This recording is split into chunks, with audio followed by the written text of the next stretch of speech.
right, and which one do you got, Dennis?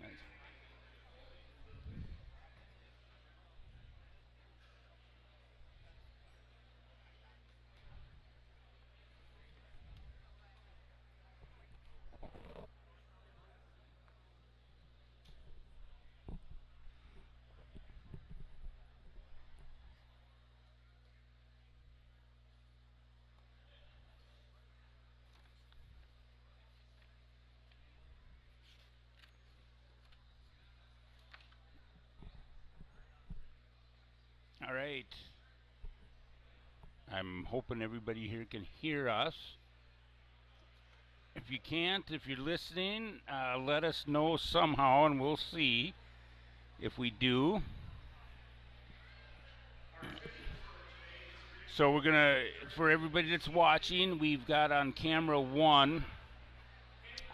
It'll be the far left mat. And I believe that's mat 1. Straight, the one in the middle is mat 2. And mat 3 is on the west side, and it's kind of a bluish black color. Do you hear me all right, Dennis? No, I can't. Try it now. Try again. Test. Oh yeah, I can hear you good. There we go. I'm number 2. Yep, number 2. Okay. All right, good deal. So Dave Ramberg here. We've got Dennis Malachek is joining us, and we're going to have a few other people during the day, and they'll introduce themselves. Kind of go from there. Bear with us on this first round. We did not get the brackets yet before this started, so we're going to have to do some paging. We'll do our best here until track releases it. Yeah, I just looked too, and I didn't get that. So, yeah, yeah. If you get track wrestling, I saw that some of them are out now on the east part of the state. It's supposed to be 10 o'clock, but we had a little bit of a seating meeting. There's some moving around, and of course, there's always that proverbial argument: is my kid's better than yours? But it was pretty, Dennis, you probably remember the old days where we didn't have track and you just sat in there and argued till you're blue in the face, and maybe there's a fist fight involved at some point. Yeah, especially that 3, 4, 5 seed. 1 and 2 really didn't matter, right? You were going to probably make the semifinals, and you got to win the matches anyway. It's all, who do you get that 8 in the round of 8? Who's your matchup? Do you have the number 1 seed, or you're wrestling the number 6 seed? And there's a big difference there. So yeah. We're gonna... Number 2, I'm thinking they're 113. Maybe even bigger than that, because so we have 16-man brackets is how the WIAA set up, and is there 13 or 14 schools here? I believe there's 14. Yes, and it just happens to be right now we've got a ton of big guys all around the area and not as many little guys. So I don't know how to answer that one. So, but we got Ellsworth out there on a quick 3-0 lead, and on mat 1 we have Baldwin-Woodville, and I can't tell the other guy. So, but I'm at 2 here. Ellsworth's up 3-0. Baldwin's in on a shot on mat 1, and they scored on the shot. Looks like they're at 132 on mat 1. Looks like Mr. Sergey Worry. And can you see any lettering on that? No, just looked it up. There's 13 schools here today. We're gonna know probably the middle border ones, right? And maybe St. Croix Falls, and the rest we're gonna guess. And I wonder from St. Croix Central why you would know St. Croix Falls. Well, I see the crowd sat together, so we got all blue on one side. And actually, I apologize here. Escape by gentleman in red, and is that Luck? Is Luck on mat 1 with Baldwin, and on mat 2 is that Chippewa Falls McDonald? I'm just looking at the coaches here. That looks correct. Oh, yeah, that's right. Yes, we are correct. Thank you. That's why we have Dennis up here, much more intelligent than I am. So, Looks like Baldwin's getting some near fall here. yep, got a little near fall on a, if you know Baldwin, you know we like the armbar. And they're really below average middle school coach has never showed an armbar once in his life. So, Sergio's, he's got the 4-point near fall and readjusted his pinning combination. So he's got 26 seconds left. He's got a lot of time yet. Pretty heavy on top there. Yep, and there's a fall. Got it. And then back to mat 2. Ellsworth is up. Oh, okay. Hey, we've got things going really good. So they're posting on the scoreboard for us who's on each mat. So we should get our act together here. Oh, my eyes aren't cooperating today. So it was Chippewa Falls McDonald, and it looks like a Harmon, Easton Harmon. And then there's a fall on mat 2, Jack. Jace Anderson over. Oh, God. Looks like Theron Tandy. Track is up now, so we can watch.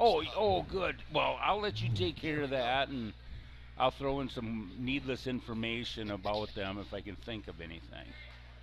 So I don't end. So that was 130. That was 132 pounds on mat 1 that just finished up with Baldwin picking up the fall. Mat 2 is also 132 pounds with Jace Anderson picking up the fall there also. And we'll reset here in a second, and we'll go with round 2. This is the preliminary rounds. There's 13 schools here. It's a 16-man bracket, so this first round just going to be get everything down to an 8-man bracket on the championship side. But it is double elimination, so if you lose this, you can still come back. And if your guy that you lost to this round gets first, you can technically get second. So now up on mat 2, we got Henry Penn, sophomore from Ellsworth. He's got a 14-11 record according to track. And he's wrestling Bryson Nogo, a freshman from Mondovi, Leva Strum. And Penn is out to a quick takedown, and looks like he's going to pick up 4 more near fall here. So he's got a quick 7-0 lead. So what's really interesting when we get to the regionals and I call it the state series, everybody's got to be seeded. So these aren't random drawings. So, for instance, you might have a 1 seed, just how they do it come through. Might be out there against a 9 seed just to break it down or something of that nature. Not quite a 1, not the top 4, but after that, it's anybody's game. So Penn picking up some more near fall here. Looks like he got 4 more. He'll take to make it 11, 15. It should be a tech fall. Yep, there it is. 15-0 match will end in the first period. Mat 1, we've got Travis Kuhn. I recognize his hair is still yellow from state football. And do you see his opponent? He's wrestling Broderick West from Prescott, a sophomore with a 12-25 record. Okay. And it looks like Kuhn's off to a quick takedown here. And I forget the name of the head coach from Prescott, the assistant Tanner Merriman, old Baldwin grad. Ellsworth's already been out there, and they have Carson Hubert and Anders Lantz. Baldwin has Jeff Newton, Jared Fink, and picked up a new coach this year in Carter Paulson. Been a blessing. He's wrestled with the kids from Rice Lake. Got 3rd or 4th at state 1 year. He's pretty solid. Wrestled at Augsburg. Yeah, anytime you can pick up a college wrestler in your high school room, the technique factor just goes up so fast that. And we've been blessed. Hunter Gartman is here. He's wrestling for Rochester. He's getting ready for junior college nationals, and I think he slid in the room for a couple days this week. Classes allowed him. Yeah, it's huge. Yeah, us old guys, kind of old and clunky now. Yeah, exactly. Yeah, those 95-pounders get really big at our age. They weren't so bad when we were in our 30s. No. So Kuhn's out to a 6-0 lead here. Picked up some near fall on the edge of the mat there. And on mat 2, we got Mason Limo from Mondovi. He's leading Joe DeJack from Luck, 3-0 quick here. And they're called the Synergy. If you see their singlets, they're kind of the team is the Synergy. I don't know. I know it's the ag company, or the gas and fuel, but I think there's some connection with the name up there. I saw them at one of our tournaments, and I had to double look, like, who is that out there? And then I figured out that Luck, Fredericks, Grantsburg, Siren, and 12 other towns don't fit in the scoreboard. So Baldwin's going to pick up the fall here. Nope, timeout. Time ran out. Referee Steve Shute giving him 3 more near fall. 4 more. 4 more. Yeah, the new. For everybody that's kind of tuning in, that's just an average fan, they changed to 3-point takedown now. And 2 swipes is 2 back points, 3 swipes is 3 back points, and 4 swipes is 4 back points. So if you're just tuning in and you're seeing 4 getting thrown around, that's if you get 4 swipes, you have your opponent on your back. So, that was that a nice reversal he got, and should get the tech fall here. Yep, it's over. So you're going to notice, a lot of points get up real in a hurry. Yep. And the other big rule, if you watch high school over the years, and if you watch college wrestling, they've changed the out-of-bounds rule to essentially match the college rule, where the outside circle is, think of it as a cylinder, and if any part of anybody's body is inside that cylinder, whether it's just a toenail, you're considered inbounds as long as you're not out on the gym floor or on the other mat. And in the old days of high school, you had to have 2 points of support inbounds, which made it really questionable calls. This, I think, is for the referees, is much easier to call, much easier for the wrestlers, and it keeps the match going too, not so many out-of-bounds calls. Yeah, you hit the nail on the head with that. I'm kind of curious. I did get to talk to, we have Ben Maruzak out in front of us on mat 2 as a ref, and I have talked to him. Now with your gym has to be certain length to have 3 mats, certain size. Unfortunately, our gym is about 200 people short of having sectionals. It's kind of a bizarre thing, but they are today, if you're getting, once we get into the quarterfinal rounds, they will be calling it a little shorter, just because kids, if you got 2, especially with the bigger weight kids, they're wrestling both in close together on their respective mats, they are going to get them back into the middle again a little quicker. So, which for safety reasons. Now that they've changed the rules, there's a little discrepancy. You see it in college. Kids are hitting the floors, hitting their heads. I mean, the kids are just big. Yeah. So, but who do we got out here in mat 1 and 2? So mat 1, we've got in the red leg band is Dylan Zweifhauser from Bloomer Colfax, and he's wrestling Hayden Hay, a freshman from McDonald. So McDonald Catholic and Elk Mountain combined. And on mat 2 is Mason Learmo from Mondovi. He's got a 6-2 lead and picked up some more points there. He's up 9-2 now over Joe DeJac, sophomore from Luck, Fredericks, Grantsburg, Synergy. And the DeJac family, there's been enough of them that have gone through, and they're all, I like to use this adage, and I don't want to offend anybody, but they're all tougher than a $3 steak at a 24-hour truck stop. Really, I know he had an older brother that went to state. My son wrestled one. All just tough as nails. So I'm guessing he's from the same DeJac family.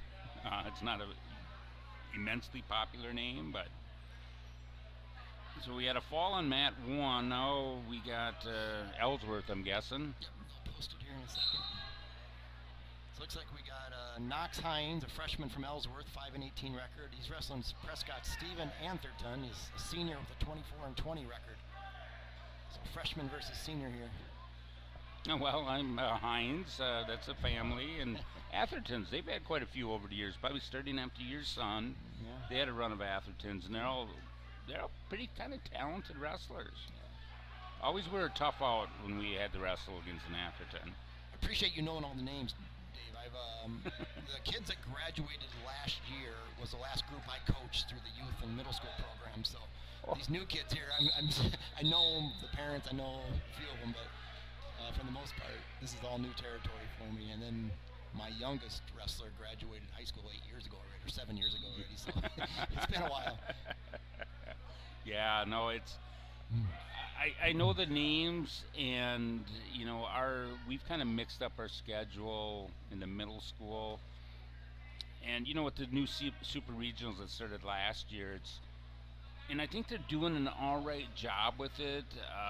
I think there could be some tweakings to it because, I mean, we got once again. I mean, you got Central and St. Croix Falls that are some of the top teams in state. At least we're bringing out 2 this year. Yep. And then next year it looks like they're really going to change it up more. And so if you win regionals or get second, you don't have to come back and weigh in on Tuesday night. So it'll be a full weekend. I really like the new. I haven't gotten into it because I don't pay my coaching membership anymore. But well, and you can think back. Just go back to last 15 years here. The years Ellsworth had their run back in the early 2000s. There were Central teams. There were teams that were just good. That realistically should have been at team sectionals, correct? But only one team got out of the regional. And then you went your years where Amory won it twice, Baldwin won it, was in finals 2 years in a row, just 5 years ago. You know, realistically, top 2 teams in the state were wrestling, duking it out at regionals. And then this year you got St. Croix Falls, Central, and a couple others that arguably should be split up at regionals too. You know. Yeah, as the day goes on, I mean, Osceola might be the team to beat next year. They got a nice young team, and well, I kind of with their chatting, I kind of Kid in the Blue won right out in front of us. That was Mondovi. Yep. Mondovi. And do they have are they consolidated? Mondovi, Levestrom. Okay. Levestrom, yeah. It used to be. Was it Durand they were with? I can't remember. Gosh, no, Durand, Arkansas, and I think Pepin. Well, they merged for different sports. Yes. You gotta keep it all straight. You just get the football figured out, and then you go to basketball and wrestling. So now we got another Mondovi kid out there, and I'd love to say it's the Bloomer. So on mat 2 now, we've got McDonald Catholic's Anthony Hay in the green leg band who just lost there, and the winner was going to be Henry Cash from Osseo Fairchild. Osseo, okay. He's a freshman with a 20-10 record, now 21-10. I saw the singlets and I said Bloomer, maybe.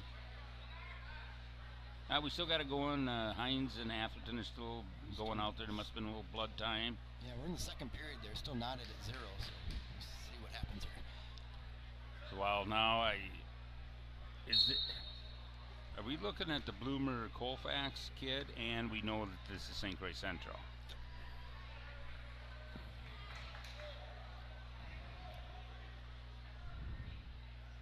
Should be at 144, I believe. So we got Ian Bronson, freshman for St. Croix Central, 3-9 record wrestling. James McElroy, a senior from Bloomer Colfax, 22-15 record. And still, we got an escape. Hines got himself an escape. He's leading 1-0. He's in on an underhook, kind of a backwards leg kind of grab. Well, that's darn near close to 3. Should be control. Get rid of that chin whip. Well, maybe not. On the other mat, McElroy gets a takedown here. Takes a 3-0 lead. 4-1 McElroy. 4-1 on mat 1 with Hines in the lead.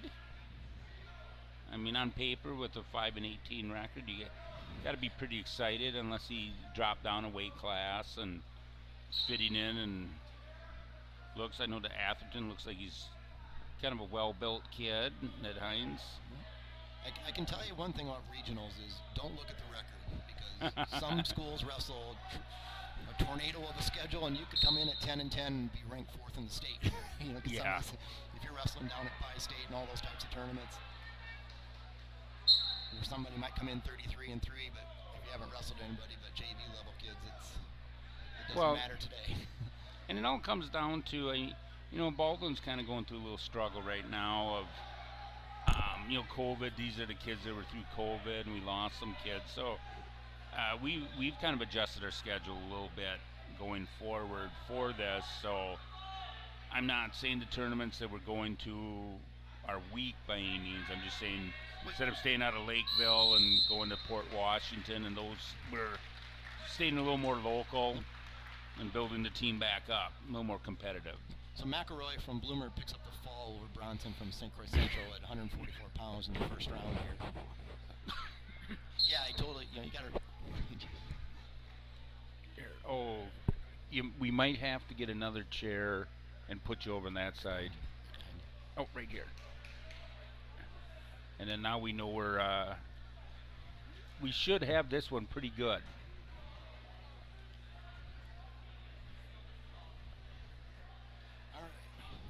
All right.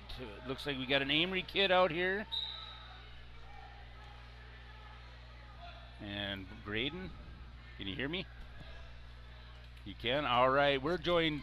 Well, hey, Dennis, if you could give a quick rundown who we got out here and Matt, two.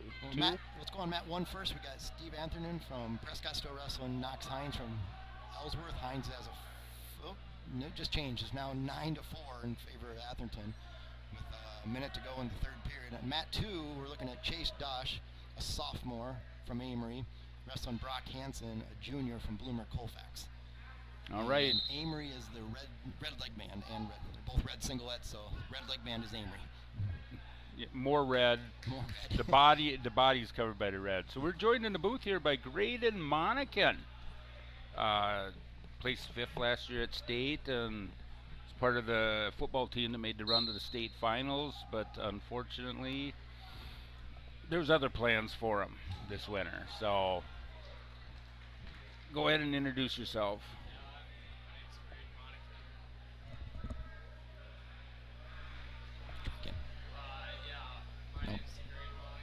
Oh, no, hold here. on.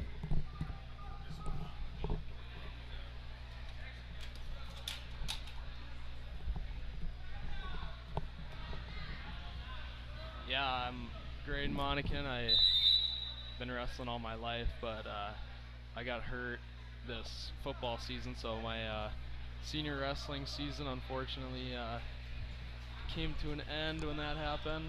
Yeah, I tore my ACL, so that's a bummer, but I guess what can you do? Just support the team as much as I can now. Did it happen during football or wrestling? Yeah, it happened during football. Oh, bummer. What a great run you guys had. That was fun to watch. It was a blast. Just as a fan, that was fun to watch. That was awesome. What are your plans for next year? I'm playing football at River Falls next year. Yeah, excited for that. Good deal. Yep. So the Amory Dosh takes a 7-2 lead in starting the second period. He'll get his choice. He's going to choose down. Atherton still just won 9-4 over Hines from Ellsworth on mat 1. That was at 144 pounds. Mat 2 is 157 pounds.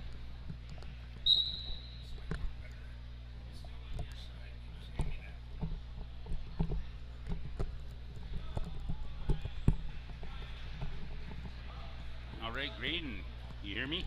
Yep. All right, I hear. So we're all back on, unfortunately, but there. It's 5-6 is yours. I'm 1, Dennis is 2, and you're 5 and 6.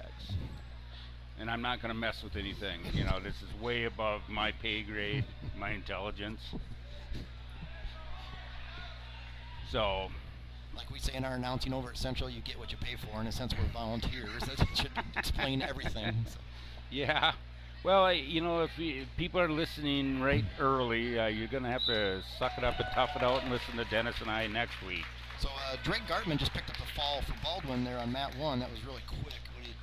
26 seconds. So. Yeah, that's a nice little win. He was kind of a partner of yours a little bit, wasn't he, Graydon?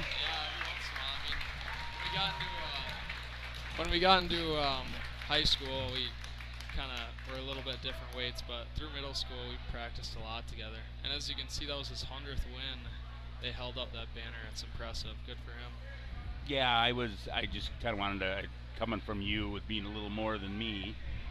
So we got Dosh out in front here, 15-4. I'm guessing he's thinking tech fall. Yeah, I'm sure these coaches are saying just what they say, just get off the mat. We don't care if you pin him or tech him. Just these early rounds, save your energy because you got 3 big matches coming up yet today. So. So on mat number 1, we've got, looks like Alex Erickson from Somerset and AJ Losh and Schneider from, I would guess, Mondovi. Yep. Well, here's the advantage though for the team score. These matches, you want to get a ton of points because a lot of schools aren't getting them. Mm-hmm. You got to get that advancement point, but you got to win your next match, and that's not always a given in this day and age. I mean, how many times did you hear that from us? You got to get this win. You got to get some points, Graydon. Yeah, first one's always a big one. Want to get yourself going. Graydon, walk us through, what are the coaches telling you this time of year? What's different from the Northern Badger December type big tournament versus this? How are they preparing you? What's different? What are they telling you to do? I mean, this time of the year is always different because, we know everything we have to do. We know our favorite moves. We know everything like that. We've drilled it all year. So this time of the year is more like perfecting those moves, working hard in the wrestling room, just going after it. Not necessarily a ton of drilling because we know our moves already. Just a lot of live, kind of making sure that we're tip-top shape, everything like that, ready to go. Yeah, you're right. There's nothing more you can do in February, right? You master your basics. You have your go-to shot. If you're ahead by 1 or down by 1, doesn't matter. You got to have your go-to move. So Dash will pick up the win there on mat 2 for Amory. Tech fall 19-4.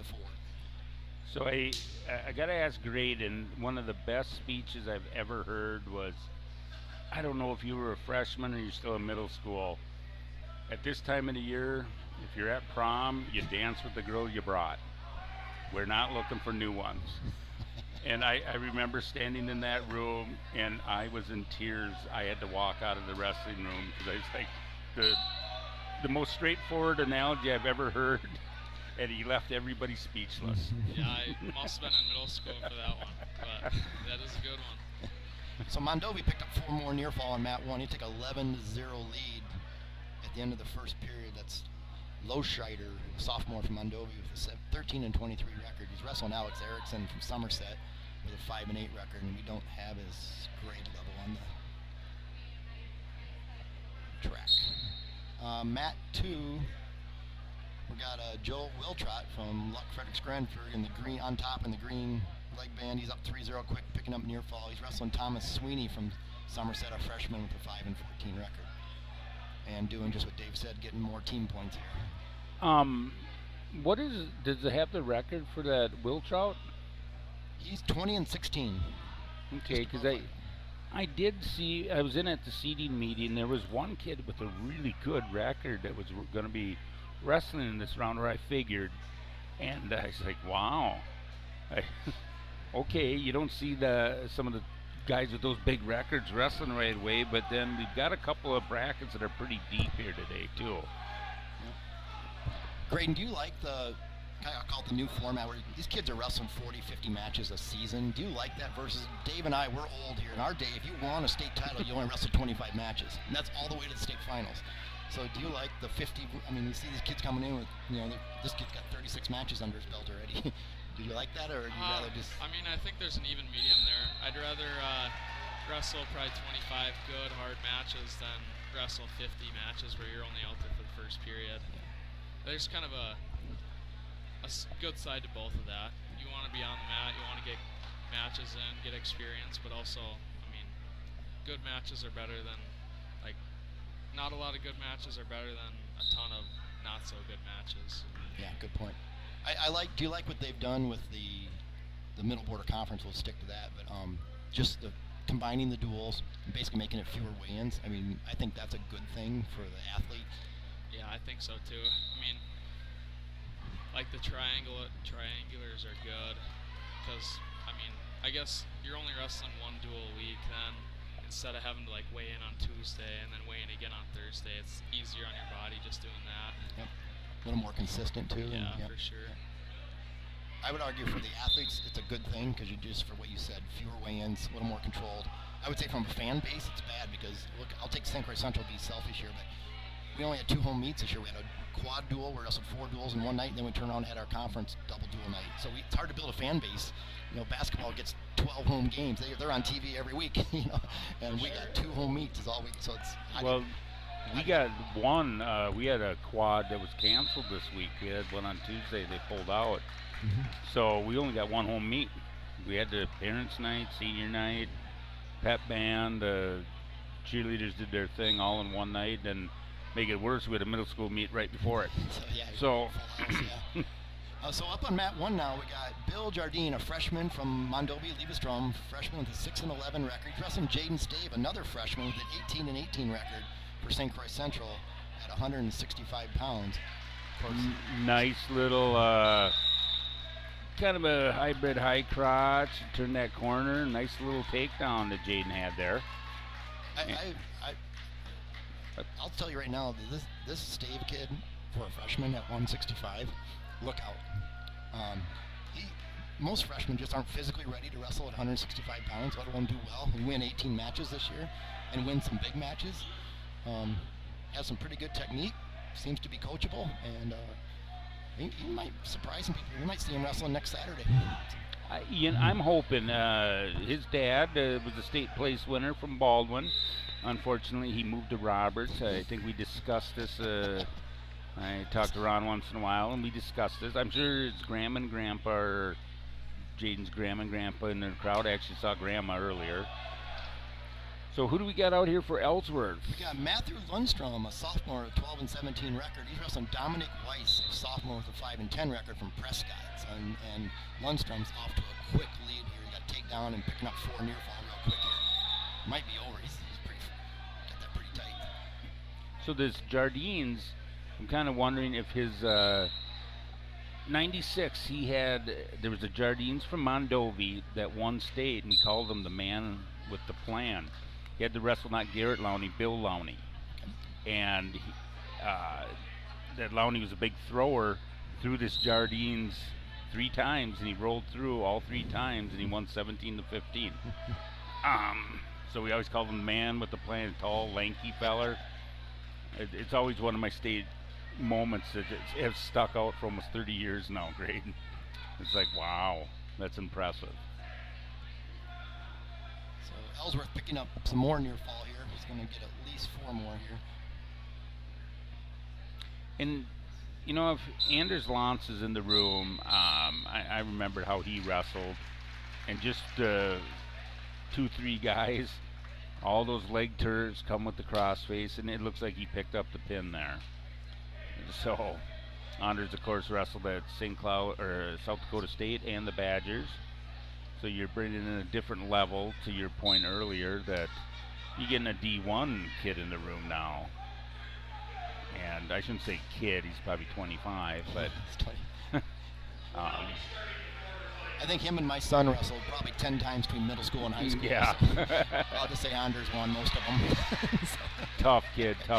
And then a quick plug in his older brother Jen's at Victory School of Wrestling, River Falls at Graydon. I think you wandered into the doors once or twice. Yeah, went there quite a bit. He wrestled for the Badgers, does a good job. A lot of these kids are doing that. So on mat 1, getting a little tussle down there was Stave had a reversal, so he's up 5-1, and then the Mondovi kid picked up a quick reversal here as a half in. Looks like it's 5-3 right now, still in favor of Stave. You know, that spot, you know, he's got to sit back. Yeah. Referee stopped it for, what did he stop it for? 1 point Central. Must have grabbed a headgear or something. Yeah. Those are tough. When you're putting in the half, those are tough calls to make. I don't know. I don't think the kid was trying to. But it's just you get in, the headgear gets moved. So then now we're up on, we got 3 mats going now. So mat 2 is in the red leg band and maroon singlet. That's Prescott. That's Caden Riley, a junior with a 7-27 record. He's wrestling Sean Graff, a senior from Amory with a 10-21 record. Graff's got a quick 3-0 lead here. Now we're going on mat 3 also. We have the Synergies, Luck Frederick Gransburg's Colton Wiltrot. He's 26-16, a sophomore. He's wrestling Kyle Reed, a 7-3 record from St. Croix Falls, a sophomore. Looks like Synergies in on the shot and got a half. Oh, went right, crawled right up into the half. That was nice. Still didn't quite get the near fall, but But now with like we talked earlier with the 2, 3, and 4 point near falls, it's so on those takedowns you got to crawl up and look for the half, a bar, near side cradle, or a Turk that you're seeing the Ellsworth kids, and I'm sure we're going to see a lot more of them today. So Amory gets Amory got the win. Sean Graff will take a fall first period. That's Sean Graff picked up the win quick over Caden Riley of Prescott. Over on mat 1, Jaden's got the leg elevated, and he had an arm bar, and he had him stretched out. Now he went with the crossface. Really, Jaden's looking really tough there. Picked up 4 more. That's big at the end of a period. Yeah. You always try to score at the end and try not to give up any points. And a quick turn of events on mat 3. St. Croix Falls has got the reversal in, picking up near fall here. And let me guess, it's a cradle. They're coached by Joe Rager. His brother Dusty's in the room. I think he's got Drew Wheeler, if you remember him. Oh, yeah. He's got Corey Strum in the middle school. They got a great staff, and Hunter Marco is a volunteer up there, and another guy to wrestle for the Gophers, and Joe wrestled for Wyoming. So you got a couple D1 guys in that room, and a nice mix of weights too. A lot of times all your coaches weigh 200 pounds these days. You want that 120-pound coach, which is hard to find. If you have Drew and Hunter Marco, they were the lower weight guys back in their day, and they still are. So Steve's got the hip turned. He might get that. Well, you could just see how confident he got from shaking hands. That he's feeling it right now. Shooty's holding 3, I believe. Still. There's a break. Should score. So it's 15-3. If you can get one more here. And now we jumped out on mat 2. Oops, I lost my track there. Got Ellsworth Parker Lampman, a sophomore, 13-12 record. He wrestled Alex Williman from Osceola, another sophomore, 7-10 record. Ellsworth out on top with a quick takedown. Which would be a relative to Andy Williman. I would go out on a limb. Nice match by St. Croix Central. And Holzer's out there arguing some calls on a winning effort. What do you think of that, Graydon? I mean, it's something. I mean, I guess the match is already over, but who knows? Probably talking rules.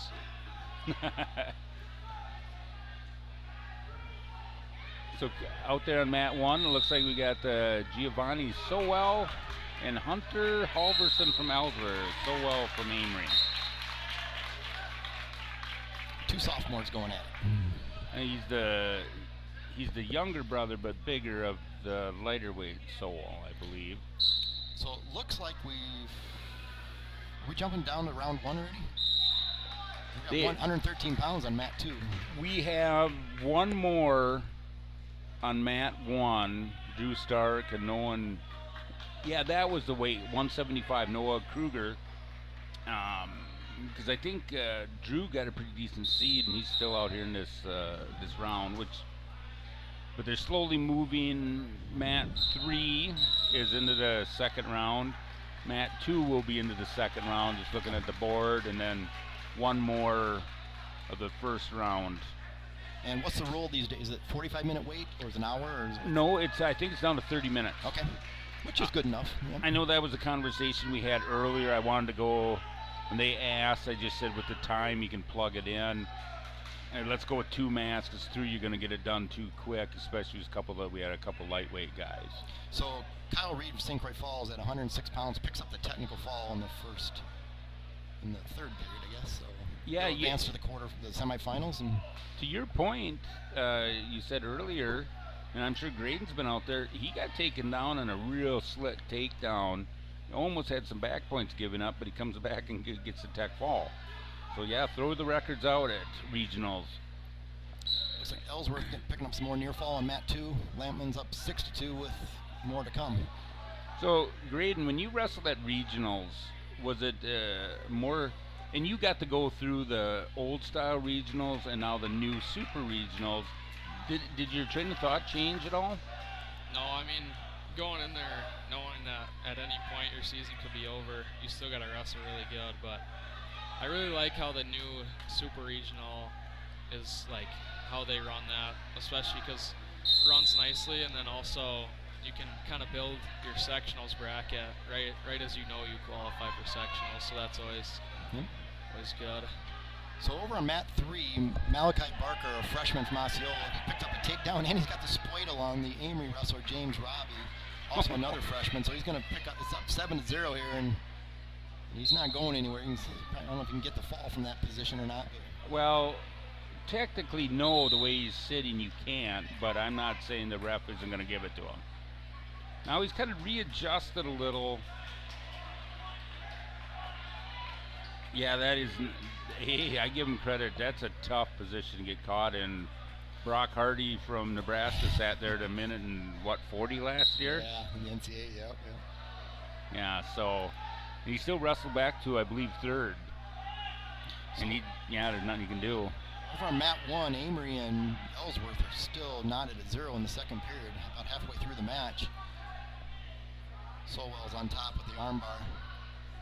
On mat 2, Lapman's up 11-4 now in the third period. And I was going to say, the way Barker on mat 3 threw that spladle in, I think he's done it before, because he didn't hesitate. I mean, sometimes see those kids get in the scramble like that, they don't know what to, he knew what he was going to do from the time he put his leg band on, I think. I'm going to spladle him. Sam Crowley and Scholes at state that year. Sam Crowley said he always was going to pin somebody in the cradle or spladle, and he had him for about 4 seconds. Now Braden is top 10 in the nation for Illinois, or top 12. Sam always says, "Well, I had him pinned," and I said, "You really did." But so Parker Lapman is up 17-4 now with a more near fall, and it looks like he's still got 40. He's got I don't know if he can get a turn from there or not. What's going on over here? 1-0 Halverson on mat 1 for Ellsworth. 20 seconds to go in the second period. So my plan, Graydon, I was going to, after Drew's match, I was going to run and get the food. If you want to sit up here through that, and then when I'm gone and be the good sidekick, I'll even give you the bird's eye view from where I'm at. Sweet. This is actually Nygaard's area, but he always lets me sit here because he figures that I can't wreck anything from here. That's one smart guy. So we got 15 to Osceola's up on mat 3, 15-4. Minute left in the second. Looks like Lampin sealed the victory up there with the tech fall, or 21-4. So now mat 2 and 3 are both into the second round. And Benny Campbell told me if you lose in the first or second round, the best you can do is 4th. Which still advances. Which still advances now. It's a long road, though. You got to go all the way to the 5th place. And then you got to win the wrestle back. And you got to assume the kid you're wrestling for 4th, you haven't wrestled already. Yes. So yeah. You're better off just win this round and make it easy. I forgot there is a five count match limit in WIAA. Minnesota won sectional, and Minnesota has waived it, and they'll wrestle 6 matches. So they don't have to weigh in twice, Friday and Saturday. Okay. And in college is 6. So on mat 2 now, we got Nate Boldovic, a freshman from Somerset, 12-19 record. He's wrestling Austin Volts, a freshman with an impressive 33-10 record. And Volts is state ranked at 106, but him and Trennan Holzer swap positions. So Trennan dropped to 106. Volt jumped up to 113 for St. Croix Central. So quick takedown escape and in on another single. So Vols in command early here. Yeah, I saw that happened. I was in there. It was kind of, the rules also changed. I believe they weighed them both in. And I'm sure there was a little concern, I suppose, with one of them. I guess it'd be Trennan being able to hit the weight. So. Well, is it also the rule for Tuesday night for team sectionals? You only have so many days, so if Vols went all the way up to 13, you're only allowed, half a pound a day or something like that? So, yeah, the timeline, so you got both weigh in, yep. So it looks like we got Amory and Luck Frederick out on mat 3. Ooh, looks like we got that inside leg turret. Does he have the... No back points yet. Nothing yet. There's 5 seconds to go here. There he's counting. Ellsworth's going to... Wow. Hunter Halverson's late near fall. See how many points he needs them all 4, so he's going to win 8-4, but it was a much tighter match than the scoreboard's going to show. Then now over on mat 3, James Griffith, freshman, 11-11 record for Amory. He's in the red leg band. Wrestling Lane Throngard from Synergy, Luck Frederick-Gransburg Siren. And Griffith off to a quick takedown up 3-0. Hey, Graydon, what did you wrestle at as a freshman? I wrestled 120 pounds my freshman year. Were you wrestling up or you were 120? No, I was about 120. I was on JV behind Cole Brash my freshman year. That's right. So we got Drew Stark up on mat 1. This will be the last of that, can we say preliminary? And then a Noah Kruger out here. And old Drew. Drew was never 120, maybe in middle school. Yeah. Little shout out to him. He is going to Madison for what, data management or? Yeah, something like that. It sounded like it was a really smart class, and what I know of Drew is he's a pretty bright kid. Yeah, he's very smart in the classroom. I want to say he's like second in the class, so. Yes, he very just was impressive. awarded salutatorian. I saw that. And another shout out to Drew. He had a very good football season. He played guard for us. Really smart on the football field. Yeah, he's been a fun kid. I got to talk to him. I didn't get to talk to him on senior night. I've coached him for years. Really good kid, and I'm hoping the season doesn't end today. And I think he's good potential to get out of there today. So we look like Amy's on mat 3 has kind of got this guy in a precarious position. There's a 4-point near fall.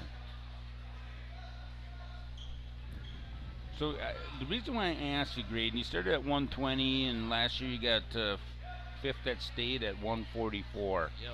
What's the differences between the little guy wrestling and getting into the middleweights? It's definitely a big jump. So I wrestled 120 my freshman year, and then sophomore year, we made team state that year, so we had a really competitive roster. So I was wrestling 170 actually, and I was weighing 150 because it was only a spot I could get myself into, and I'd actually have to like chug water before weigh-ins just to get to 170. So like that jump from freshman year 120 to sophomore 170 is definitely a huge one. It's hard to get out on bottom from those bigger guys for sure. It's just really different wrestling style when you get heavier than lighter. And they grab your wrist and you're like, Yeah. please let go. And they won't. Yeah. Okay, so Volts picked up the tech fall for Central on mat 2. Now joining on mat 2, we got Carter Ridgway from St. Croix Falls. He's in the red leg band. I think, nope, track got it backwards. Now they switched into green. There we go. And then Synergy's Christian Greener, a senior with a 40-6 record. So we got a 34-9 from St. Croix Falls, wrestling a 40-6. Should see a good one here. Yeah, that one was probably, I think Ridgway might have come down.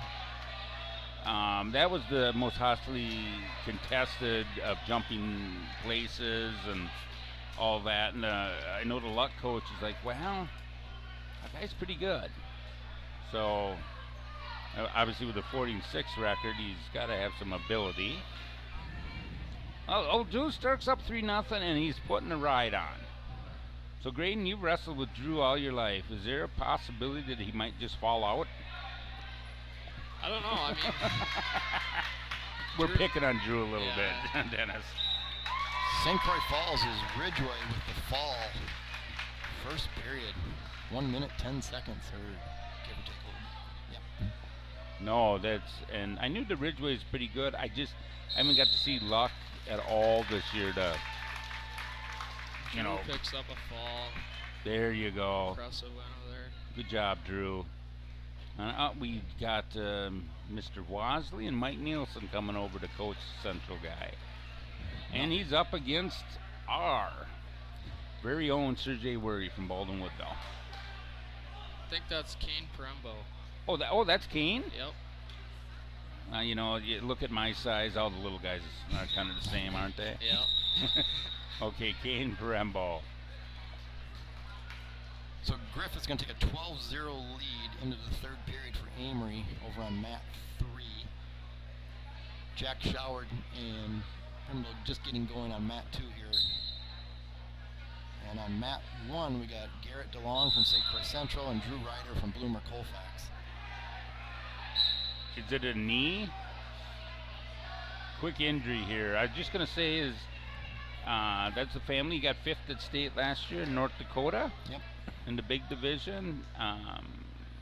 And doesn't he have 2 other brothers also? 2 younger ones coming up, yep. And he's a good runner. I've been told that. I still do my scouting and I hear some things, but I'm not quite sure what the injury is, if he jammed his knee into the mat. He was pointing to his back, is all I could see. Oh, okay. I didn't see it actually happen. And well, if we're talking knee injuries, the gentleman sitting between us might already be cringing at it. And Yeah. Looks like Amory's going to get the fall or tech fall on mat 3, so that match will be over no matter what happens here. And Garrett DeLong and Drew Ryder are still hanging out 0-0 on mat number 1. 59 seconds to go, first period. I want to say this was a really competitive match last year at sectionals between these two. Yeah, Garrett and that Ryder. Yes. Colfax. Yes. And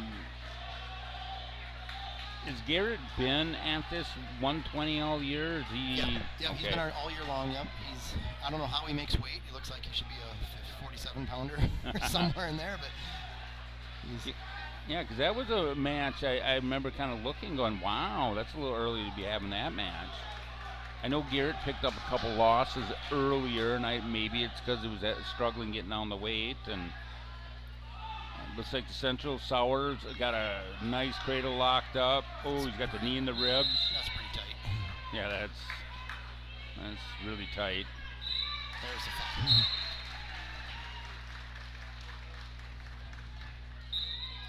Looks like he's grabbing his hamstring or something like that. Hamstring injuries are not fun either.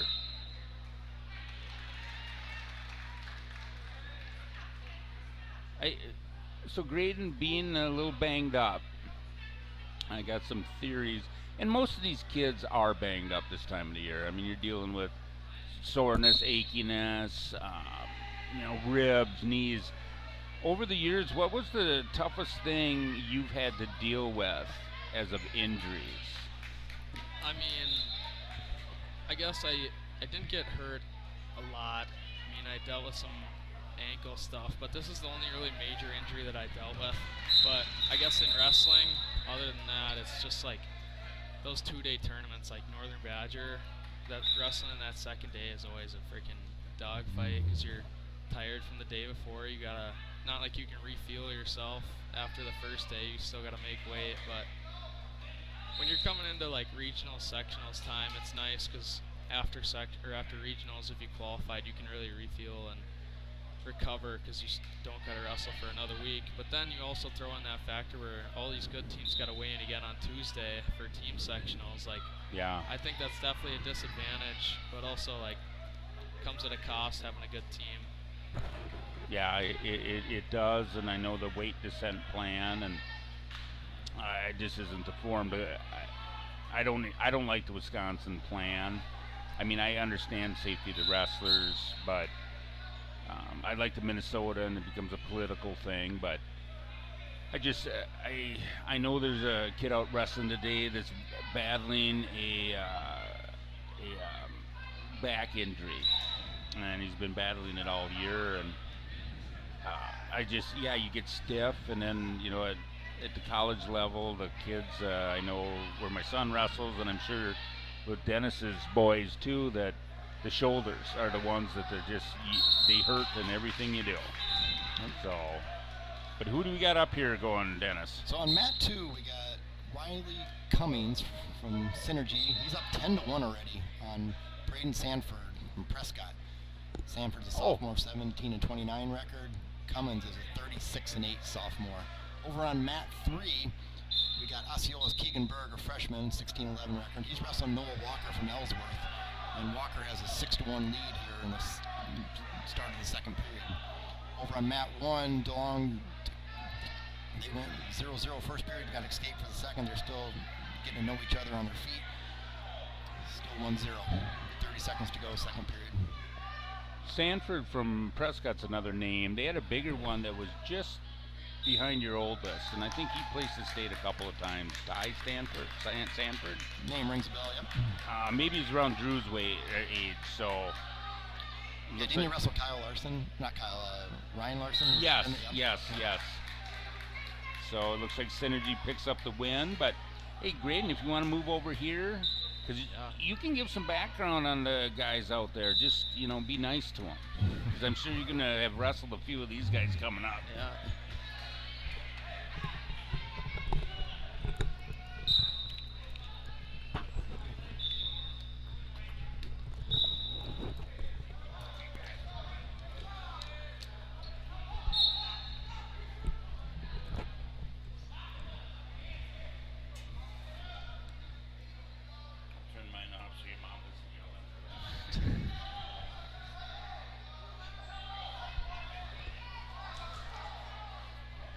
So over on mat 2 now, we got Blake Spargrove from Bloomer Colfax, junior with a 30-17 record. He's wrestling Aiden Johnson from Synergy, a senior with a 24-10 record. Just getting started in the first period here.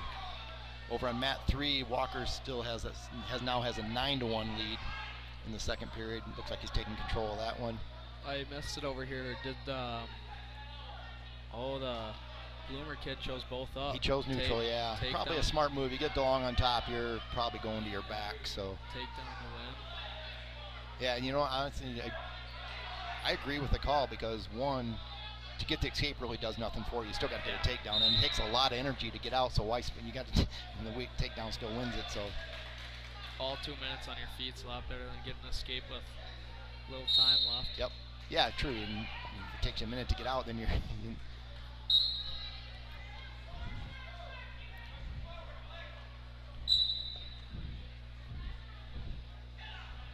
So what was it like playing on? You guys play obviously a lot of big games in football this year. Yeah. Each round gets a little more intense, a little more. Yeah, well, I got hurt. Would have been the St. Croix Central game, so I didn't get to play any of the playoff games, which kind of sucked. But just being a part of the team still, like the atmosphere of playing in those big games, is like that level 4 game in Medford was just insane. Yeah. Super cool. And obviously playing in Camp Randall, well, I guess I didn't play, but watching my buddies play, I couldn't imagine how fun that was. Yeah, I'm a little biased. So Berg. Oh, he just got. I thought he had near fall coming. Never mind. So DeLong kind of looks like he's got 5 seconds to go here. He's just 2 seconds. Looks like he's gonna squeak away. Good match. Looks like he got tapped a little early. The ref blew the whistle. Really so good match I think it's over there. Yeah. Wow, tough match for the first round. Yeah, right. I'm a little biased towards the wrestlers, but when I watch the state playoff games, I think there's an advantage if you've been out on a mat all by yourself, in front of a big crowd like this, and you can hold you get out there in a bigger football game, you're out there with 11 of your buddies. It's like you don't even notice it, do you? I mean, exactly, I always say in the big games, give the ball to the wrestlers, right? It's such a different atmosphere wrestling. Like, it's just you and one other guy, whether in football it's 11 versus 11. We get asked a lot of questions like back in the day. Tell me about your experience here, but everybody says, does the crowd bother you? If somebody's yelling in the crowd, I don't know about you, I can tell you in my day, I was so tuned into my coach. We'd wrestle in front of big crowds, and you didn't even hear the crowd. It was like they might as well not even been there. And it's weird how you can pick out one little voice, and that's all you're listening to the whole match out there. Yeah. Well, it's almost you get used to hearing that same voice. Like, I don't know, I always give our assistant, or not, our head coach, Jeff Newton, I always give him a little crap because he's got a one-of-a-kind voice that I can always pick up in a crowd, so that's always a good one. So over on mat 1 now, we got Gavin Rickey, a senior from Ellsworth, 17-15 record. On top now, got a quick takedown to start. He's wrestling Hunter Cromray from Osceola, sophomore, 33-14 record. So a lot of matches between these two, and here we go. Over on mat 2, Blake Spargrove's now up 10-2 over at Aiden Johnson. And now we're getting going with St. Croix Falls, and who's over there? Bloomer Colfax? Yeah, looks like it. On mat 3. Back to that football point, I always say that wrestlers make the best tacklers in football. Yeah, you've been shooting doubles your whole life, right? That's all you do, right? Exactly. Yep. Exactly. So it looks like we have Miles Kelly, a freshman, 25-11 on mat 3 for St. Croix Falls. He's wrestling Zeke Anderson from Bloomer Colfax, a junior with a 30-12 record. So if you're following the brackets here, we're in the quarterfinals. So this is the round of 8 guys left. So the winners here will go to the semifinals. The losers will fall into the consolation bracket and have a long road back to get to the sectionals. Still can be done, but a long road. You know it's going to be a grind if you get stuck in that back half of that bracket, for sure. Yeah. So now Cromway's got a cradle locked up over there on mat 1. Let's see if he can, looks like Ricky broke it. Ricky's still leading 3-2, end of the first period.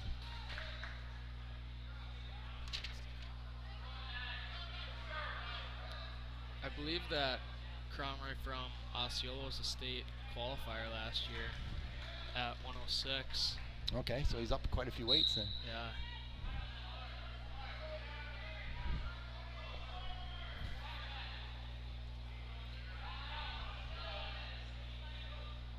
So Zeke Anderson's got a 5-0 lead now over on mat 3 over Miles Kelly from St. Croix Falls. And Spargrove's picking up near fall again.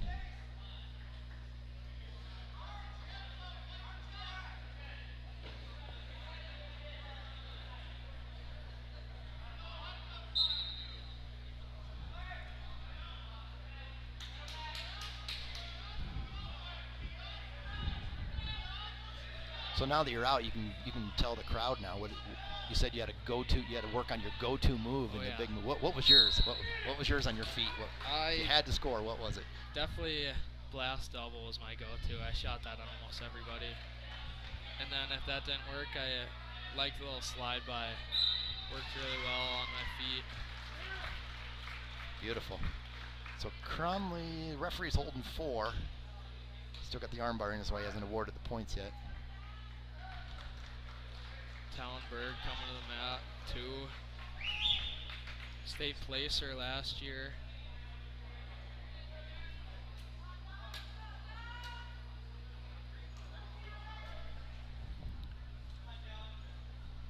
Yeah, we watched him in our duel up there. He's solid, no doubt about it. For sure. Looks like he's got his right arm taped up pretty well there. Yeah, Hopefully nothing serious.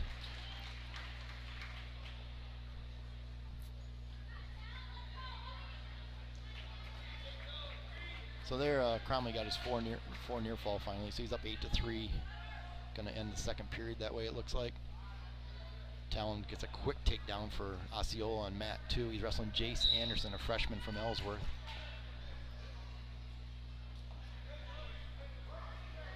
And St. Croix Falls, Dominic Vibrock, a sophomore with 19-8 record, wrestling on mat number 3. He's wrestling Vinny Sint from St. Croix Central, a freshman.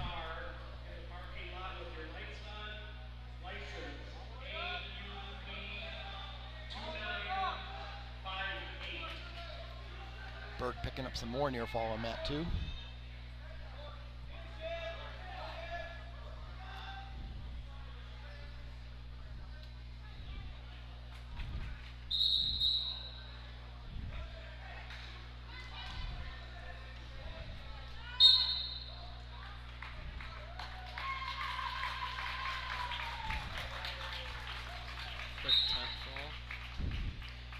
Didn't take him long for that, so he'll advance to the semifinals. Meanwhile, Cromley still leads 8-3 over there for Osceola on mat number 1. Who do we got over here on mat 3? Mat 3, we have Dominic Vibrock from St. Croix Falls. wrestling Vinny Sint from St. Croix Central. V-Brock still leading 3-0. First period. Coming up on mat 2, looks like Sowell from Amory and Kuhn from Baldwin. Looks like they're going to give... Sowell's got the red leg band. Or no, the board's backwards. Sowell's a very impressive wrestler. I think he's really good technique.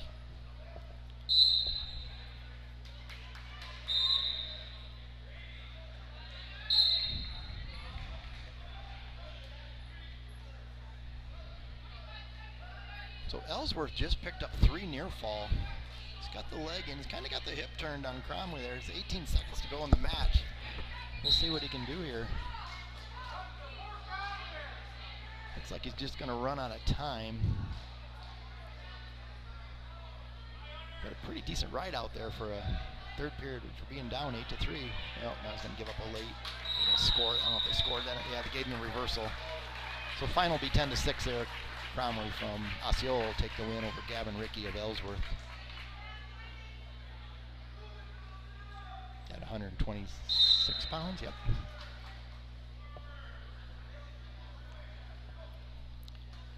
Dominic V-Brock opening his lead up to 9-0 over Vinny Sint of St. Croix Central on mat number 3. They're in the second period, about a minute to go. Sowell from Amory on mat 2 has the first takedown, and then Kuhn got the escape, so now 3-1, 50 seconds to go, first period.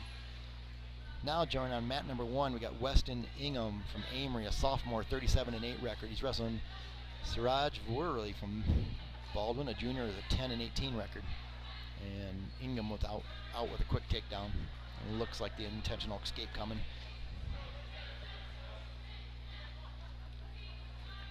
How many times do you see at these tournaments where 2 kids in the same teams, 1 weight class apart, right? They've been workout partners all year and pushing each other. You see it a lot. You'll see it in the state finals. You'll see a team will have 2 kids in the state finals back-to-back weights, and you know they've been pushing each other.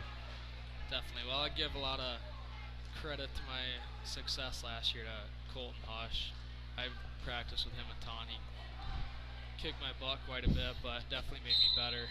It's like wrestling with someone good in the wrestling room definitely makes you better. Yeah. You know, I'm a firm believer that most kids know the moves, but we get to this level, and next weekend in the state tournament, it's all about the pace, right? Yeah, and you know, if you've been going that pace all year long, this is nothing new. Where some of the kids, you know, if you haven't had that workout partner all year, this may be a surprise to you how hard you have to go for 6 minutes. So.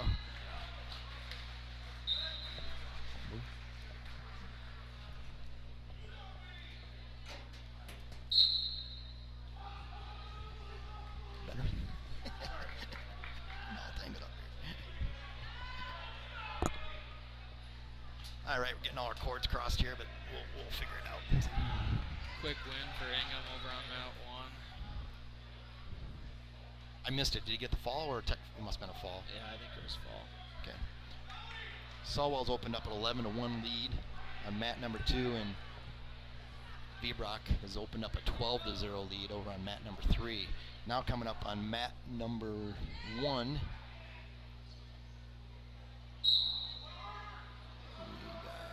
Jake Swenson from St. Croix Central. Got wrestling Jack Ryan from St. Croix Falls. Swenson's in they're both blue, but Swenson's got the green leg band, Ryan's got the red one.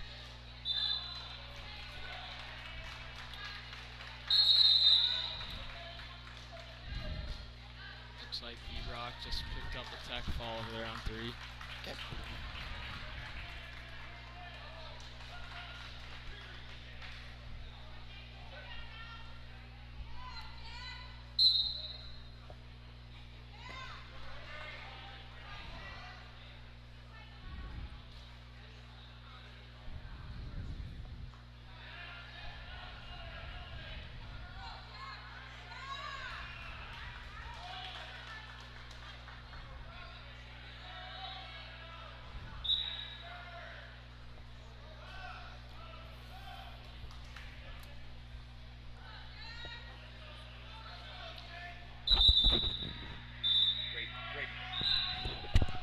this in the way? On your screen, look on your screen. Can you see it? Good. So it's not.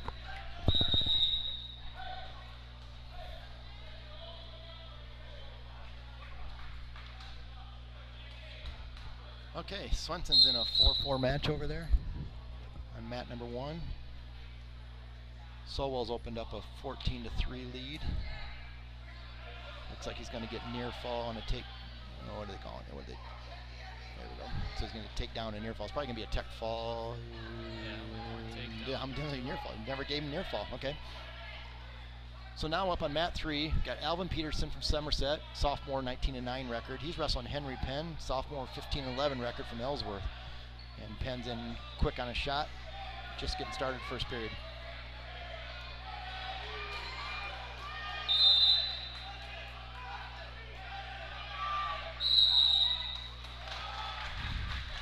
Swenson and Ryan in a tussle over there on mat number 1, 4-4 to end the first period.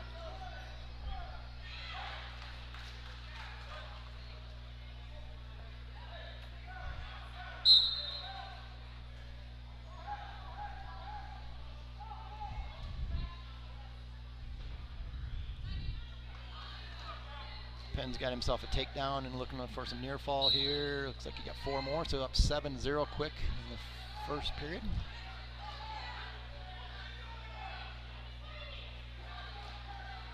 St. Croix Falls trying to work a cradle over on mat number 1.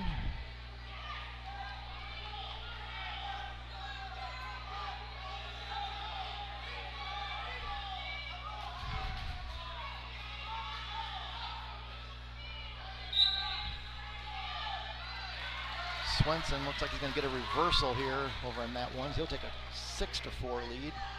Minute 20 to go for second period. Sowell still up 17-3, a minute to go. It's mat number 2. Now he's getting some near fall. There's the fall. That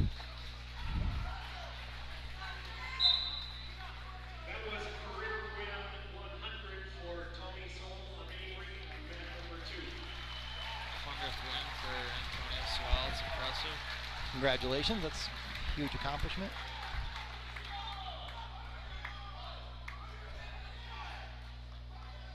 So Penn gets an escape. He takes an 8-0 lead, just starting the second period. Swenson still on top, 6-4 in the second period against Ryan St. Croix Falls over on mat 1. Jumping up to mat number 2 now, we got Mondovi and St. Croix Falls. Be Isaac Briggs from St. Croix Falls, Mason Learmo from Mondovi.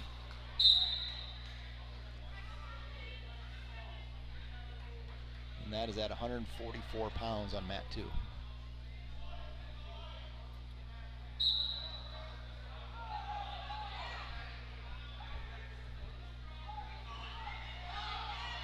And St. Croix Falls in on a quick shot on mat 2.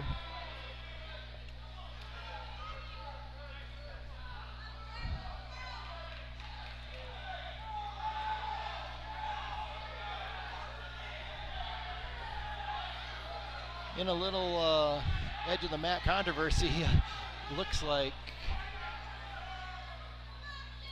Somerset's got a takedown and some near fall here coming. 3 takedown, 4 near fall. What was an 11-0 match is suddenly 11-7. Somerset will go optional start. The Ellsworth coaches are clearly challenging this. I think they might be right. But we're not the referee, so not our call. Yep. And just so you know, Graydon, the announcers are always right. Just so you know, there's never a doubt. Doesn't matter what the ref says. Exactly. What we call is correct. So. Quick, near fall. I'm coming on mat number 2 here. Isaac Briggs picked up at least 2. Yep, got 2.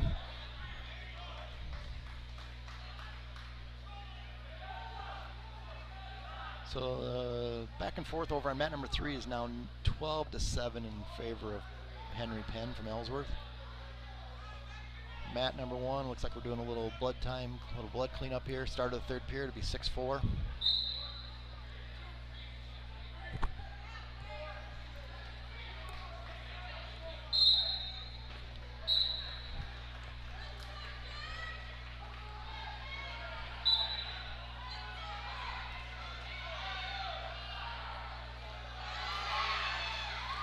start the period. Looks like St. Croix Falls chose neutral, got the takedown, leads 7-6 on mat 1.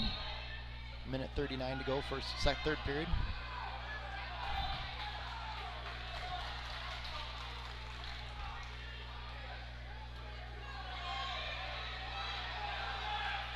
And in a wild one over on mat number 3, we get a takedown for Somerset.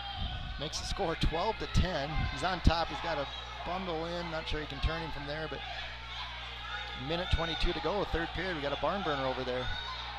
Don't quote me on this, but I want to say that Ellsworth was up 11-0. Yeah. During this match, and it's now 13-10. They did take some points off the board. I don't know when that whole coach's challenge or whatever it's called.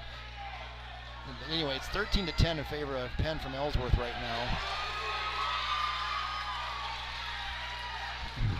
St. Croix Falls picks up another takedown on mat number 1. Now Penn gets a takedown on mat 3. He's up 16-10 and looking to collect some more points here. Yeah, he's going to get some near fall here.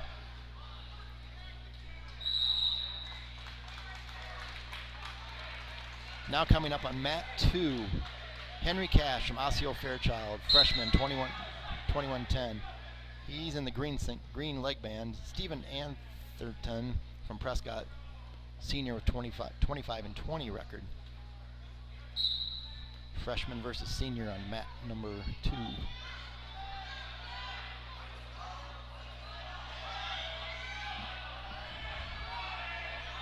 Penn picking up some more near fall over on mat number 3. Looks like he's going to wrap this match up. 5 seconds to go. He's got a 24-10 lead. Boy, talk about a match that went in spurts. Yeah, right.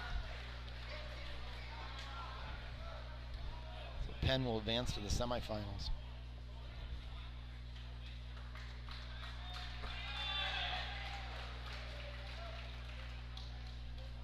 Another blood time over on mat number 1.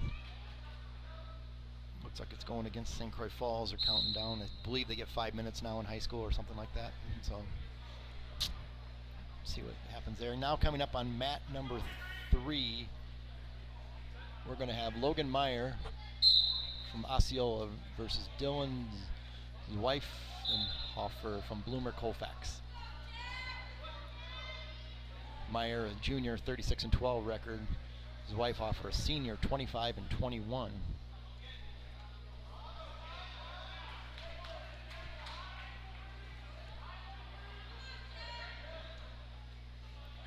And Meyer with a quick takedown.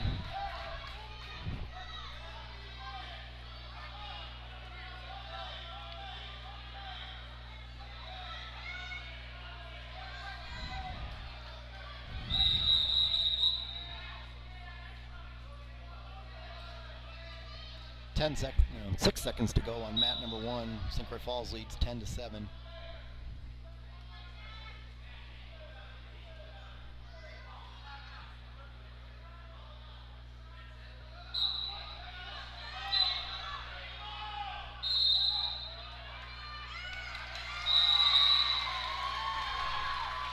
And Jack Ryan will pick up the win there for St. Croix Falls.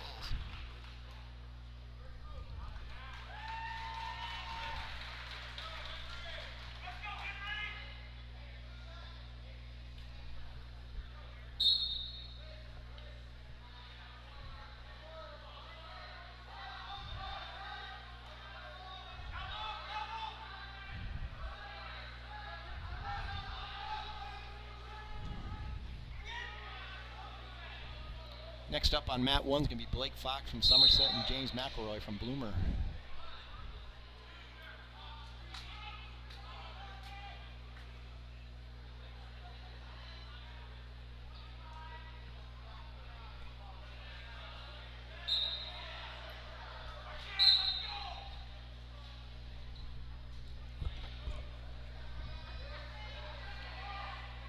Meyer picking up some near fall over there on mat number 3.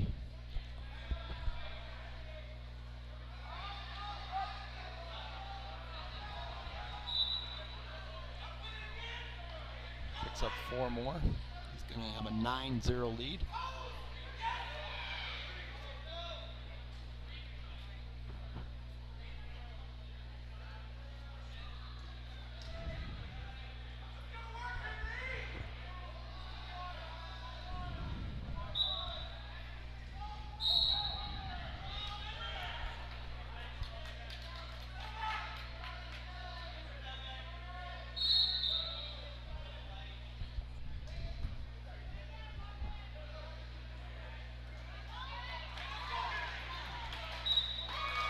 And Meyer's going to get the fall on mat number 3 for Osceola. Looks like next up on mat 3 will be Knox Hines from Ellsworth and Anthony Hay.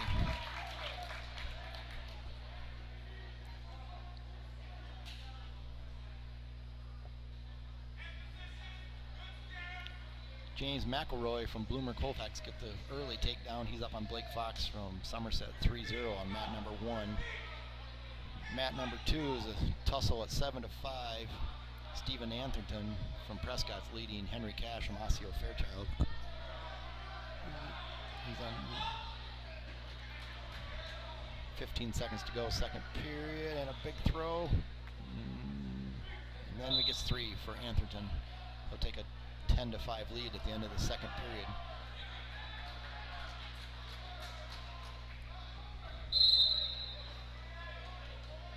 Knox Hines, freshman from Ellsworth, takedown and near fall here over on mat number 3, and a fall. 5-19 record's going to advance to the semifinals. That was Anthony Hay from McDonald Catholic and Elk Mound combined school.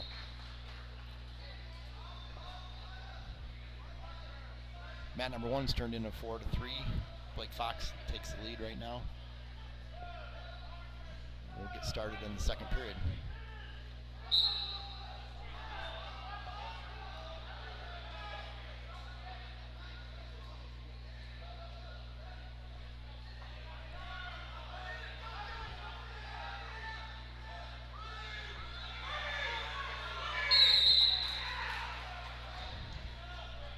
Mat number 2, Henry Cash with the comeback and the fall. He gets a takedown and straight to the back. Picks up the fall when he was trailing 10-7. And he will advance to the semifinals.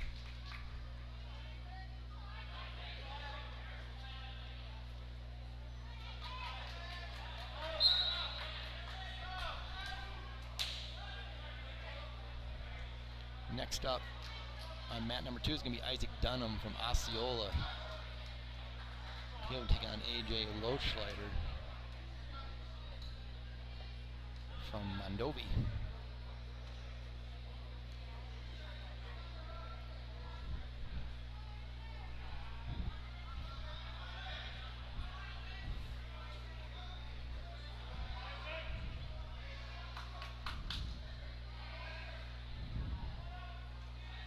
Great, and who was that one kid in high school when you started, like your freshman year there, that just put it on you in the practice room? Definitely Ty Fink. Ty, oh yeah. He was obviously a really good wrestler, and I mean, came in there and didn't really care, gave you a couple hard clubs, just beat the piss out of you. He was the alpha male. Huh? Oh yeah. McElroy and Fox are in a tussle down on mat number 2. It's 6-5 right now in favor of McElroy. Middle 35 seconds to go, second period. Yeah, you hear stories about kids that, you know, they talk about you start wrestling in late November, mid-November, and you don't get your first takedown until mid-December in the room. You get one out on the mat in front of a crowd before you get one in the room sometimes. Osceola picking up the quick fall. 36 seconds into the first period. That was Isaac Dunham. He'll move on to the semifinals.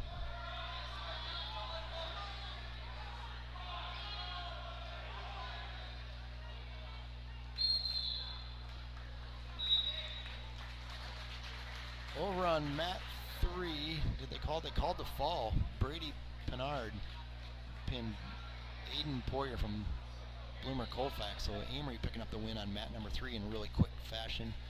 I totally missed it. 1 minute 55 seconds. This Now should start. Go ahead. be a good one on to Garrett Guthrie and was it Connor Weber from St. Croix Falls. Garrett actually hurt his elbow in his second match of the year. He's been out the whole season, his first match back. So.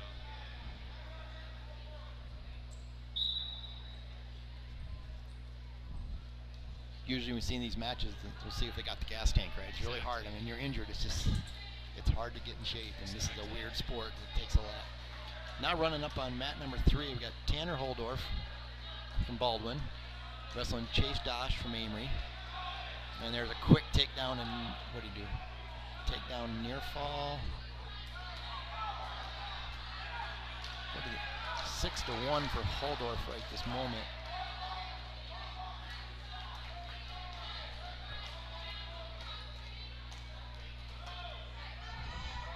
Got a bundle series going and picking up some more near fall here for Holdorf. Guthrie gets a quick takedown over there on mat number 2.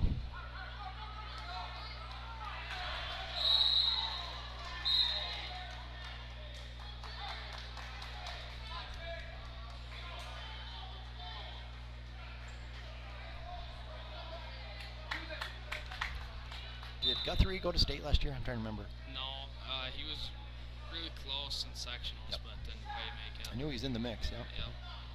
Holdorf placed 5th, was it? Fourth. 4th? Okay. Last year, yeah.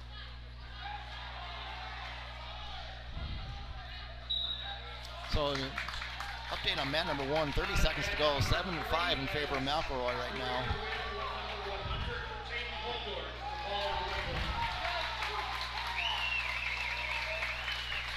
Hayden gets his hunger for that. That's impressive. Good for him. Yep. Congratulations, Taden.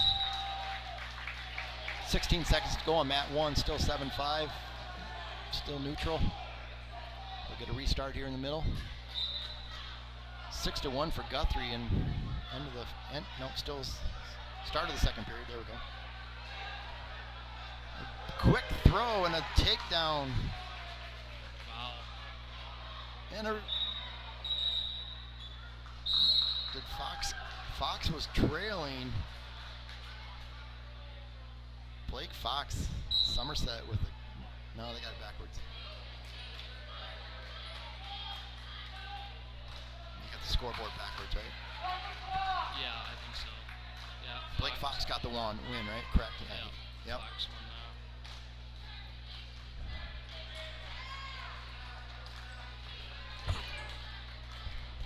Okay, now going up over on mat number 3, we got Ian Berger, Mondovi, Oliva Strum, freshman, 23-17.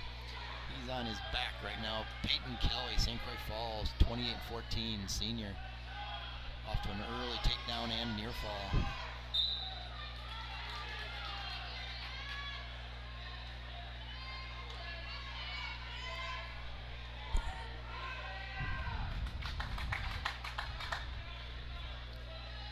Now over on mat number 1, Drake Gartman, Baldwin.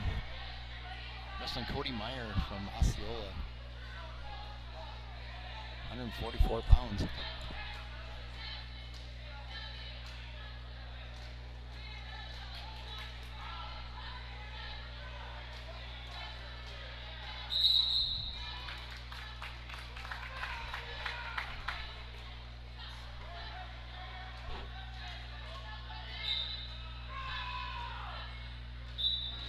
And Kelly gets the fall over on mat number 3 at 157 pounds. First period, minute 32. Now up on, we got Grumman and Cody Meyer, never mind. Guthrie's up 10-3, second period. And then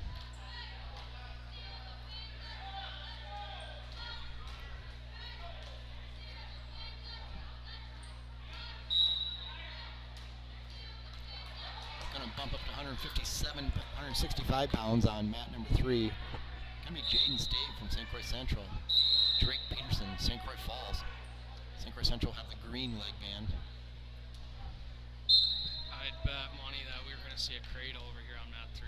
Drake Peterson is... He's a cradling machine. I've seen him, yeah. He's got a go-to move. Yep, and it works, so...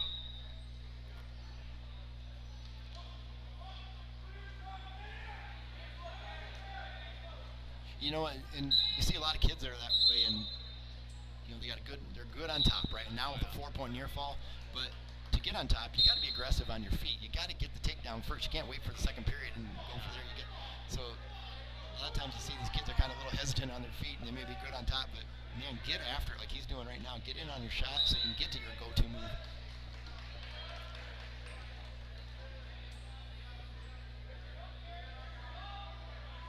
Cleaning up a little blood over there on mat number 1.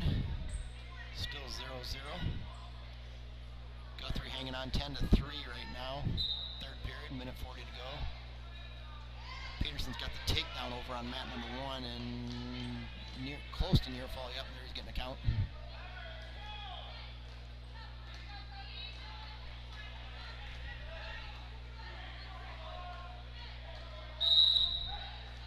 There's your cradle. Good call. There it is. Ooh, that's impressive.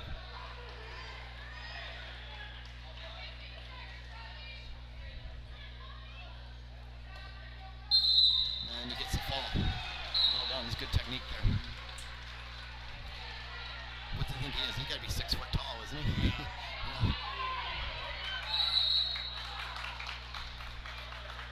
Wild scrambled in the first period over there on mat number 1. No points. Guthrie looking, this will end the match no matter what here. Got 4 near fall.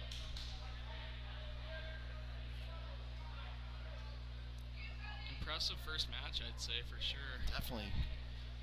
And just, when you wrestled, 2 matches all year, and just the nerves, right? You've said around, you had to wait for the first round to get over to wait in, 3 hours ago already? It's been quite a while. So Guthrie takes the win there. Nice job.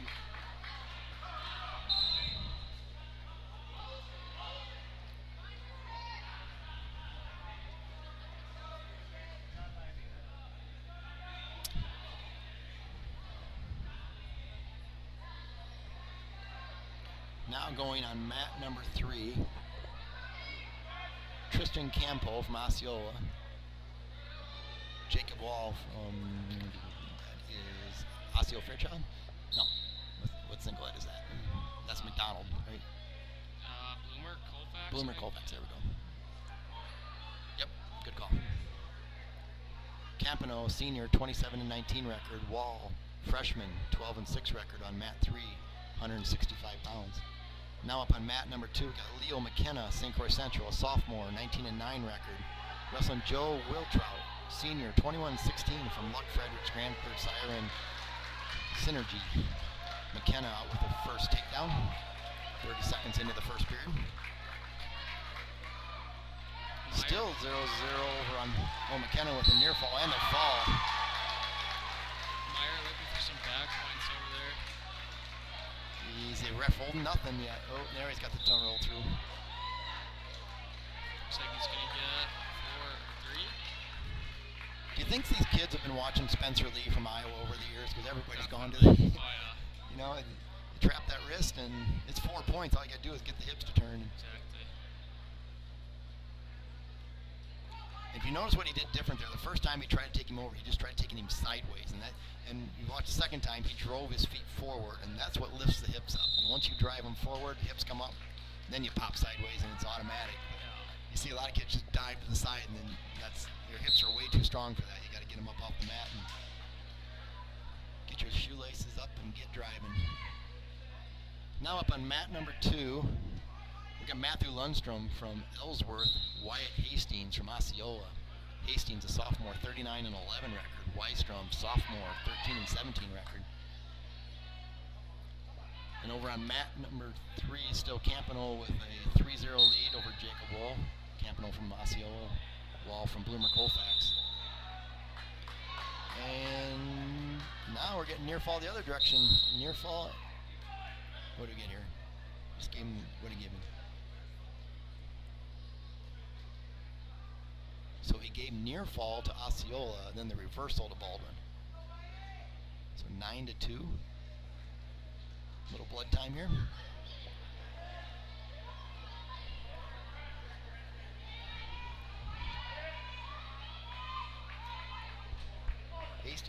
Hastings in a headlock position on mat number 2.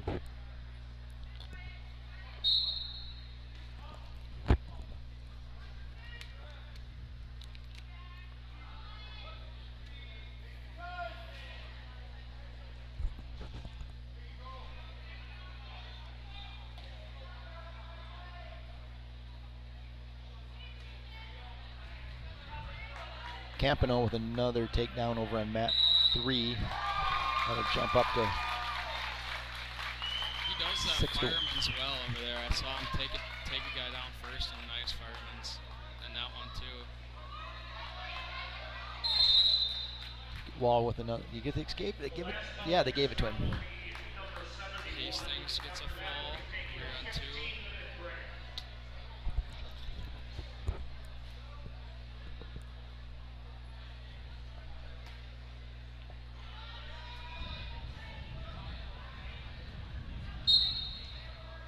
So now it's coming up on mat number 2 is going to be Blake Knoll from Luck Fredericks Gransford. Going to wrestle Carter Bigley.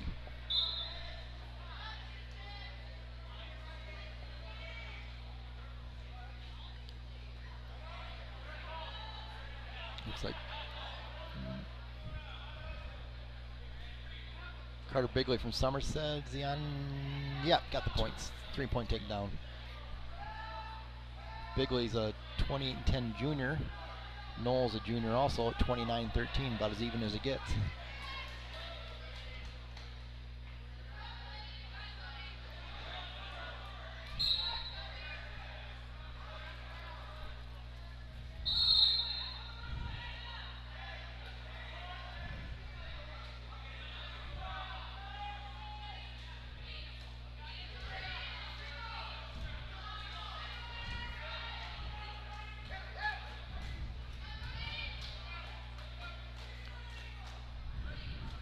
Meyer still leading 10-2 over on mat number 1 over Drake Gardman from Baldwin. Bigley still leading 3-0 on mat number 2 for Somerset over Knoll from Synergy. And getting a little tighter over there on mat number 3. Right now Campo leads 7-5.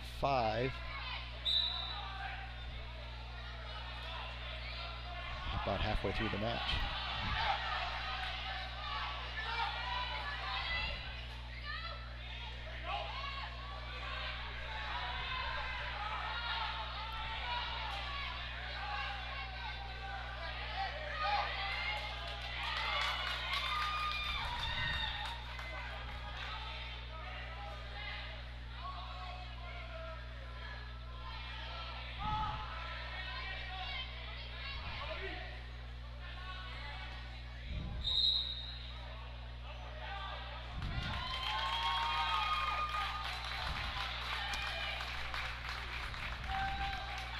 And that'll be a tech fall on mat number 1 for Cody Meyer. Got some action here on mat number 2. Got a reversal. Making it 3-2. End of the first period. Now coming up on mat number 1 is be Nolan Herwick, Luck Fredericks Gransford versus Everett Knosby from St. Croix Central.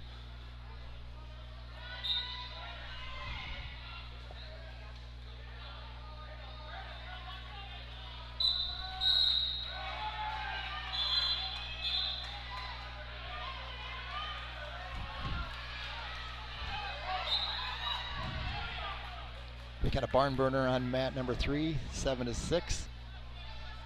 With about a minute and a half to go. Campo leads. 3-3 now on mat number 2 between Bigley and Knoll. Knosby jumps out with an early takedown on mat number 1. Knoll getting some near fall here on mat number 2. It's it.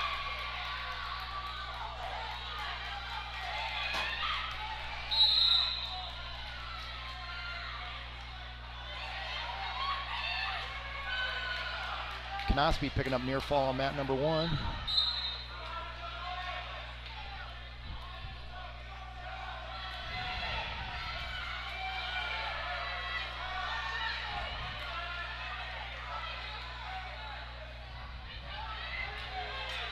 Four near fall awarded to Knoll. He's going to take a 10-3 lead, middle of the second period. And now looking for more. It's 9-7 over on mat number 3. Jacob Wall come all the way back against Tristan Campano. Got 30 seconds to go. He's got an arm bar in also. Going to get stopped for potential danger. Knospi picks up the fall on mat number 1. He'll advance to the semifinals. There'll be a change in our break time. 15-minute break will be after bout number 88. Oh, I'm back, and if you guys hear that, there's some food in the ag room. I didn't have enough time to eat it all. We got some barn burners going here. We got a quick unexpected fall happen on mat number 2. Mat number 3, Campano led 5-0. Now he's up behind 9-7. Make that 9-8. Gonna go for the throw. There's 18 seconds to go. Let's see what can happen here. And to add to that, everybody hear me all right? All right. Campano's the only senior on the Osceola team. I got one of the coaches trying to get information this morning, So Wall, the freshman, picks up another takedown, going to win it 12-8. Absolute barn burner. Freshman Wall against the senior Campano. Now going up on mat number 2, we got Blake Nelson, a senior, 26-6 for Ellsworth, wrestling Dylan Koss, a senior for St. Croix Central at 20-14. Fresh up on mat number 1, we got Andrew Thompson from Baldwin. Yep. And Levi King from Synergy. And Andrew dropped down to 165. Might be the tallest 165 pounder in the state, I can tell you that. Well, we're glad to have him on the mat instead of dribbling that orange thing. Well, and I think you wrestled probably Blake Nelson a little bit over the years. Yeah, I wrestled him a couple times my sophomore year, and I wrestled him last year as well. Well, and I think you guys were in youth together too. Yeah. So his mom was a Davis Landscaping. So looks like Thompson's on his way to a tech fall here rather quickly. Gets one more turn here, it'll be over. Now up on mat number 3, we got Hunter Halverson from Ellsworth and Matteo, let's just go with Matt from Somerset. Somerset's up 3-0 to start the match. Oh, yeah. I like Matt. How about that? Yeah, I don't want to. Yeah, I'll be apologizing for a month if I just try to. Me too. And then on deck, we also have another name that I'll butcher too. So.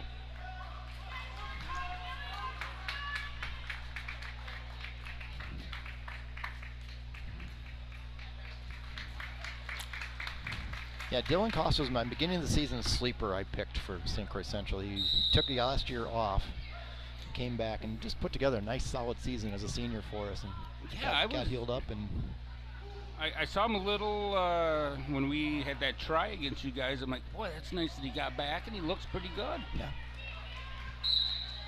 So it looks like Andrew, we got a Matt 1, we got Brock Swenson, and Zarian Larson from Prescott.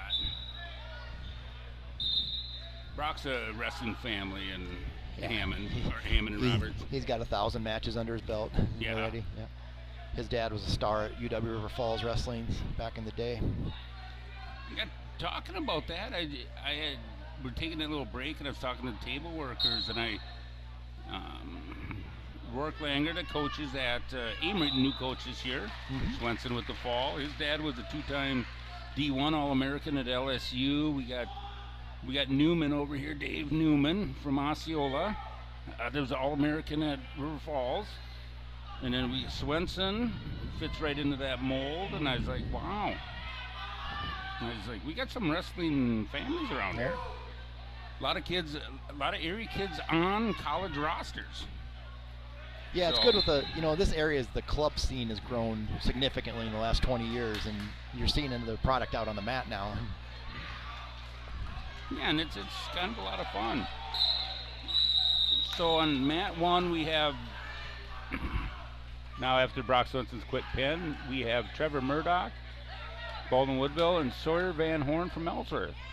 So when did Trevor decide to move down to 190? It was a little late decision, but yeah, it wasn't a bad cup for him, so he thought might as well. Yeah, I haven't been in the room since around Christmas, and he was still pretty solid. Looks really good. I was gonna say, there's the fall. Nice job. Near side cradle, and got his hips flat, and away we went. Yeah, I think just missed it on mat 3. Griffin Marco got a pin. Yeah, he was up 6-1 quick, and I looked away, and he's not on the mat anymore. So. Yeah, he's down to 175. I think he did wrestle there last weekend. He moved down from Badger, and I'll give him a shout out. He's gonna be my roommate next year at Falls, playing football together. Okay, So awesome. I'm excited for that. well, I kind of filled the mother in and what kind of hoodlum you are, so maybe it'll change. Yeah, I don't know yet. And I know, and I do know Cole is listening. He had a win last night against Northern State, wrestled for Mankato. Watch that. As long as the heavyweight, Colton Hush is from Baldwin. Cole Marco is St. Croix Falls, and Tanner Gaffney's the heavyweight. He had a tough one last night, didn't win, but good match. So it's always great to see. I mean, a lot of area kids when we go to follow some wrestling. There's kids wrestling all over from the area, and that's fun. Well, and I think we moved here 23 years ago now, and you just didn't get many wrestlers. You had the Black Brothers coming out of River Falls. You had Brambles and them, but at the end of the day, lately, just look at the last 10 years, how many college wrestlers, just even your UW Eau Claire, your WIAA type wrestlers, and then your D1s, they're just fun to watch. And yeah, it is. And the fun thing I like as an older coach is a lot of these kids are kind of interested in coaching. Yeah. So wrestling's a sport. You got to get them back. So on mat 3, a quick rundown. We've got Micah, and I'm not sure where he's from. Who's St. Croix Falls. St. Croix Falls, and we got Jack. Oh gosh, Muka, let's go with Muka. Yeah, Muka. Or Muka. Muka. There we go. From Somerset. Mat 2, we got Blake Nelson and Dylan Koss. And mat 1, we got Blaine Severance from Mondovi. And I can't see where Bracken Young is from. So Eldorf. Koss with a takedown third period. It's going to be 6-5. He's going to intentionally cut him. It's going to be 7-5. Let's see what happens here in the last 30 seconds. And there's a stall call. 1 point. Yeah, that's nice. How fun. R.J. Dilger liked that call. Well, I think it was the right call. I mean, he might. I do too. Going to run out of time here. Oh, slip.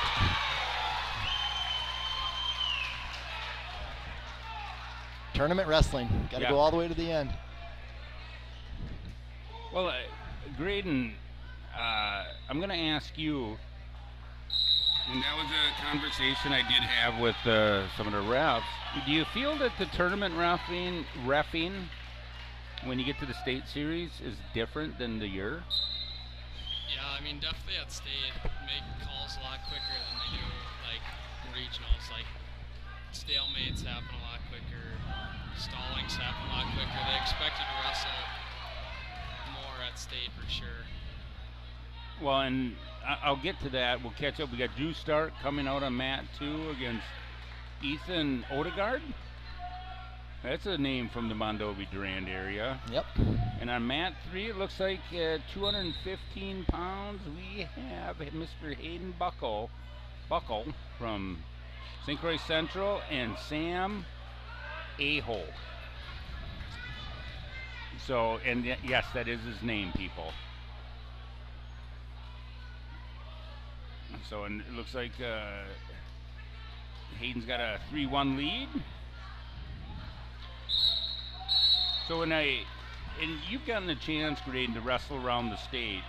Port Washington, I always noticed when I would go down there, they let physical wrestling go a little more, didn't they? Oh yeah, for sure,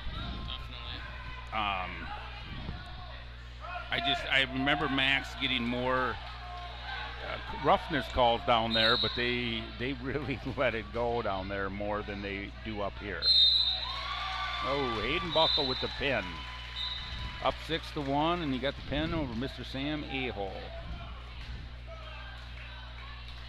Then over on mat number 1, Blaine Severson jumps up to a 6-2 lead now over Brecken Young from Ellsworth.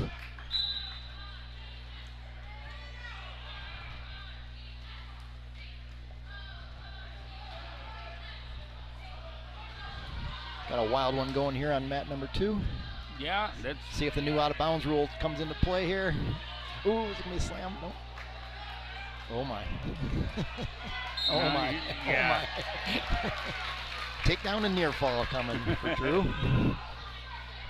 I'm looking at Coach Jeff Newton and Jared Fink. At the same time, when Drew was in that little roll, they both leaned back in their chairs going, oh. See, I don't know who his parents are, but I'm going to guess I should look for gray hair in the crowd. If that was or bald, one or the other. No, he's actually got a full head of hair, Eric. He hasn't pulled it all out yet after watching. I know we got a couple of those kids on our team. I don't know where that little book is, but Drew Stark's dad works for Pac-Man Concrete. I know he's a supporter. Somewhere around here, they're just little laminated things. So, if you're listening here and you're a donor, oh, I got it. I have them. So when we take a little break, I better go through these, but Pac-Man Concrete's on there. So Elliot Havlish picked up a quick fall, the freshman from Osceola, over Travis Rockensock, the junior from Synergy. That was really quick. I didn't, like a minute or something like that. That's a very well-built athletic freshman up there. I got a chance at middle school. I know the football coach, Scott Newton, is very pumped up about having him on the football team up there. So he can play guard, center, and tackle, right? He's fast enough. Yeah, it's hard to find the 250, talking about Jaden Stave. It's very athletic, well-built, 215-pound freshman. He actually plays running back. Oh, he does? Does he really? Oh, wow. Oh, that's it. Well, and Osceola's over the years have had some big horses at running back. And we got going now on mat number 3. We got Jacob Koss, freshman from St. Croix Central, with a headlock and a takedown. He's wrestling Brett Bartlett, a junior from Synergy. Quick takedown and near fall. Now, in these positions, Dennis, I'd like to see him hip heist, take that elbow across the face, and get the hips flat to the mat. More like just for that right there, yeah, right? Let yeah. go. Know when to bail out. Yeah, it's Drew Stark here with a nice 3-point takedown to extend his lead to 11-1. Looks like he's sitting in control. Drew is not panicking today. He must be feeling good. So this is another, Jacob Koss is our freshman heavyweight. He comes in about 215, 220, so kind of that same build. And he's come a long ways this year. He's really grown up out there on the mat. With Aiden Ballard got hurt mid-season, and he stepped in very nicely for us. He got a win here. Yeah, he's got some big through the hips, big through the legs. There's some horsepower there. I'm guessing he's a lineman, Graydon. I'd assume so. Come on, these big guys can't all be these pretty positions. We were talking on one of our broadcasts once when we had a lot of time to kill, and we were saying, you know how volleyball has to rotate? Wouldn't it be great if football did that, where the linemen had to become the running backs after every play, you just rotated? Wouldn't it make the game so much more interesting? Being a lineman, I feel that the running backs, their feelings would get hurt when we'd yell at them. Well, they'd have to learn how to block, right? Right, Graydon? And Mondovi's Aiden Isaacson's got a quick takedown. Looks like a fall real quick here against Ryan Frelk from Bloomer Colfax. That one's over quick in 8 seconds. Fastest of the day. I think it's Mondovi, if I'm not mistaken, is a pretty solid kid. I know they were talking about him earlier, and he was one kid that I did kind of look up when they're talking about him and said, oh, I better watch this one. That's only a sophomore, too. Yeah.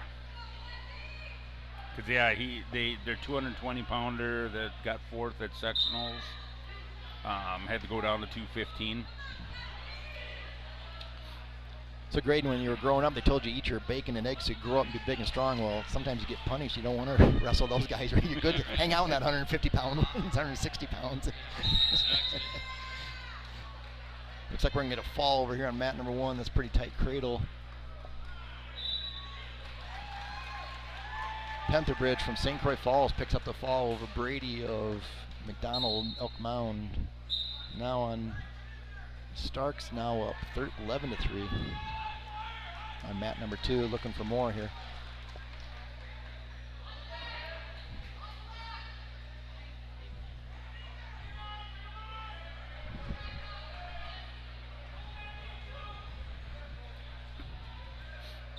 Looks like we're headed to the consolation round now on the, looks like 106, am I right?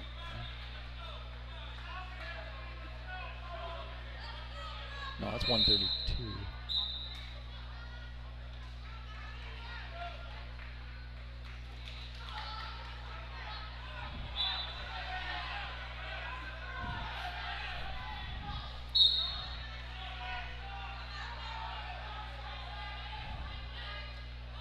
Drew looks to be in good control, like you just said. And boy, that was a quick on mat 3. Chase Anderson got a quick takedown. Then you got Baldwin over here on mat number 1. Oh, Garcia. Mateo, freshman.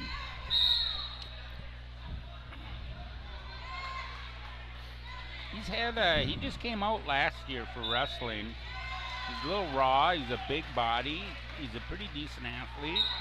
I see he loses by fall, but he's had a pretty good season so far for second year and year in high school at a heavyweight. Yeah, Brockman, I watched him earlier this year. He's the real deal. Oh, yeah.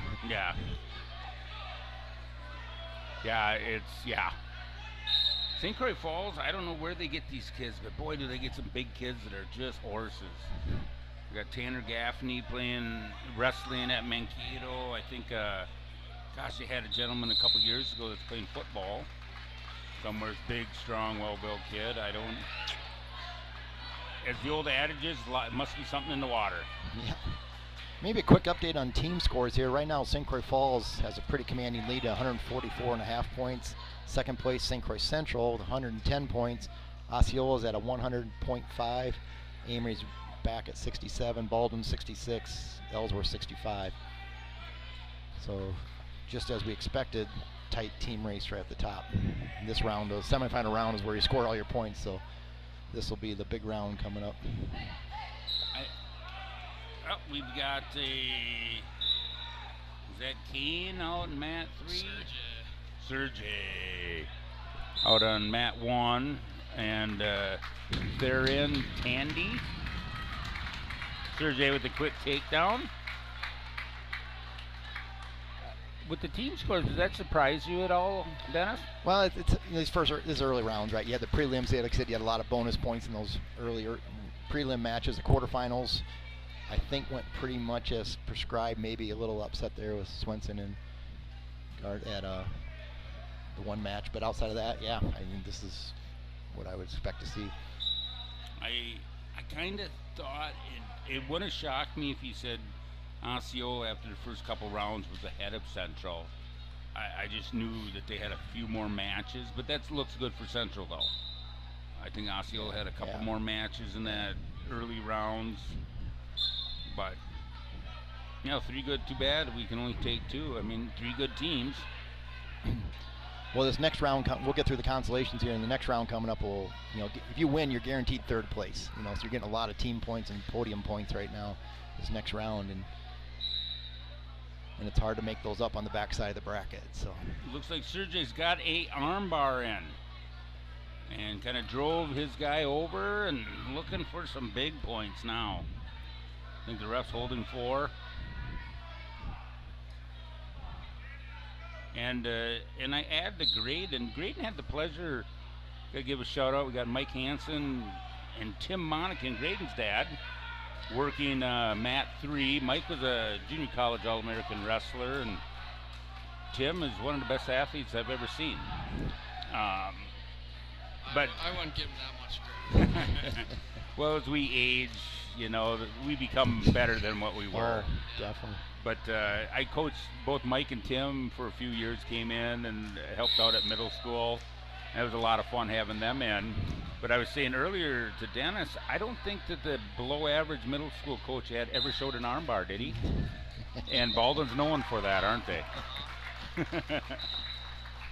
And right out in front of us, we got Terry Stone and his wife Judy, very active. They do a lot of stuff for the WWF. He's a local rep. He'll jump. He does basketball games. He can't help himself but work. And then over on the far mat 1, we have was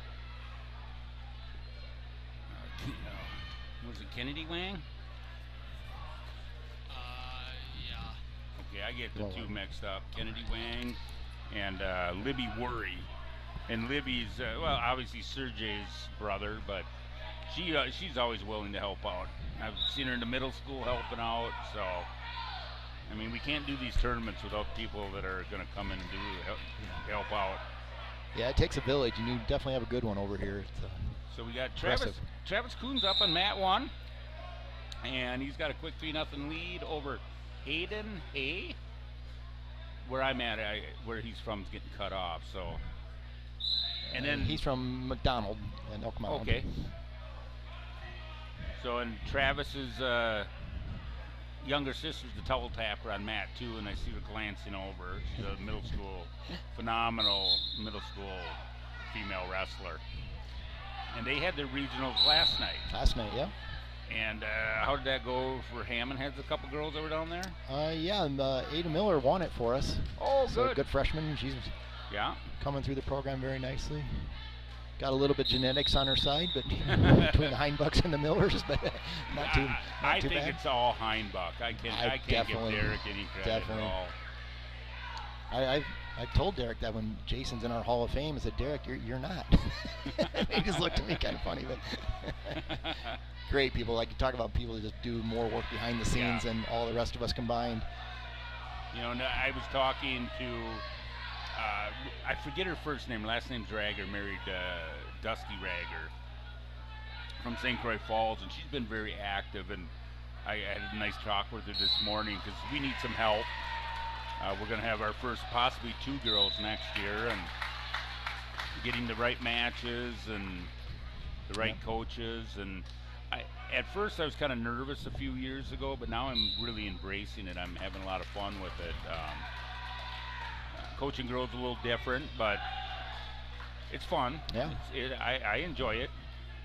It's great for our sport. You know, I mean, there's 50% of the world population to grow the sport, right? And you know, and the one thing I found out is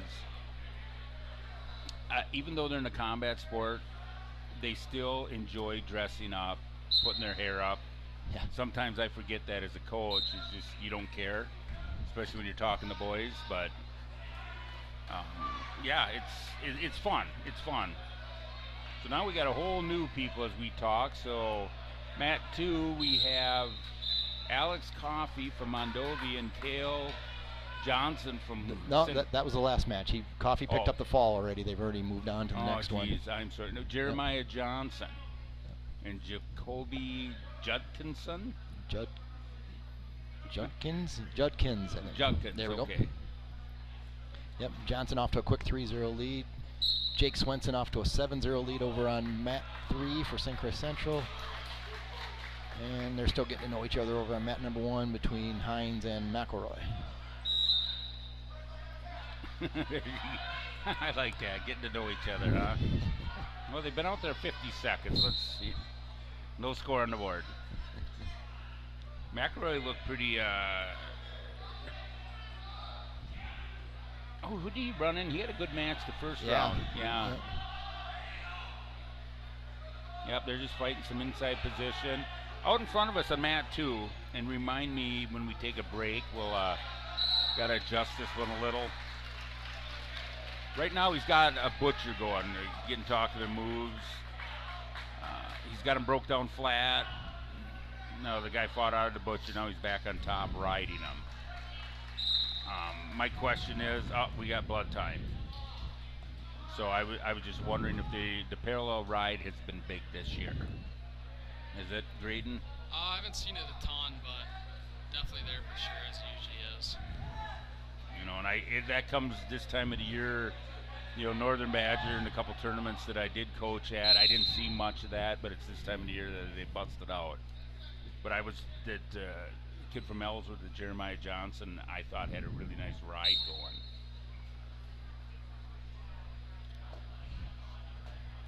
Well, this first round's coming to an end. I think I'm going to go down and talk to some of my teammates, congratulate Drake and Tatum for getting 100 wins. Yeah, Thanks for congrats. having me up Appreciate here. it. Yeah, no Good luck problem. with everything. Have fun in school next year. Before I go, how close is Tatum Holdorf to 100? He just got his 100th now. He got That's it what this I round. thought. Drake got it in the first round. He got it in the last. And he did show me the picture. He did weigh 189.4. Because I really doubted our last duel. And I said he was probably wearing that man purse that he loves to wear. Oh, yeah. It was all full of rocks and things. So thanks for stopping by, Graydon. Thanks for Appreciate having it. me. Thanks for Yep. having me. Congrats on a great career. It's fun to watch you.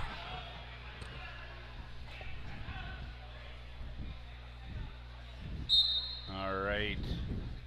I missed, I believe Swenson either got the fall or tech fall over there on mat number 3. Yeah, and I would hate to hit rewind and tell you because I'd mess something up. So Jeremiah, he's got him kind of in that butcher walked around his head, and that's for those big guys when they get that locked in and walk around. That's a hard one to fight out of. And Hines with a nice takedown there over on mat number 1.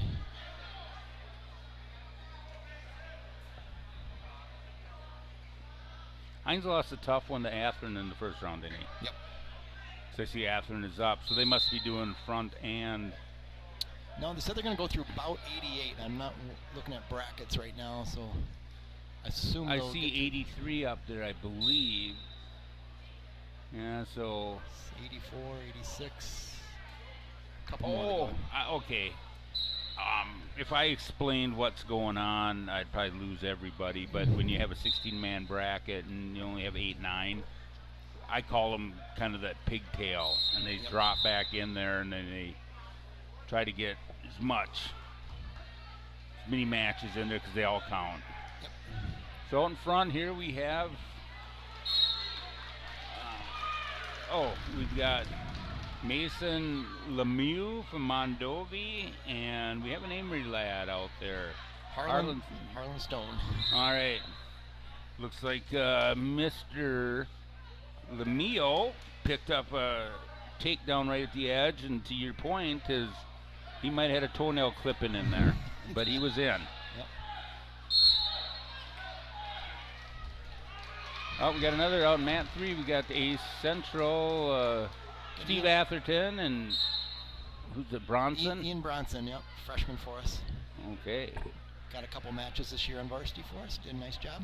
Well, if I'm seeing this right, he's got a nice little 5-4 lead. Yep. Well, you guys, when last week sent out about 10 freshmen and sophomores in your lineups, and they look good. Central's got to be happy looking forward. Yeah, that's the coach. I've talked to the coaches. They're pretty excited about the next 5 years coming up here. At least you can't look out too far in advance. You know, a lot of things happen between 7th grade and your senior year. But it's start with today and go from there. Yeah, that's a lot of fun.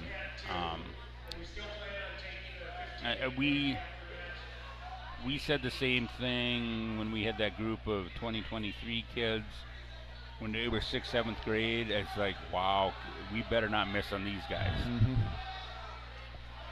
And for all the astrologists in the world, the stars have to align, right? You got to be good at wrestling. You got to take care of the classroom. Yes. You got to do the work in the off season in the dark weight room at 5 in the morning, and then you got to miss the flu bug, right? You've seen how many schools have been just wiped out in the last 60 days, and if it's hitting right now, it's unfortunate for some that are going through it right now. And it takes a lot of stars align, not just what happens out in the circle out there. Yeah, and it's diet and everything. Yeah, and it's for all the basketball, all the winter sports, hockey. You're battling the sickness. That kind of make your group of friends a little smaller, especially when you get this time of the year, because you just don't want to get a cold. Oh, Got a little head whip here. Brunson gonna pull out of it. oh, you kind of pulled the wrong way. He's gonna work his way out of there. There we go. Yeah, he got 2 back points out of that, but it just So I mean, personally, when you see these freshmen wrestling on the backside of the bracket, I love to see these 12 to 10 matches, right? They're learning how to score. I'd rather see that than a 4-second pin, right? Where you don't learn anything, right? And you've been in the middle school long enough to know that that's what we always coach. Get a full match in. Going out there and pinning somebody in a headlock just teaches you nothing, because someday you're going to need to be right here where you need to take down or whatever it is you need. Yes, and I know you guys went through it. I was talking to Mr. Mike Ingham a couple weeks ago. His boy had a rough one wrestling for the Badgers now last night, but he's, I think, 4-4 on the year. But he was giving me a hard time when we were at the Central Middle School meet, and he said it must have been Headlock Defense Week. I said, yeah, I got about a dozen of my kids throwing headlocks now, so you got to show them the right way before, and then you show them how to defend it. But to your point, yeah, you're teaching positions. Where's your safe spot? Get back to that. No more hanging the arm over top. And yeah, but I see it in college. Good matches that are 14-12 with the new points, and it's just good wrestling. Yeah. So, and I mean, in years past, you'd sit there as a coach and go, our guy just gave up 11 points, got the win. What kind of rolling around mess was it? But I'm seeing some good takedowns, some reversals, and catching the guys like that Matt 3 there for a quick 2. Good wrestling. It's a 9-6 match over there, and 5 years ago you'd probably be pulling your hair out going, why are you giving up all these points? No, they made it so you can score more points now. And I think it is more exciting, in my opinion it is. Some people disagree, but...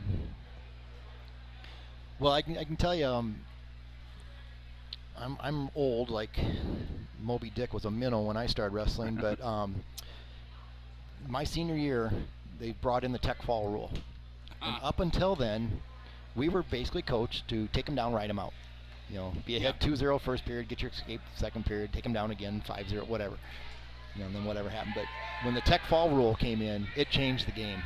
Suddenly, take them down, let them up, take them down, score your near fall, go, and you're on your feet, don't go for 2, you're going for 5 off your feet. And that just, and that's the scoring you're seeing now. And I think it's fan friendly. I don't think anybody wants to see a 2-0 match. They want to see a 12-9 barn burner. Well, I got to show my age. So Lundstrom from Ellsworth got the pin over Brock Hansen. Yep, from Bloomer. Yeah, Bloomer. So it kind of looks like that break. But to your point, I was a sophomore when that came in. The tech fall rule, the optional start. Yep. I can remember not having the starting spots in the middle and your back foot touched the outer line and you just went forward. Yeah, and I remember when they started on the outside of the circle. Yeah. I mean, when I was a little kid, I was watching the varsity. Yeah, that was the same thing. My senior year, you started in like they do now, and it just created scoring opportunities rather than dancing. It was so much easier because of that one foot that was on that inner circle's line and went behind it, they dung you right away. Exactly. And then I made freshman as lucky as a freshman, and the coin flip was decided before the match, whatever the weight was. So if it was your choice, but we used to, our coach, I called me wrong, but usually always took top, and the other guy went down. It wasn't like you had that, you just took top, so you were going down. Yeah. So, but yeah, the rules they've made, I think that they're good for wrestling. And if you follow freestyle and Greco, I was talking to Dennis Wasley this morning about it. I like some of that stuff. the average fan, there's more, whenever you get any more scoring, I think people like it. Yeah. There's always the wrestling guys have been around. There's always the argument, well, I don't know if that's the best for the sport. You got to take that call to get another one. But yeah, I think from an international perspective, they just need to leave it alone for 5 years, not change it every 2 years. We're as a folk style, USA is basically the only folk style wrestlers out there, so we're trying to mimic more and more the freestyle world, which is great. But I tell you, if you ever get a chance, go on, listen to Jordan Burroughs. He was on that famous guy's Joe Rogan's podcast. It's like number 1580 something. Just Google it up. And I've listened to it a couple of times where Jordan was saying, they would change the rules so frequently that you'd be in the middle of the match and not knowing is what I just did, is that a penalty or is that a, you know what I mean? Yeah. And he didn't know, and he's he's the best in the world right now. If he doesn't know it, can you imagine how confused not only the fan base is, but the coaches and everybody else, trying to keep up with it. Well, right out in front of us, we saw a Mondovi gentleman got the fall. Berger over Thomas Sweeney. Now I think we have Dosh and Weiss up. Yep, got Chase Dosh from Amory and Dominic Weiss from Prescott. And we got a couple sophomores going at it. And then we got a 3-0 lead over here in Mat 1. Luck Fredericks Synergy. He's got the win, or he's got the lead. Noah Harbeck and Alex Erickson. Oh, right to the back. But yeah, no, your kids probably went through and they were changing at mid-season, it seemed like, the rules. Yeah. Because when my son started going through when he was young, they had quite a few changes, but they've left it alone since right before COVID. Yeah. They've made a few minor adjustments, and to me it's like, okay, I got the hang of this. And I think USA Wrestling's done a pretty good job of making folk style. It's not, so when I lean to my wife, okay, yeah, in freestyle, this is what happened. Folk style, you can't do that, or vice versa. So it's subtly, scoring's a little different, and we can go around and around on the scoring in freestyle and Greco. But I think it's overall, a lot of these kids I know do it, freestyle and Greco. It is a lot of fun. So out front, Dosh is 11-2 lead in the first, and he gathers the pin.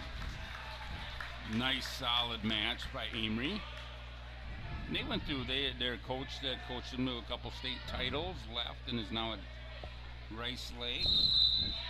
And I think Rourke Langer, I'm happy with the kids. Look like they're wrestling tough. And then Walker Ingham, junior college All-American. He's back on staff.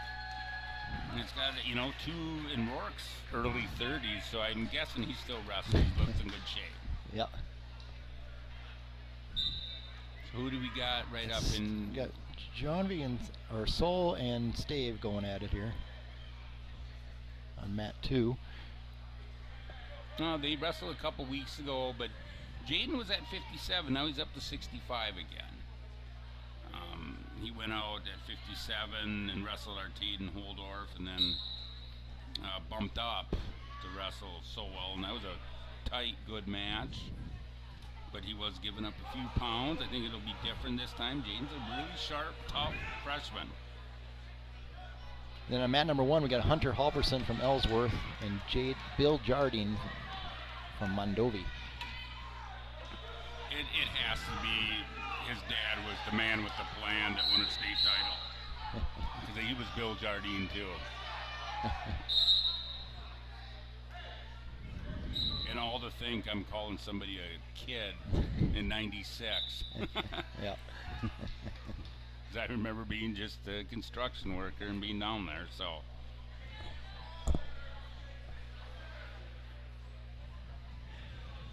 So, I apologize who's ever listening. We will, on this break, I will adjust it. I don't want to adjust it when something's out there. We are missing a little bit of mat 3 and mat 2.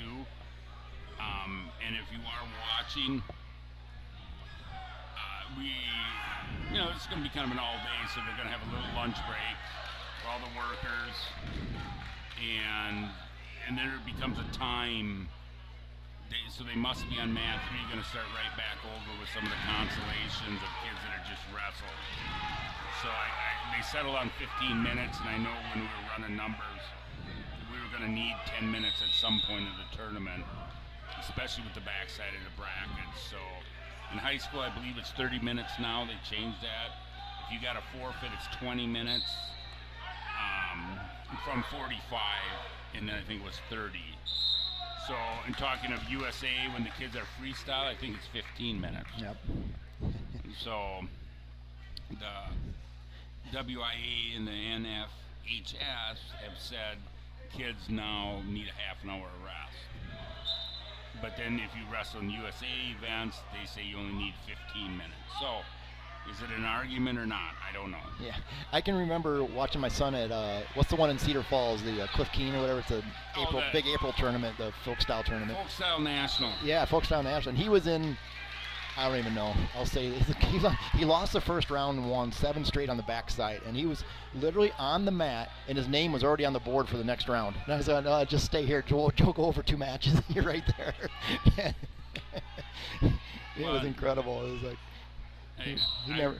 Well, Sam Stahl lost in the same kind of first round or two, and I think he wrestled 11 matches to get to placing, and kind of the same situation was that, well, I'm in the hole at one mat, I'm on deck at this one. Which one should I go to? Whichever one advances you further. Yeah. Yeah. You know, and he was pretty exhausted at the end of the day. He did wrestle back to, I think, 5th or 6th. But yeah, some of those tournaments, my son lost his quarterfinal match in Fargo. He was in the way corner, and he was already called for the match in the kiddie corner across the entire stadium. He had 15 minutes to get there, and they called him the 3rd time when he showed up. And he just took his time, got a drink of water, and just walked there. Yep. And he chewed up about 10 minutes because if you've ever been out to Fargo, it's on the football field. Yep. You got to get through areas and. Yep. But you know, we saw the same thing during COVID when the high school basketball, our Central team made it went to the state Final Four, and they were playing back-to-back games on the same day in the state tournament, which you never see in basketball. But they were saying these kids play AAU, they play 7 games a day anyway. They can play 2 high school games in the same day with a 2-hour rest, and their kids are resilient. They can do whatever. Yeah, and I've always questioned that with the 5-match count, and I think under the WIA you can do two games a day outside of football. Needs to be 5 or 6 days. But I think basketball, hockey, even I think they can play 2 a day if they need to. Yep. So, but us wrestlers, you can have 5 duels in a day. So, I like to say we're just tougher. Exactly. So Stave still leads 6-0 at the end of the second period. He chose top here for the 3rd. He must like something he sees here. He's been on top for almost a whole period. Well, and that's going back to your point. And it used to be for many years you went down and got that 1 point. But we've seen Jaden here with 2 3-point takedowns to go up 6-0. And if you're feeling it, that 1 point, yes, you got to get away, but if you're feeling something out there, ride them. Because that 3-point takedown, that's being 6-0 used to be 3 takedown, now it's only 2. Yep. So back in my day in the middle school wrestling, because of 1 minute period, I always told the kids, you're up by 4 points starting the 3rd period, take top. Back in the 2-point takedown day, what's the worst thing that happens? The kid gets an escape and a takedown, that's 3 points, and you still win the match, right? So you're dominating, stay on top. Don't give them another chance, And now with the 3-point takedown, it's changed the philosophy a little bit, but in general, I'd say it still applies. Well, and I looked at it. That's a great point, Dennis. I always looked at it. If you're up 4-0, and you're, you got to know your wrestler, but take down, because is the other guy going to ride you out for the loss? They've got to make the decision to go down 5-0. Oh, let you go, yeah. So it's now though, if you go down, you're more inclined to your point. It's like, no, we're down 4-0, but if I get an escape and takedown, it's 4-4. Yep. So, And Jaden is on that leg hard. Now, they called stalling. They gave him a point. So I'm going to throw in my 2 cents from somebody that's old and opinionated. You have 5 to 7 seconds to return the guy from the mat that's on the bottom in the mat, when you're on the bottom and you're in control on top. Sometimes they overdo this because, yeah, if you have them up in a single leg or you're both standing in the mat return, I understand that. But Jaden had a single leg, but that guy had 3 points of contact on the mat. So he's technically not up. And they dung him for that. And that's kind of what I've been looking for about these stalling and these parallel rides, because I disagree. It's part of the mat return. You drop down, and that guy, right now, he's not considered standing in the quad pod. Yeah. And so nice win for Jaden Stave. That moves him into the semis, doesn't it? He lost his first round, so this will be he's battling back to 5th first. He's got. Okay. I have to look at the bracket. I don't. If they win this round, are they in the 5th, 6th place match? Is that? Yes, I believe so. And then how it all plays out, you can wrestle one spot. So if you get 5th and you haven't wrestled the guy that got 4th, you can wrestle him. The only screwy thing is the 5th gets a shot at 4th, but 4th, does it get a shot at 3? No, because that would be an extra round of. Yeah. It would create a whole nother. So that's kind of the a lot of this turns into a matchup situation. So, and looks like one more match on the board on the end of this round. Sean Graff. We got 2. We got Sean Graff, Noah Kruger from Osseo Fairchild. Yep, there we go. It's out there. And then after that, there's an Ethan Odegaard and Caden Riley from Prescott. And I'm going to answer the question. Track wrestling, and it will go to USA bracketing pretty much next year. A lot of tournaments, very similar how it all works. But everybody's assigned a mat. And you're wondering why, well, the matches lasted less time.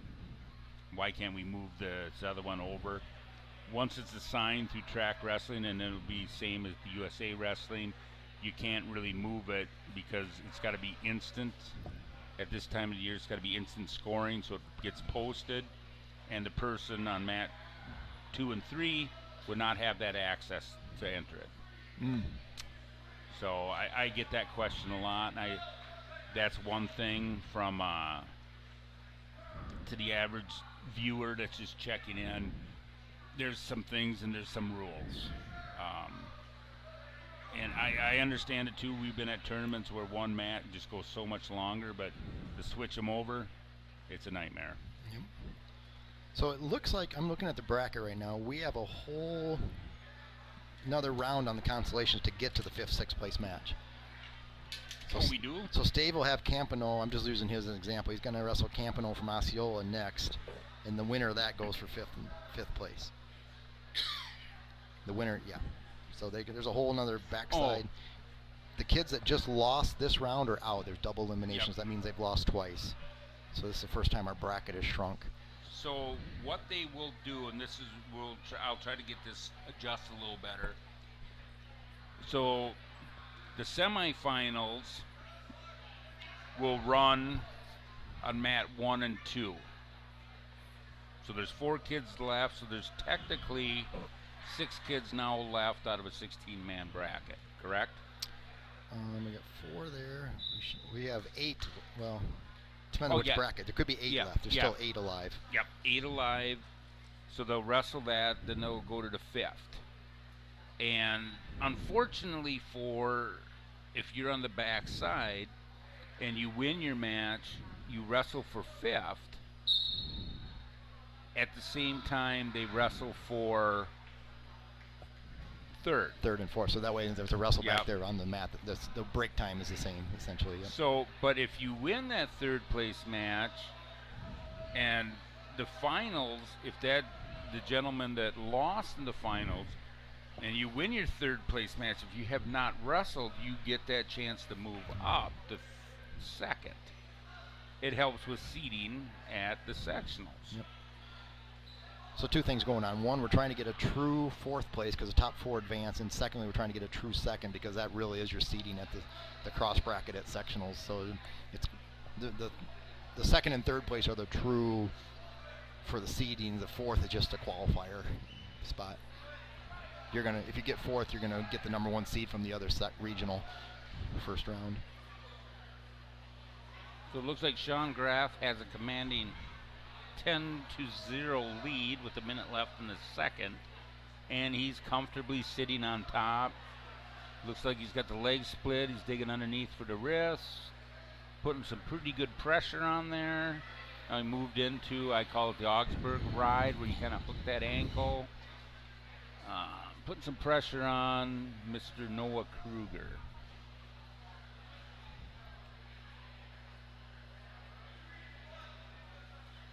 Now Kruger's been warned for stalling. And I learned something new the other day, Dennis, at a college meet, that when you get called for caution and stalling, you are cheating. Yeah, okay. Yeah, just listening to the fan being in Mankato and then being at a home duel, I laughed. I thought it was funny. Okay. Cheater.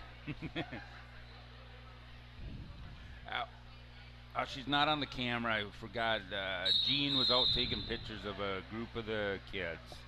Jean Johnson from St. Croix Central. She's on mat 2, kind of on the opposite side. You guys are blessed to have her involved in wrestling. She does a lot of good things for St. Croix Central Wrestling. Jean is the backbone of our club. Every event, not just, I mean, she's heavily involved in wrestling. We get the most of her time, but she's behind the scenes. She does in volleyball, basketball. She does the bingos, the charity bingos thing go on during the week too. She's the most active person I've ever seen in my life, and just bleeds true St. Croix Central blood, blue. So I told last year I couldn't make the middle school meet, and I'm working with another new coach and doing. Great guy, the kids like him. I really enjoy him, but I just said, hey, when you get over there and a lady named Jean comes up to you in a wheelchair and she tells you, hey, Baldwin, you grab the crock pot of hot dogs and get them in here and plug it in, you just go, yes, ma'am, and how fast. And I still think of over to Sloppy Joe's, I think it was before COVID. Ramberg, they're not in here. Sorry, Jean. I got a kid that I need to tape up. You'll get taped in a minute. I got to get Sloppy Joe's for Jean. She does a great job. Just, it's incredible what she does. And she's a very humble lady. You guys are lucky to have her. We are very fortunate to have Jean. And behind the scenes, I mean, our entire St. Croix Central Wrestling Club, they talk about families. There's one true family there, and we're behind, and besides all the work and all the fundraising we do, the purpose of our club is to make sure our youth wrestling stays free. We don't charge for practice. You know, we raise money through our events to keep the youth wrestling free, and it works to a T. Yeah, you guys have a good model there. I have talked with Brad many times. But it takes a lot of people to do that, and having Gene organize it that's huge. Yep. And you know, it filters down. Even Coach Holzer and his whole philosophy is, you know, he wants kids to wrestle. He's trying to change boys into men. You'll make them great citizens. But Brad also understands that some kids need wrestling more than wrestling needs them. Yeah. Yes. And we have countless stories of kids that just probably wouldn't be as successful in society as if they didn't wrestle for St. Croix Central. Yeah, and it's good. It looks, I'll break that up a little bit. Looks like Emery's holding on here at a 10-0. That was 11-3. Mr. Kruger did get a takedown, or 11-2 or reversal. I'm not quite sure, but Sean Graff moves on. Well, and it's, you know, when you say this, and we have the Griffin Marco for St. Croix Falls.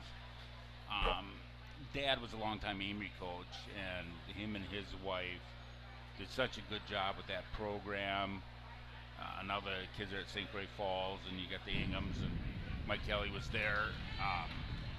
The amount of time to put in, you know, and I give Brad's wife a lot of credit. And I knew Scott quite well. I mean, the amount of time you're away from your own kids, and Brad had 3 kids. I know when Jeff Newton started here, he had 2 kids wrestling, and then a daughter playing volleyball and softball, and our Jared Fink's daughter is playing volleyball. There's a lot of commitment, and it's difficult, but it's tough. And that's the drawback of getting the new guys back in that are just starting families, just got married. You know, I got to be home, wife's working, well, I got to coach this guy, and I got to figure out the weight descent plan. Yeah. So. And just the days away, yeah. We always figured out coaches make less than minimum wage. They don't just get coach to coach today, and it's about a 30-to-1 ratio of. So Mr. Ethan Odegaard jumped up with a quick takedown, a 3-0 lead over Caden Riley from Prescott, and he's got him in a bad way. Yep. And there's a minute left, and you're on your back. Oh, there's the fall. All right, so we'll end this round. Benny, if you're listening, I'm going to adjust the camera to your liking, but we'll probably have the headphones off, because I think Dennis, I was able to snag a little something to eat on my way up. So you want to run down and grab a sandwich? We'll take care of it. I will say this for us wrestling junkies, the WIAA tournament's going on right now, and they're in the quarterfinals up to 197 live right now, and team scores right now. UW La Crosse has 83 points. Wisconsin Eau Claire right behind him at 67. Whitewater's at 57. Stevens Point, Platteville, and Oshkosh are way behind. But as expected, top 5 ranked teams in the nation, Eau Claire and La Crosse, going at it. And it's going to be a fun tournament to watch. So you're talking about wrestlers. We have our own St. Croix Central's Teague Holzer wrestling there today. So. And we got Ty Finks at 49, Ty's there, got the second seed. And a quick, back in December, you were at the meet too, the La Crosse Eau Claire meet. Yeah. And I think it was 783 people there. It was full. It was full night. And they set it up really nice. Kind of made it a little bowl shape with the bleachers. It was a lot of fun. And I wasn't able to get down to any more Eau Claire meets, but Augustana, D2 school, went and took on Augsburg last Friday night. And I think there was close to 2,000 people in the stand. Beautiful. And so, I mean, last night to the wrestling people that saw Iowa and Minnesota, and that's about 5,300, and it was sold out. That's kind of not the norm around the nation. Augustana brought in 1,000, almost 1,000 the other night for their duo. And then I talk about over 1,000 for that one in the cities. At least, if you don't get out, if you want to see some fun environment, some really fun wrestling, it's Eau Claire, La Crosse, Stevens Point, Augsburg, and St. Cloud is, they've got a team out there, they're D2, that I think that they're top 15 in D1. That is an incredible team they're throwing out. Same with Augsburg. Yeah. It's just loaded.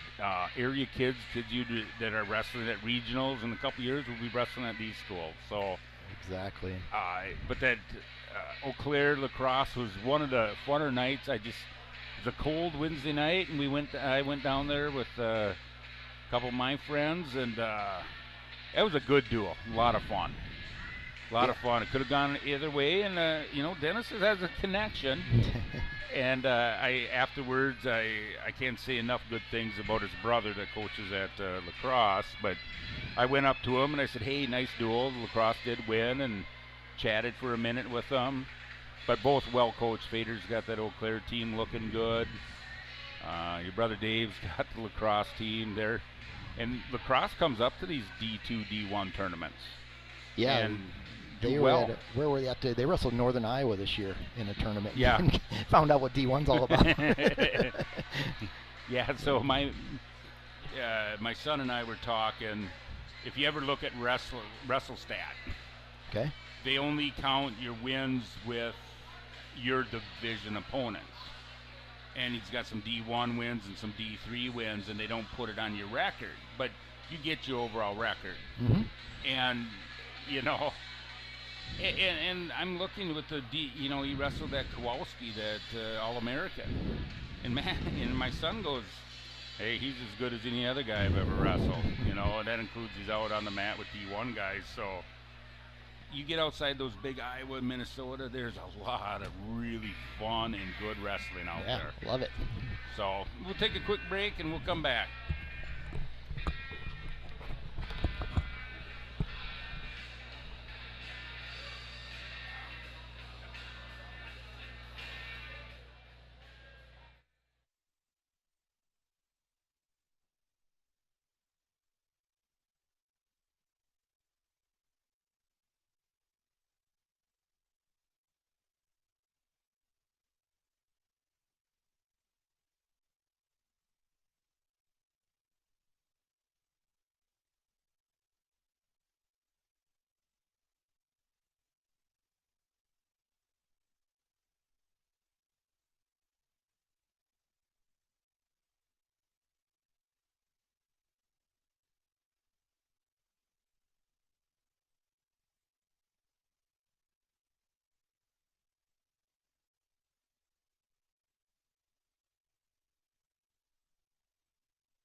Mat 1, Lampin from Ellsworth, and Austin Volt, St. Croix Central.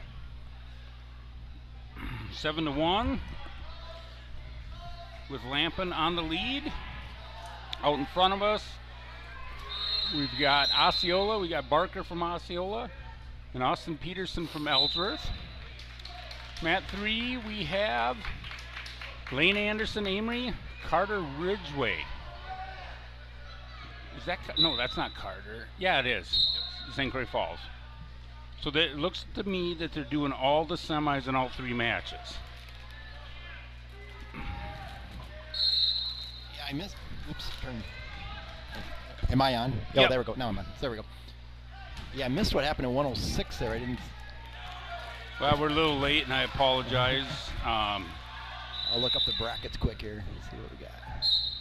And I, Oh, that's why Holzer got a fall in 21 seconds. That's why we.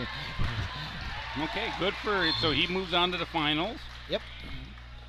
And the Barker Peterson match will be his. Nope. Barker Peterson. Yeah, it'll be the Barker Peterson match out here in Mat 2. Okay. The winner gets Tread and Holzer, and the loser gets who did Trent and Pin in 21 seconds.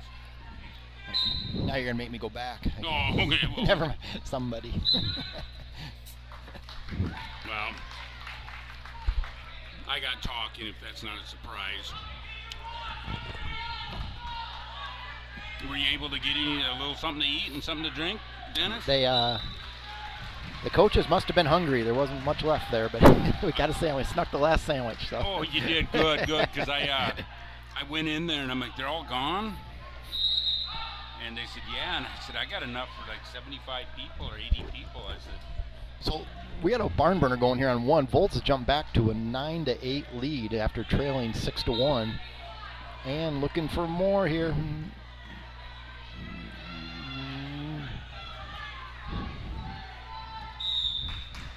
Incredible.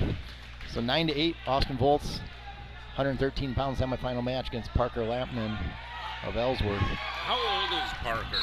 He is just a Parker. He's a sophomore. Okay.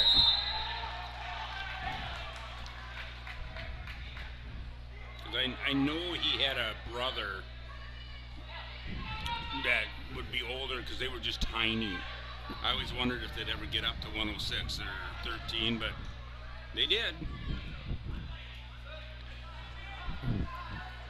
In the middle mat, Malaka Barker from Osceola got a commanding lead right now. He's up 8-1.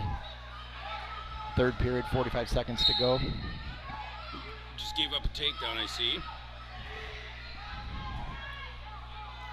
And Lane Anderson over there from Amory, still up 8-0. I see Lane's ranked #1 in the state. Yeah. That's all. I totally forgot. Him and Colton Haas went at it for about 3 years. And when I saw Lane Anderson's name, I just said, is he an 8th-year senior? But Is there, so Ellsworth got a reversal here on mat 1. Now it takes a 10-9 lead. Volt's trying to get a reversal here. Oh my goodness, got another lead change. Looks like he's got his reversal, maybe. Yeah, there it is. So now it's 11-10. We talked about scoring in high school sports. Here it is. 21 points on the board. We're only halfway through the match. But it's good scoring. I mean, they're wrestling hard. And Bolts with another turn. Nice, tight, 2-on-1 tilt. Picked up 3 more. Okay. Barker advances for the rights to face Trenton Holzer. And how did that go the first time? Oh, they didn't. They switched weights. That's right, that's right. Oh. Volts.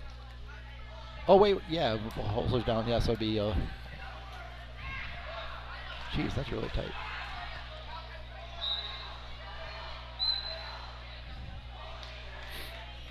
All right, now up on mat number 2, Alex Willeman, Osceola, sophomore, 7-11 record wrestling. Nate Bovadlik, freshman from Somerset. This is the consolation match on mat 2. Oh, okay. So they are just wrestling them all through here. First come, Just, first serve. yep. So it starts at the top. I see in mat 3, you have Shower. He was one earlier that, did we say back or? He went through and I just talked to the Denny Wasley there, the coach. I just talked to him on the break here. He's got we'll call it an upper leg injury that's just happened. It's and he's fighting a knee injury from cross country still, and he's got. So we'll see. Yeah. Upper leg and that hip flexor. If it's that is a awful injury. Jeez. Somerset coaches, I'm not sure the gentleman, but the head coach, Allie Peterson, Baldwin grad, state champ. Okay. I know he's got a son that's wrestling for them. He puts in a lot of time up there. He's another one that does that. So mat number 1 scores 22-10 with still a minute 20 to go in the match. Incredible. Mat 2 is a consolation match. It's 3-0 for Osceola right now. And I was going to say Shower has a take. No. Anderson's got the lead. There we go. 3-0 on Shower. Zeke Anderson, Bloomer, I'm sorry. Yep. Lane picked up the W a little bit before.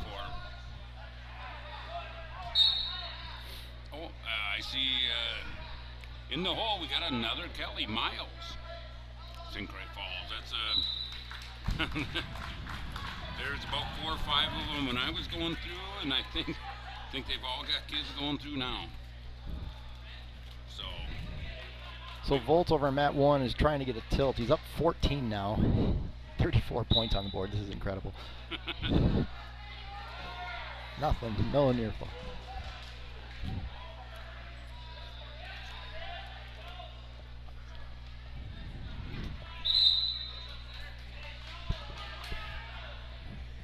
So if Bolts doesn't get the tech fall here, does Holzer make him walk back to Hammond? Well, thank goodness we're here and not in Neilsville like we were last year.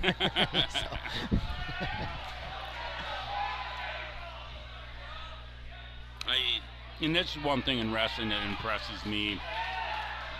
Bolts is riding that 2-on-1 really tough, but Lampin, even though you could easily just roll over and call it, he won't give up that last point. Exactly. And they go the distance, so. Hey, you finish what you started. My hat goes off because that's something I think back in the day, you and I, if we didn't finish a match, we were probably running. Oh, no doubt. And now you don't see it as much, but you know, I tell parents when all the kids play video, some of these kids got a big heart. I mean, they really work hard. They're not trying to give up these points. So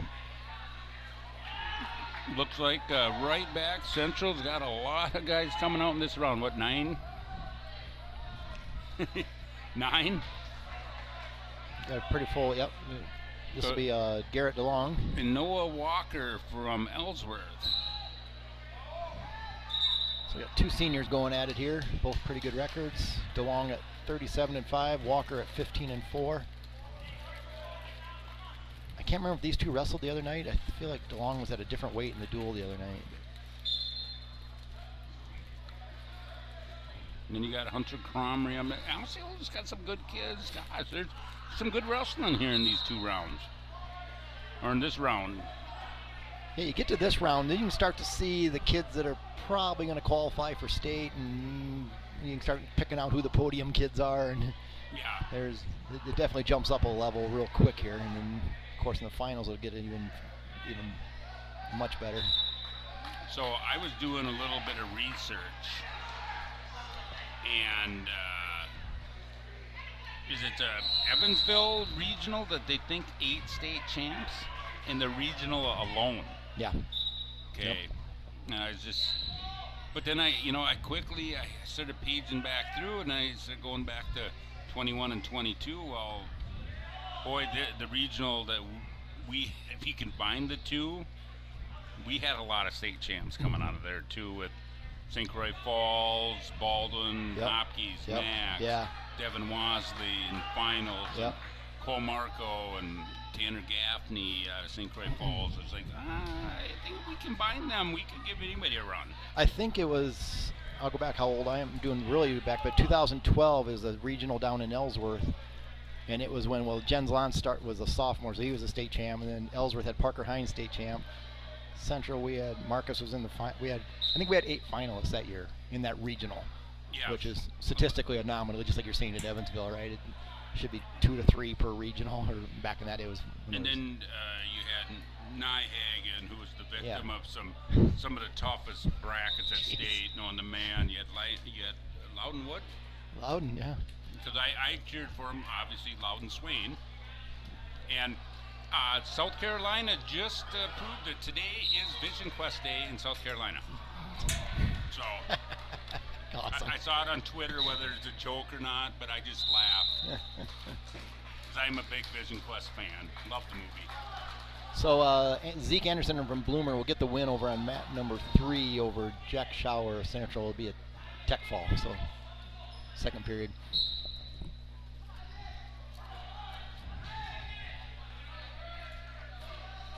What do we got going on here? Mat number 1 still 0-0, second period.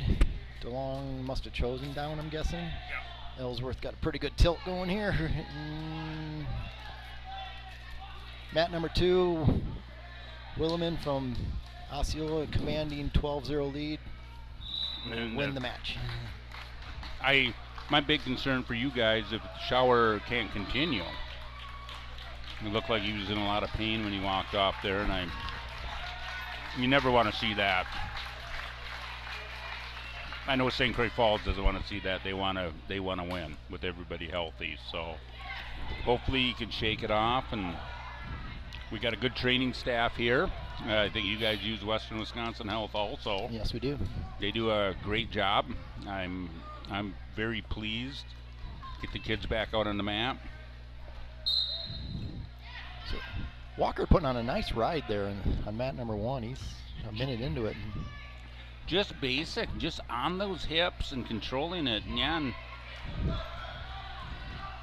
that's.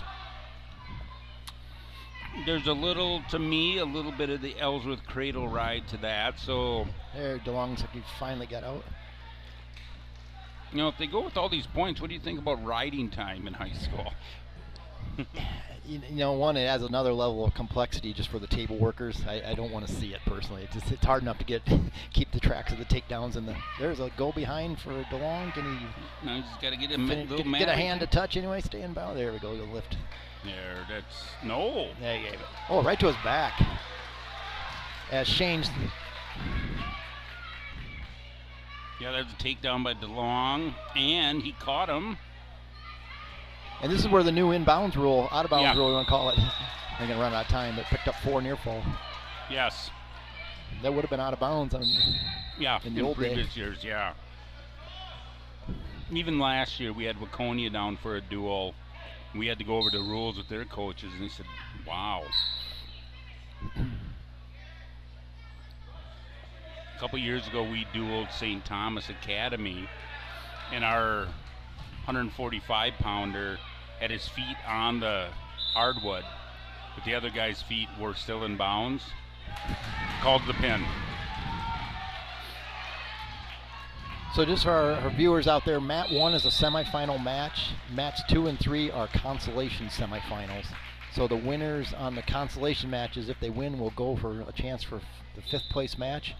If they lose, unfortunately, their day and season is over. So. And I hate to be Debbie Downer, but some people's careers are over. Yep. So, and that's the toughest thing at regionals is. I'm glad they got to the super regionals. We're getting 4 kids through. It kind of shakes out. We had a regional. You guys were in. 3 Charlie Stahl, Jacek Nikowski, and Sawyer Bass. 3 returning place winners, top 4. 1 guy stayed home. So mat number 1 has gone from a 0-0 halfway through the second period to 12-0 just a minute later. Volts, well, you look at who you got in that room. You got that Sauer kid. You've got Trenton Holzer. Volts. He's got some partners up Yeah, there. exactly. And we had Will Schmidt, too. Yeah, he went out with an injury. He was ranked 4th in the state, had a shoulder injury, had to have surgery and end his season. Yeah, we were... Central was stacked in the bottom weights this year, all the way through like the 150s, and Yeah. coulda, shoulda, wouldas, but oh well, it's high school sports. And Yeah, shout out to Will. He's going to Sacred Heart, I believe, out in is it Boston or somewhere. Yeah, in that it's area? out east. I got to see them wrestle at the national duels. Yeah. It's D1 program, small. I think I wish them the best. I hope for the best. Sounds like it's a very good school. So here in mat 2, Semifinal match. we got Aiden Johnson from Synergy, Luck Frederick, Grantsburg Siren, and No. I think we have Weston Ingham from Amory. And Blake Spargrove from Bloomer. okay, all right. I'm 132-pound semifinals. Yeah, Weston Ingham. I'm sorry. A lot of names on the board. Old Vision. Weston Ingham, like I said, wrestling family. He's the youngest, got second at state last year. His older brother won it, Wyatt, who's now a redshirt freshman at Wisconsin. I think he's got one more event. As a redshirt, you can compete in 5 events. And he's 4-4 so far, and I think he's maybe wrestling next Tuesday. I teased the dad, a lot of traveling. Yeah. Weston's pretty elite. He's got to be in the top 3 in the rankings at state for D2. And then on mat 3, we've got Kane Parm. I always mess up the name. He's from Baldwin. Let's go with Parembo. Parembo. See, I needed the educated guys like Dennis and our high school principals here. And then Miles Kelly. Freshman and sophomore going at it here. Mat number 1 is a semifinal match. That's Hunter Cromray from Osceola and wrestling Riley Cummins from Synergy, Luck Frederick Grantsburg Siren. Was Hunter a state competitor last year? I believe so. I want to say he placed too, and I apologize for not knowing that, because I think they have back-to-back kids in their lineup that are returning state place winners. Is that Meyer? So, solid wrestler. Oh, Riley Cummings was in a deep shot and he finished it. That was a nice shot. Nice double leg, good old-fashioned double leg. Out of mat 3, Mr. Sergey Worries in a rough spot in the cradle by Mr. Miles Kelly. He's fought off there, rolled through, or Kane Parembo. I'm not showing a place at state. Okay, maybe it's Tallenberg, maybe I'm thinking that place. Yeah. Okay.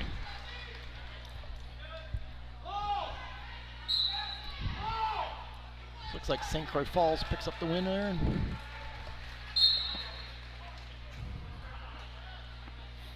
Looks like we're trotting out on mat 3. Jace Anderson. I better be quiet before they go out. That's Vinny Sintz, isn't it? Yes. All right.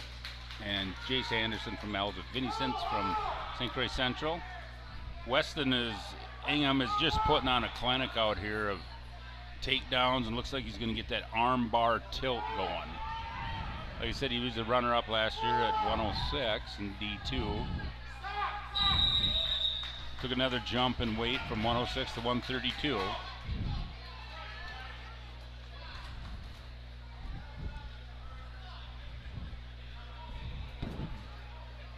Over here in mat 1, we got a 6-1 lead from the gentleman from Synergy, Riley Cummings.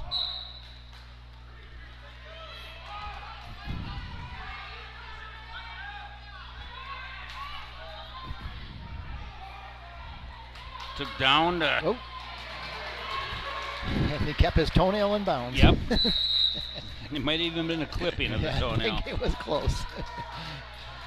It's a good thing he's a size 9 shoe, not 7, right? Yeah. Well, he took down, so there's only reversal there. Yep.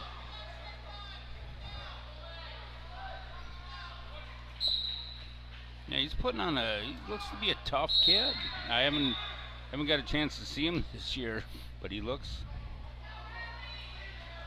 pretty tough.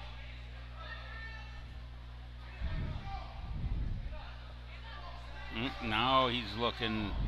It's a minute 30 left in the second. He just cut him, and I think he's looking to take him down.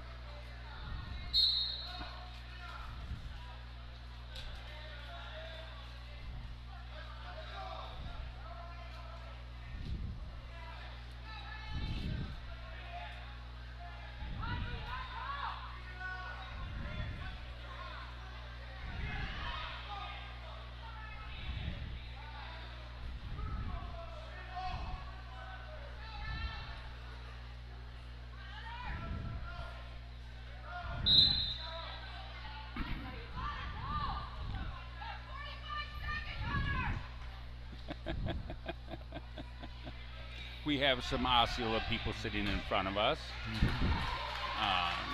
cheering on Hunter Cromrie. Currently down 8-2, but he's in a precarious position with got the whizzer in. Both back up to go out of bounds. Oh, that's a quick takedown from Mr. Sense. Throwing in that armbar, copying Baldwin, are we now?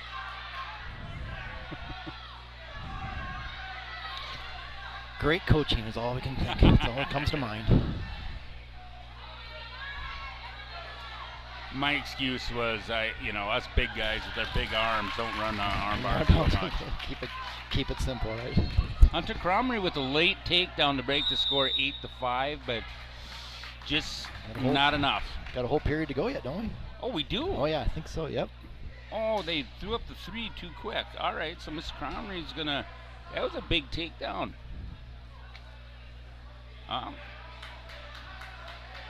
I see Riley Cummings said, nope, I'm not going on the mat. I'm going to try that again. Yeah, we're going to settle it on our feet. And Graydon and I were talking about that earlier. The philosophy right now is, you're in a tight match. A lot of energy to get out, to get a 1-point escape when a takedown's worth 3. So just go ahead and start on your feet. It's, it may take you a minute to get out. Then you only got a minute to get a takedown where... Yeah, it kind of ruins the flow of the match. Yeah. I'm on that train of thought. Some wrestling purists, you got to get that point. Yeah. I actually talked to some Gopher coaches and said, no, you still got to get that point. It's like, well. And that's why they coach and we sit in the booth, right?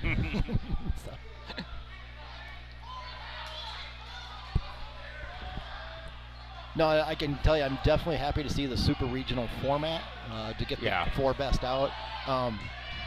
I've heard a story of the legend of Gary Larson, the greatest heavyweight ever at Baldwin-Woodville, according to Gary Larson.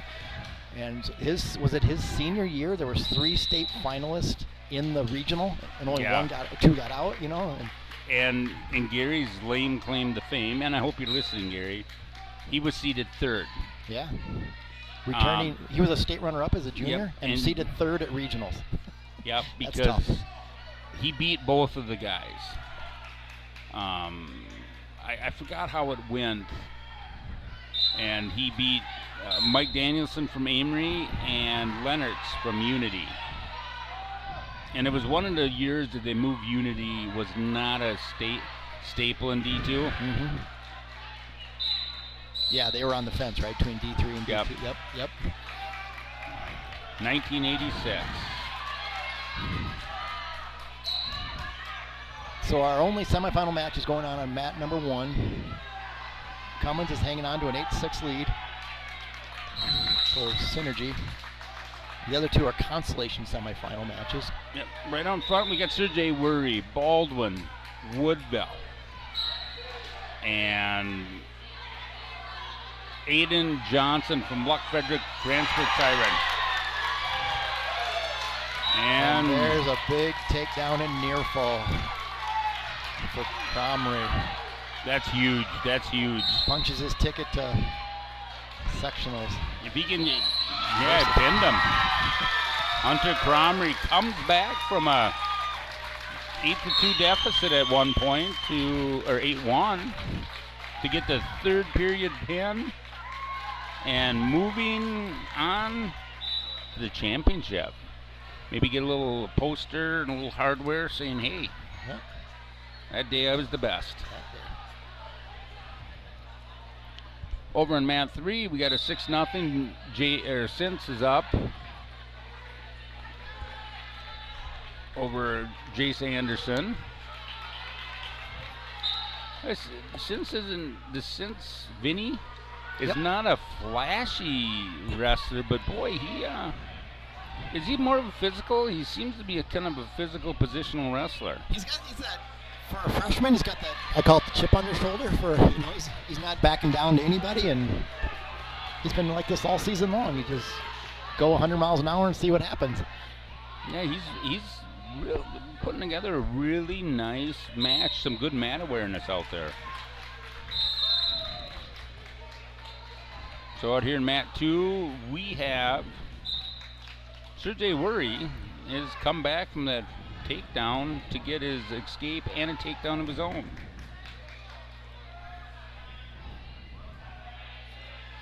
Looks like he chose bottom in this period.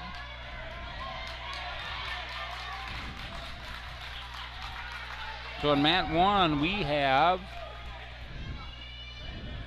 It's Dominic Vibrock. Vibrock and Tallenberg. Of course, Osceola brings out another underclassman, so maybe we should get them some summer schooling up there and get them out graduate a little early or something. We could help our conference out. They're going to be tough.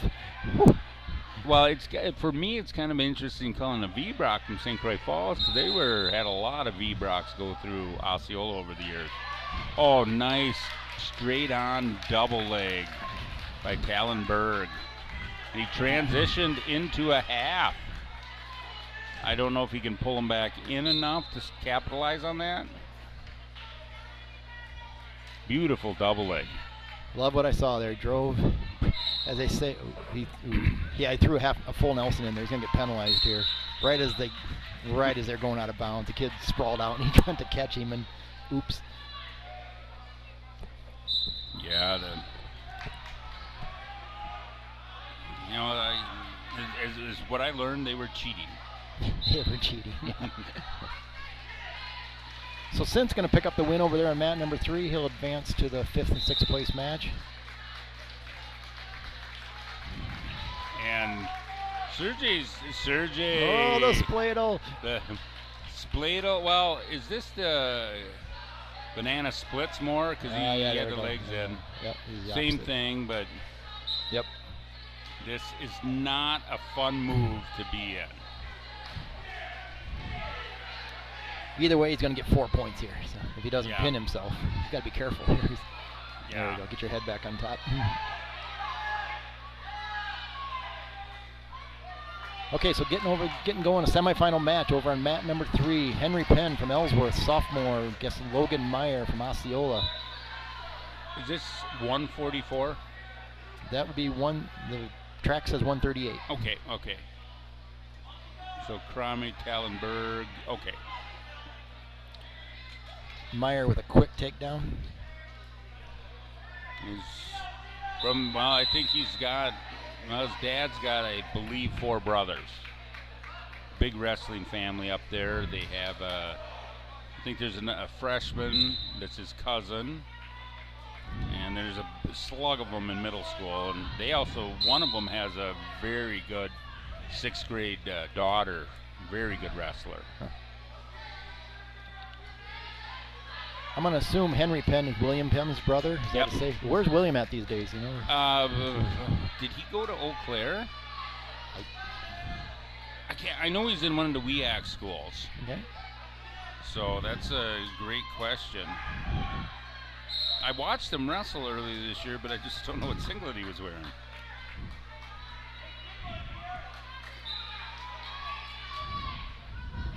Him and Teague Holzer used to have some epic battles back in the last couple of years. Yes. Fun to watch. Fun to be a fan and not be a parent. They were all 5-4 matches. So. Boy, Tallenberg is just rolling right now. He's up 15-4, second period, 10 seconds to go. Yeah, he's a solid wrestler.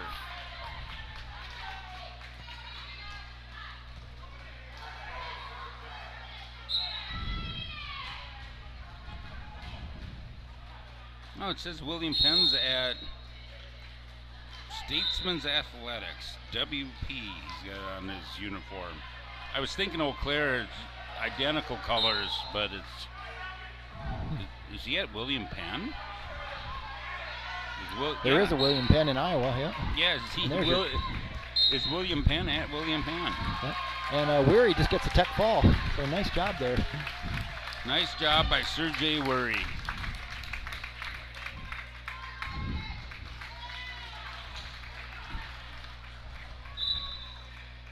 Now the Berg's up 17-5 in on a, I call it head inside blast single for the tech ball. Really nice effort, looks sharp. Over mat 3. Looks like we've got another takedown from Meyer, so he's up 6-0.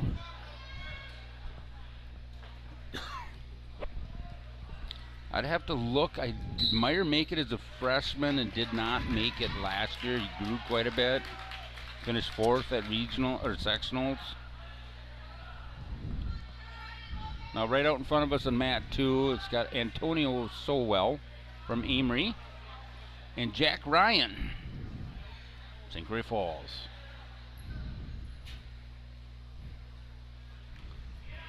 A lot of St. Croix going on in this round.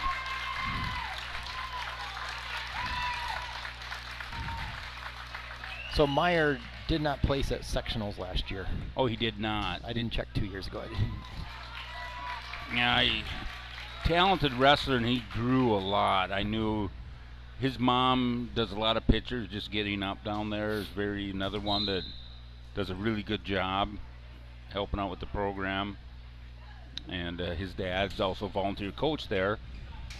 But I knew that his freshman year he really was struggling making 106. He's growing. It's tough. So I'm thinking Consi semis here on mat 3 with mats 1 and 3 are Consolation semifinals. Jake Swenson, St. Croix Central, and Travis Kuhn, Baldwin-Woodville. If it's anything we've seen today, this one should be 32-31. Okay, all right. Yeah. Well, Travis is not scared to give up points. Not scared. Sowell's out to a quick 6-1 lead in the first period on mat number 2, our semifinal match. Yeah, Sowell's a real quick, kind of an exciting, flashy wrestler. It's kind of fun to watch. He always catches your eye. And on mat 1, we got a Zwiefelhofer from Bloomer Colfax. And Alvin Peterson from Somerset. And they call him Vinny. Okay. Yeah, he started wrestling in Baldwin. He was a shy kid, and he liked it that I had a dog named Vinny. And that my dog might have graced the wrestling room at one time. So he got a bang out of that.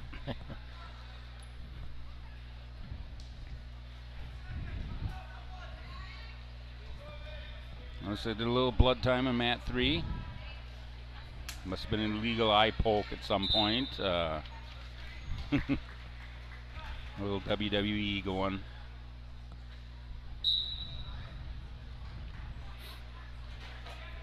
Sowell jumps up to a 9-2 lead, end of the second period. Oh, yeah, end of the second. So being a St. Croix Central fan, you'd enjoy seeing St. Croix Falls guy being on the lower score. Yeah. To help the points for your, if you're not scoring your own points, you like to see the other team not scoring any either. Oh, Jay Swenson was in on just a snatch single,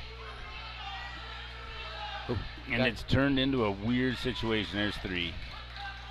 Swenson gets the 3. It was a great snatch signal. I think, was Kuhn thinking Spladle there? He kind of saw it when he. Yeah, I think he had the wrong leg. I thought, like, oh no, not again.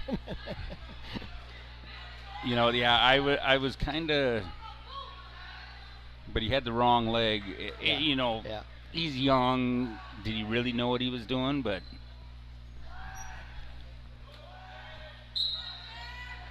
Swenson with a nice pressured ride there.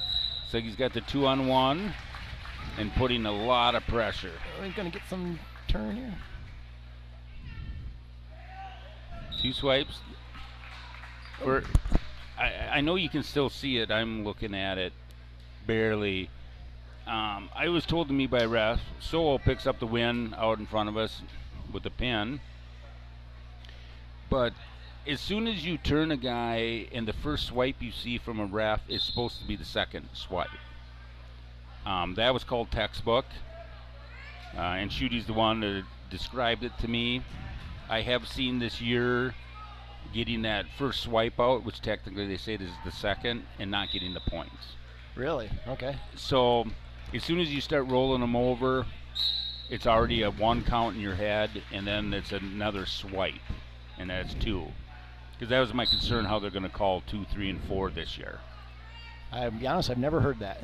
So nope, neither have I, Dennis. But my biggest concern when you start calling 2, 3, and 4 back points, it's difficult, and I'm not going to sit and rag on the refs because it's a tough job. I can't do it. But how are you get new refs in there, they're just getting their feet wet, now you change that whole back point call. That was my concern. How are we going to do it, and what is the standard? Yeah. I just stick to ref in middle school matches, so I only do 2 or 4. In middle school, you can't tell a 3. Those kids flop so hard. So yes, I have seen you there a few times. So we'll probably be seeing you on Monday then. Yep, we will be. Yep. I know who to complain to. That's right. I tell everybody the same thing when one of the coaches yells at me. I just tell them to read the rule book, and I walk away. And under my breath, I mumble to myself. I say, "And tell me what's in it." I pretend I didn't hear that, but it's tough. I try not to get on the refs. Sometimes I just don't agree with some interpretations, and I forget the gentleman that's out here on mat too. I've only had to deal with him a couple times over the last couple years. Mm-hmm. I think he's from Bloomer. I can't remember. There's 2 refs I didn't know and 2 refs I do know. Okay. The one that's coming out of mat 3, I wasn't so sure about him. Knowing, I've seen him, but. So I'll tell you a quick story here. The guy that wrote the first wrestling rule book was a guy named Bob Siddons. Bob Siddons was a high school coach in West Waterloo, Iowa, and he had a high school wrestler by the name of Dan Gable. Okay. And my high school coach, Bill Andrew, and Dan Gable were high school teammates.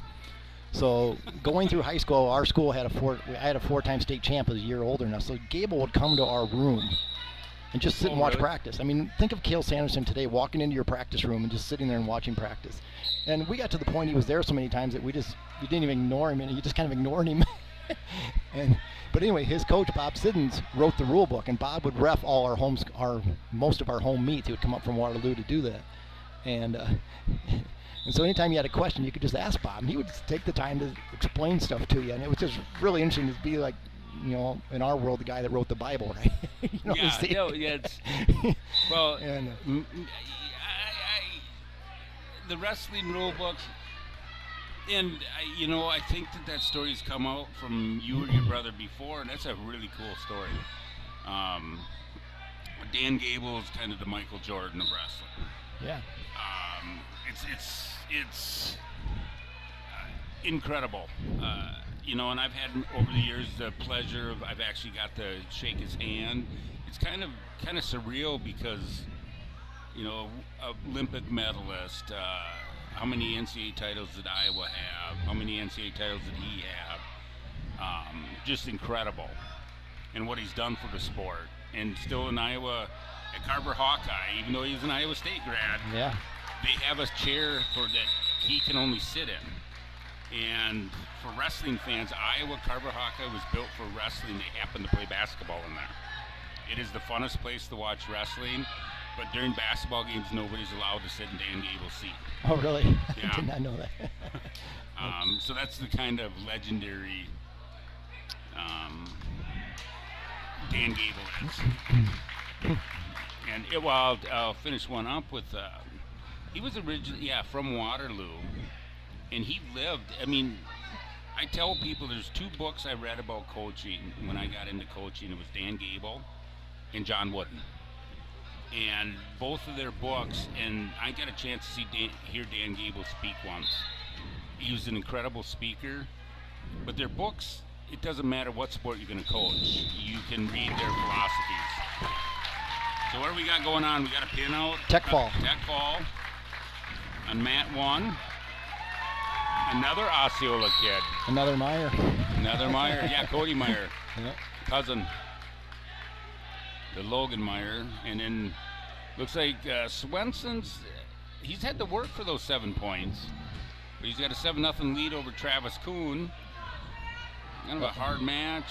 At this point, reaching back wasn't your best option, but kind of got to let it fly with 1:20 and the season's on the line for you. Right out in front of us. Oh, grab that head. Nice. Oh.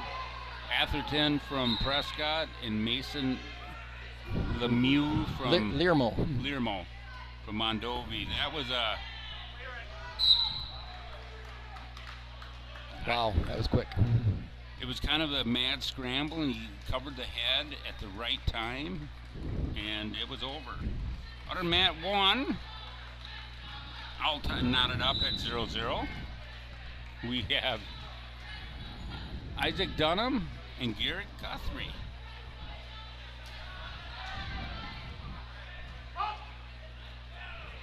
So Jake got 3 more on that takedown, so it'll be 10-0 on mat number 3. So I just have to throw this out. So you're saying he's clinging to it 10-0? He's clinging to it. He's stalling. Cheating. Oh no, he does the suicide roll through. Yeah. That's why coaches are bald. Yes. Kids do that. And you've coached long enough that I'll make them do push-ups or run if they start doing suicide cradles or the suicide. That doesn't stop them. I felt it, Coach. No, you didn't. Yeah. I was in full control. Right out in front of us, we've got Nolan Herwick from Synergy and Aiden Poyer. Oh, boy, that's a bloomer name.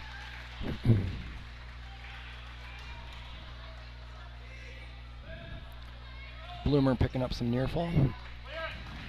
There's been enough of the Poyer kids going through. They had a Poyer that was a 3-time champ. So it's nice getting Garrett Guthrie back. He got injured in the first tournament and just got cleared to wrestle. And he finds himself in the semifinal match. Yeah. Then we got Drake Gartman coming up on mat number 3. Yep, Drake Gartman and James McElroy. We've said that name a few times. Looks like a well-built bloomer young man. And of course, our principal sitting by us is a bloomer guy. Big wrestling fan he is. And if anybody from Bloomer's listening, it is J.R. Dockel. He's kind of a legend when you go to Bloomer. Drake with a quick takedown, and he's already got the 4 near fall. That's the one thing. As coaches, we've had to adjust coaching. A lot more tilts. Going for I like to call them the cheap tilts, the 2-on-1s. With 4 back points, you just got to hold them there for 4-3 for 3 points. Another one. He's got that pretty tight. He might end this right here. We were saying, we were talking to Graydon, a lot of kids been watching Spencer Lee the last 6-7 years, and And once they figured out that there's 4 points there, if you can just get their hips to come out and... Yeah, no, it's... 14-1, 30 seconds to go in the first period. He could end this with a turn here. Oh, that is a wicked armbar. Whenever they get that armbar straight in the air, I always call that you're waving goodnight. Yep, it's over. Tech fall or pin here. And well, here's Baldwin's big run. We got Mr. Caden Holdorf. I believe he's ranked number 2 at state. Got 4th last year. He's out. He's got Peyton Kelly from St. Croix Falls. Another Kelly. Now we got looks like a big, rough, tough St. Croix Central young man walking to the scoring table. That would be Everett Knospe. Knospe, I just talked to his dad. I butchered the name in the duel, and he reminded me. And then Braden Pennard, younger brother of Jordan Pennard. 3-time place winner from Amory. Graduated 2021.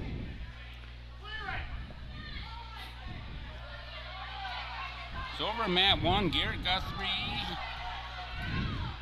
Isaac Dunham got an escape in the second period to be the only points on the board, and he leads 1-0.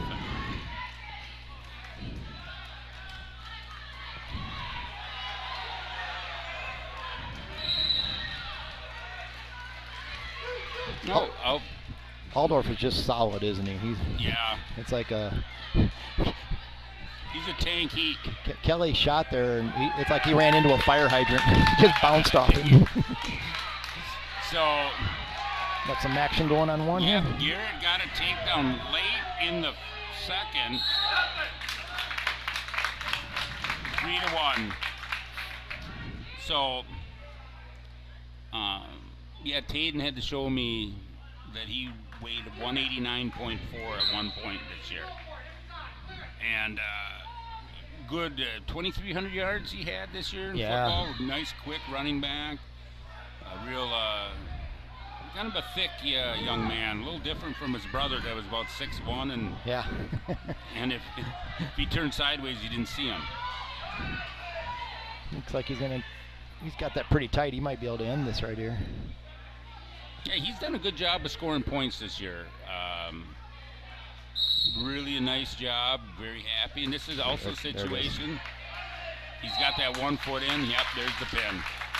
On to the finals he goes. Say that. Knospe. In on a really nice single leg. But is getting defended quite well by Pernard. A lot of pressure there. Garrett took down, up and out. 4-1.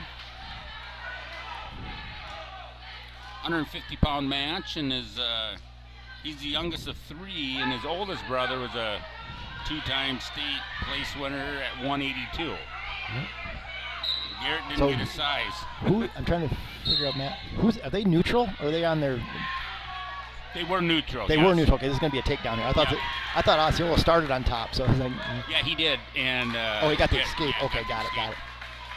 Oh, goodness, he might... If he can break it, he can score big here.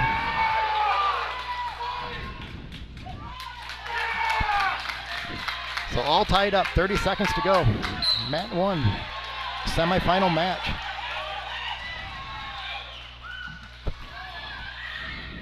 Oh, Garrett, front headlock, did not want to let him escape. He did give him the escape, so escape and takedown?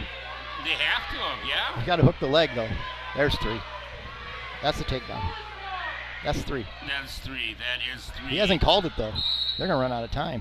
He's going to stay on their feet. That's a takedown. Steve Shute, I think, is going to correct.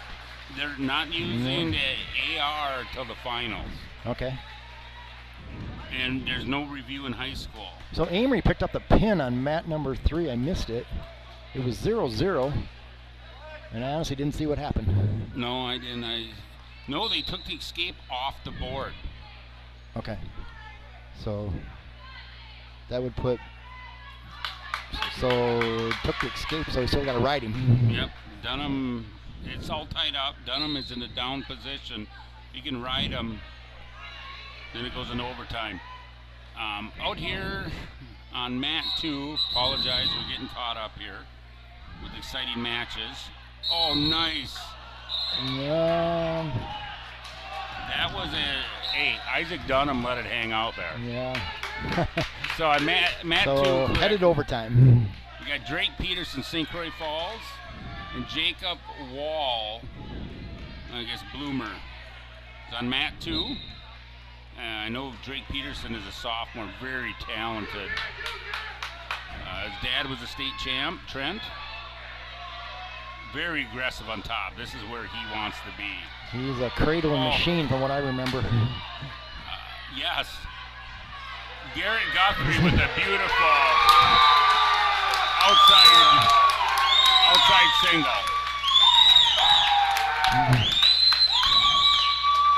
And we got the Guthrie family right in front of us. Yeah. So out of mat 3, quick, we got Ian Berger from Mondovia, Leva Strum, and Chase Dosh from Amory. Yep, that's a consolation semifinal match. So. I know we called that Dosh. He's put in the day's work because he had to wrestle that kind of prelim. Yeah, he started right at 10 this morning. I think we've seen him 3 times already.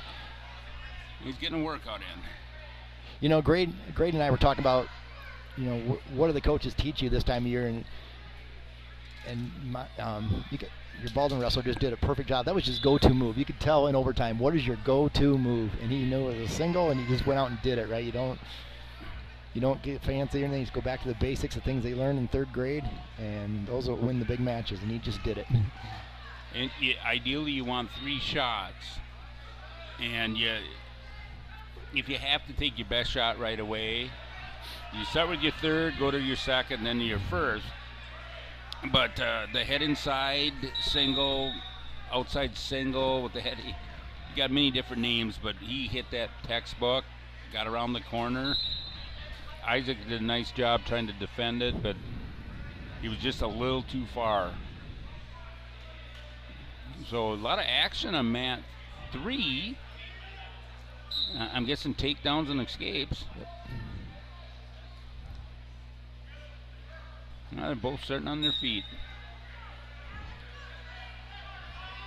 Out here in mat 2, it looks Drake Peterson's got a commanding 7-1 lead early in the 2nd. And what has he got? Another cradle.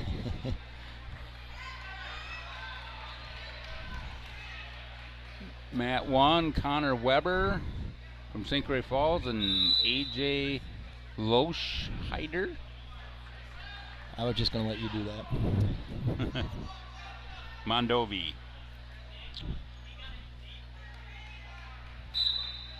Yeah, I'm so happy that we got a new program with McDonald and Elk Mount. That's awesome that we're adding programs. Oh, on mat 3. Yeah. Near fall. And then what? I think they called called tech fall. It's a tech fall. Okay, got it. Well, no, it was a pin. It was only. Did he call the fall? Yeah. Oh, I thought it was a okay. There we go. That was. I'm just gonna go with the simple over/under throw. He pancaked them. Yeah. So Ian Berger moves on. I believe that's who he was. Here comes the, I don't know, 8th wonder of the world at 6'3", 165. Andrew Thompson, and he's got Matteo N. I am not trying that name.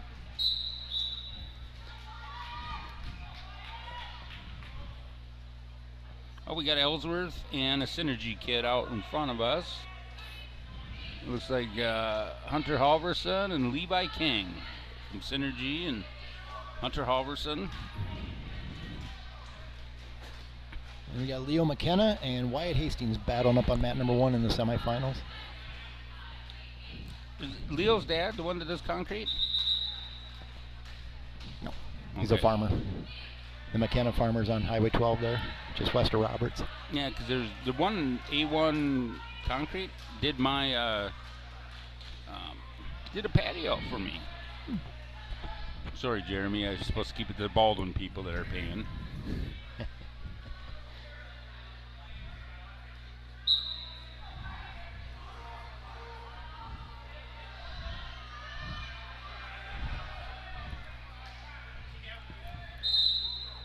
So Mat 1 and Mat 3 are semifinal matches.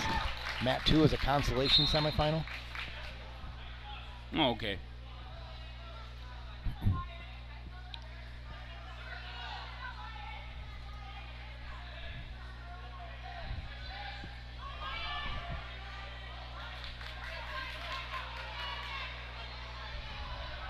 Oh, right out in front, on deck here, Jaden Stave.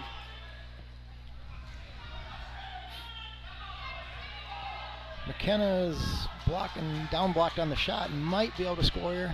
Looks like he's got a pretty tight grip on the leg. Yeah, and he's got it above the knee too. Yeah. What'd they call? One red. They gave scored at 3-1. I never saw the takedown to start. No, I didn't either, and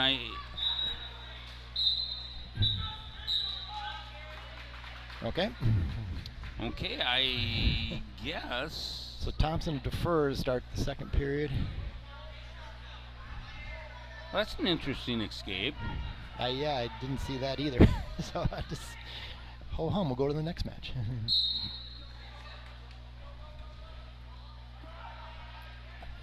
Yeah, that's interesting. So third to second, and Mat 3, it looks like Matteo took down.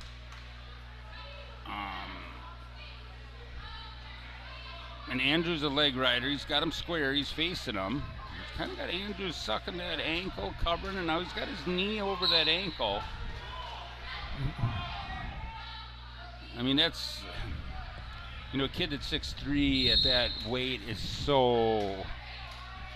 it's such a difficult, you got to wrestle different. Yeah, you're wrestling an octopus. You know, yeah, yeah, that's a good analogy there. So Mat 2, Synergy, and Hunter Alverson, Levi King, and they're in a tight 0-0 match. With King's on top on kind of that bundle. He's kind of got it locked in, interesting. Yeah, if he doesn't put the pressure on, you're going to give up the escape on that.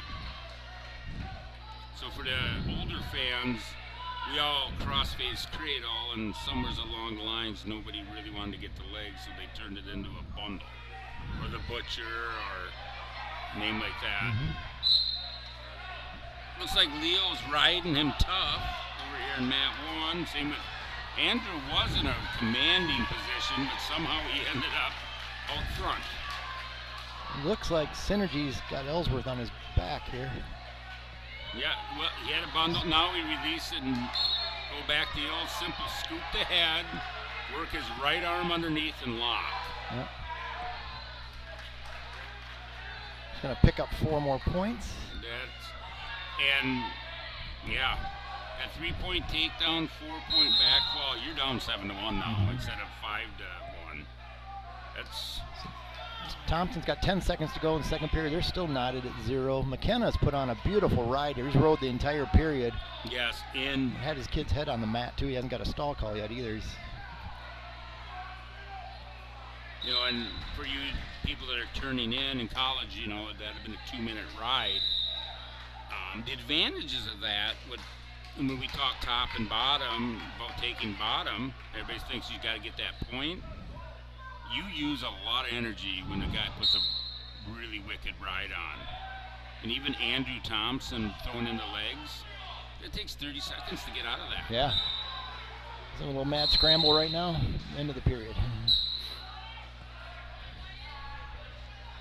So that's a 0-0 match, a Mat 3, and it's Andrew's choice. This is the spot you go down.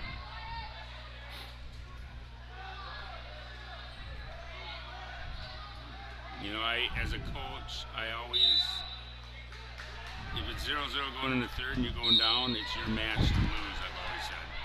Ellsworth with a lateral drop, but he didn't get it. Oh. Is he hooked in? Or, yeah, he's going to get 7 here. Yeah. He's going to turn this match around. Oh, big time. And the fall. You got to wrestle every second, right? Yes. He had a chip and a chair. He was still in the match, and he. Wow. So McKenna is trying to escape from the. They gave him the reversal. All right, it's 3-3. They're in a weird. Yeah, they're in a. Oh, he cut. Oh, potentially dangerous. All right, so I think Central's on top. Yep, should be. So now Thompson's up 3-0 now. So if you're Wyatt Hastings, how's your confidence after you just got ridden for a whole period? I'm sure that's what Holzer and Nielsen are sitting there thinking, okay, we got to turn this guy. Well, I don't think he's got a stall call either, and he's had the kid flat for 3 minutes now. But there, we gotta get that's Leo. Okay. Out here we got Jaden Stave and Isaac Campano. Natansi Simmons for the right to go for 5th place. There's a good heel pick. He took his leg band off. So that's, he. So did Andrew Thompson get a reversal and a stall call? Or a locked hands call? Something he got. Because he's on top, so if you got an escape, it would be 4-0. No. I'm sorry. Oh, he got the escape.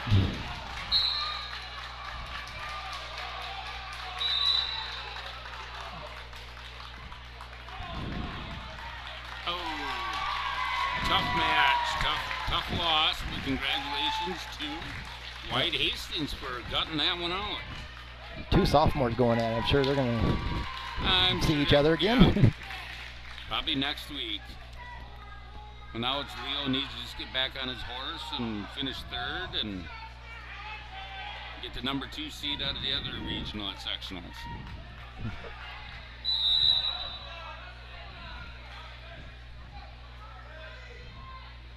So I didn't catch the call on Thompson's match. What? Oh, it was blood?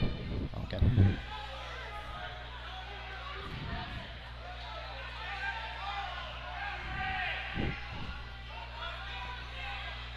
So Campano's got a 3-1 lead here. Make that 6-1.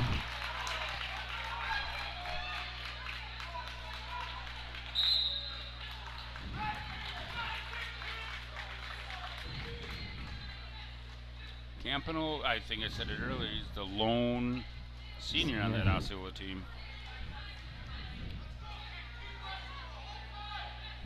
So out here on mat 1, we have... Oops. They started the blood time, not the clock. There we go. They were using track wrestling. There we go.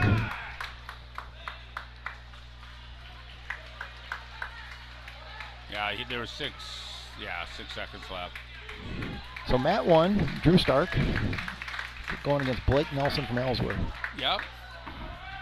And I think that they've wrestled before in youth. Andrew Thompson, can I say this loud and proud? He punched his ticket to the finals. There we go. Jaden with an escape out front here. I'm not counting Jaden out.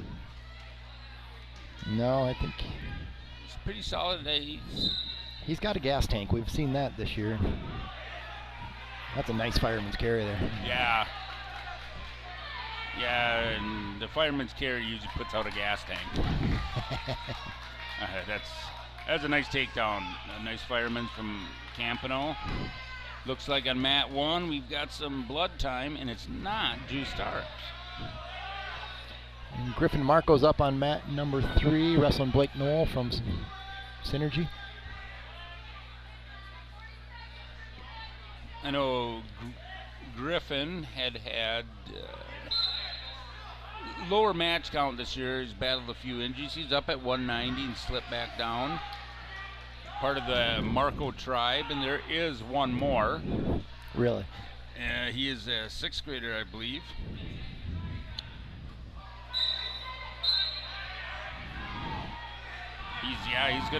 He's bucking the other Marcos. He's going to college to play football. They're tough to score on, and he is athletic, very athletic.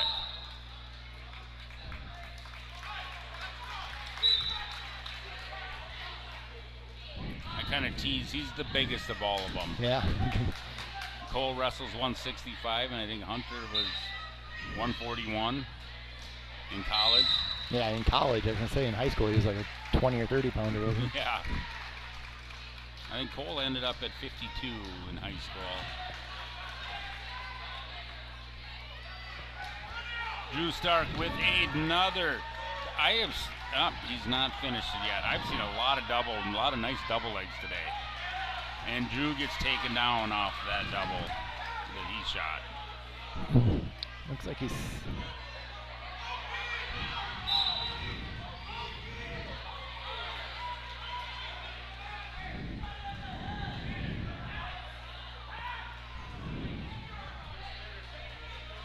Looks like Campano was looking for the Granby.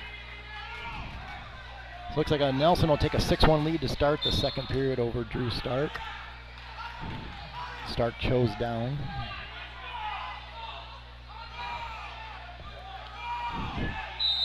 Stave and Campano in a 14 to make that 14-12 match. 2 straight takedowns. Holy smokes.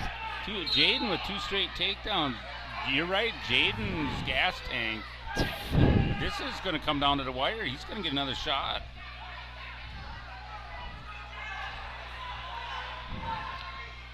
Got to create some motion. Just got to. There's that fireman's carry again. But they get a little. Yes. Oh goodness. Oh goodness. And he's got the leg split. He might turn him here. He's got the hips turned. Yeah. Here it comes. Nope, you're gonna get an escape here. No. Oh goodness. Oh. 31 points on the board. How about that? Oh my. Oh. That's gutsy performance by Jaden Stave. Little mental lapse. I'm sure he just picked up 3 takedowns thinking I could get it. Didn't realize only 11 seconds. Yep. Nothing to be ashamed of. You know, and that's the one credit I've always said. Brad handles the kids in those situations quite well. So nice takedown. Nice. Well, basically double leg takedown on mat 3 by Odegaard and Dylan Koss from St. Croix Central. Odegaard's from Mondovi Elmwood. Oh, is this a reversal by Mr. Koss? None of that stuff. Missed a half Nelson on the way down. He could have gone big there. So what do we got going? Nelson and Stark are still 6-1. 28 seconds goes 6-2 now. Somebody got a point for something. It's probably cheating. Cheating call. Locked hands. That should just be a new rule. Oh, there's an unsportsmanlike conduct. I see the... Koss had a cradle locked up but just ran out of time there. This one could be another 31-point match. Yeah, 6-3. And then right out in front of us, we have Carter Bigney from Somerset and Sean Graff. Amory, right? Yeah. Yep.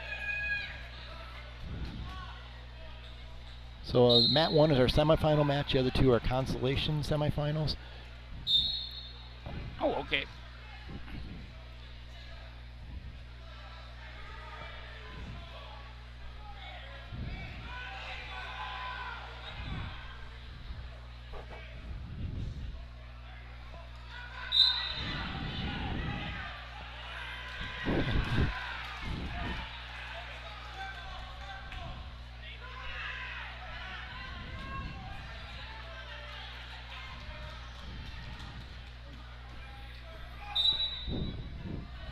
Bigley out to a 7-0 lead in the first period. 8-4 on mat 3 in favor of Odegaard. Looks like Nelson's going to score one more time here. He's going to make it 9-2. Reversal, I'm sorry, 8-2.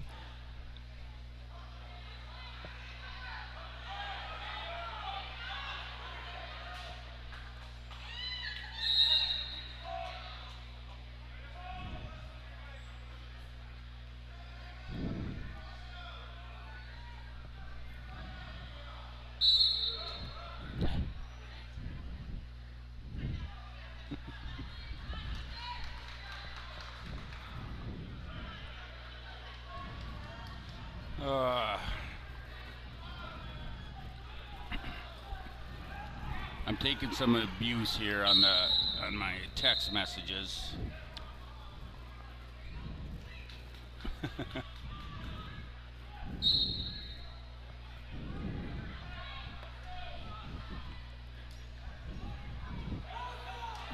My granddaughter in Seattle is texting me right now, telling me I sound funny on the radio.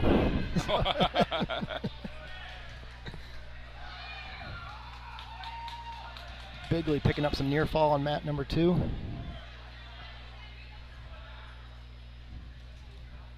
That's kind of tight there.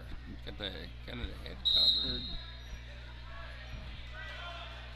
Now that's a tech fall there on mat number 2. Well, yeah, there's some points here, like you said. There's some points getting scored out here on mat 3.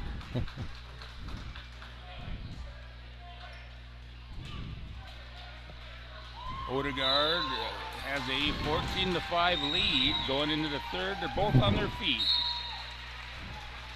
So I was trying to think back, was it last year or 2 years ago? Wasn't Altoona merged with some school? Altoona was... With McDonald? Nope, they've been with Regis. Regis, okay, Regis. Raw. Do they still exist? Yes, they do. They're just not in our regional, okay. No, they're in D1 Oh. with the enrollments of both schools. And Got it. then I'm not sure how this competitive balance works. And I know Regis has been very successful, and they automatically have to move up. So I don't know if that. I had a chance to talk with their coaches about it, and they don't mind the D1, but they don't. Neither program is sustainable. So Altoona's had a lot of really good wrestlers, and a lot of them. And then they go down and Regis comes back. So if they were to break away, it could be the death of both of them, or it'd be pretty down. So I think they make it work quite well, because we dual Regis the last 2-3 years. We'll go down there for a duel. So Blake Nelson picks up the W, moves to the finals, and on mat 1. Now we've got Trevor Murdoch and Brock Swenson. And the winner gets to go to first place, and I think Brock just slipped on that one. Really? Oh, out here right away we have, and I'm gonna wreck the name, so I'm not gonna say it. Micah. Okay, Micah from St. Croix Falls, and Alex Coffey from Mondovi. Leva Strum. Micah came out really nice, picked up a takedown and back points to take a commanding early 7-0 lead. And maybe they're running out of gas on mat 3. It's still 14-5, and they're both on their feet. Yep. Got 13 seconds to go.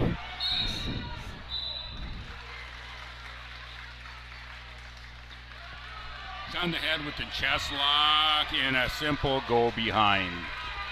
So Swenson picks up the fall quick, and Matt, now we got a takedown and a quick pin. So he'll advance to the finals at 190 pounds for St. Croix Central. Now we got Jack Mutka coming up, and Kale kind of getting cut off. Starts with a J. We'll see.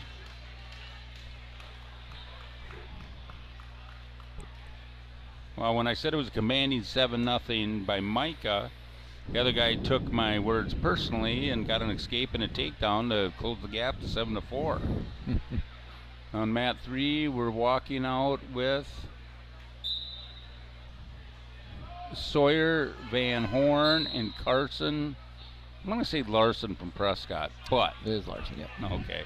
Oh, no, it's Zayron. I don't know. Give me a second. Here we go. We got Xarion. Zarian. Zarian, there you Zarian go. Larson and Sawyer Van Horn. There. Once again, I apologize if I wrecked the names. We got it. Looks like we got early blood time on mat 1.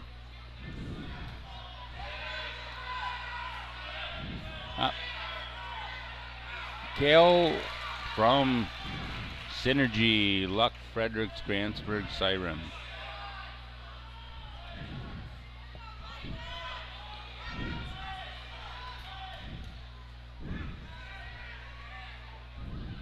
So our semifinal match is on mat 2.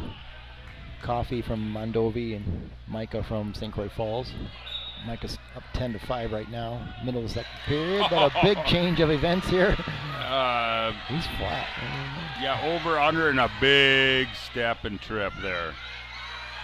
There's the fall. Come from behind for Coffee. He'll punch his ticket to the finals against Brock Swinson from St. Croix Central. Wow. Senior, 29-12. Looks pretty happy, too. Kind of looks like Sawyer Van Horn is up 3-0 with a turn. He's going to get some more. He's going to add to that lead. He got a pin instead. So he's going to move on to the 5th place match, if I understood correctly. And now we come trotting out on mat 3. We got Mr. Hayden Buckle and Blaine. Well, let you finish that one off, Dennis. Where are we at here, mat 3? Well, I can't see it. It hasn't come up on my screen yet. So. Okay. And on mat 2, we got Joe Pepperidge, St. Croix Falls, and Elliott from... There we go. We got Blaine. Oh, Elliott Havlish. This is your semis, right? Yep, semifinals 2:15. The other one is Hayden Buckle on mat 3 and Blaine Severson from Mondovi.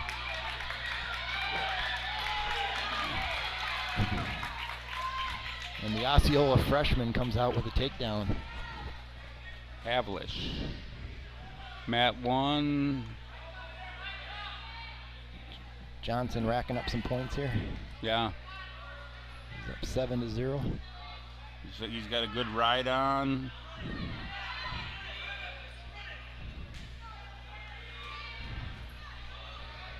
Buckle with the first takedown.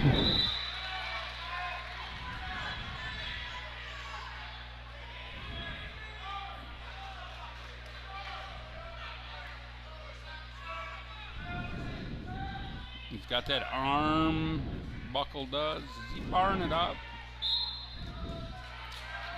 You got the old ball and chain going? Yeah, okay.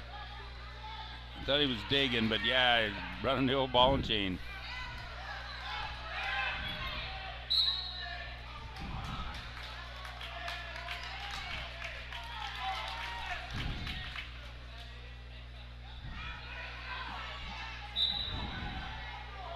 Now you pull that arm through. Mm-hmm. Now digging on that 2-on-1.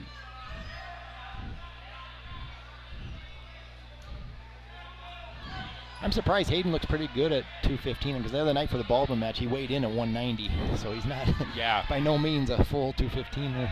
But it was when you're 6 foot tall, you can probably get away with it at that weight class. So. Yeah, he's ooh, as Havlish gave up a 2-point reversal right at the end. That hurts. You know, and I chalk it up that Havlish is a very talented freshman. Sometimes maybe taking a little too much of a risk late in the period, stay in that position and go. A lot nicer being up 3-0 than it is 3-2. Yeah, no fear. Yeah, Keep wrestling. Yeah, you don't want to take that away from him either. I'm trying to remember, was Joe Rager a 2-time state champ? St. Croix Falls? Say that again? Was Joe Rager a 2-time state champ? Yes, he Yeah, was. I think he And was, he yeah. got third. And third, wow. I believe all at one, back in the day, was it 171? Yeah, somewhere in there. The one thing, and Joe is a very flexible, he still wrestles, very athletic, but I remember him being quite heavy for football and wrestling Northern Badger one year at 189, even though he weighed like 171, but his weight descent plan would not allow him to get there till like the middle of January.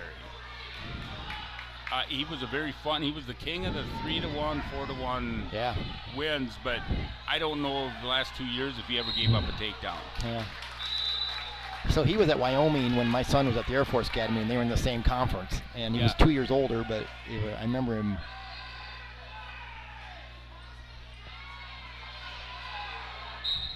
Yeah, Joe, and talking about clubs, Joe Rager, Cole Tobin, Garrett Bonte all went through victory in that first run. And I think, did your son go down there also? Yeah. There was quite a crew of guys that went through there. Yeah, the Rademakers from St. Croix Falls were there. Hayden Dvorak from Somerset. Yeah. Good wrestler. Those upper weight guys had some really nice workout partners. Yeah, that was a really nice group of kids.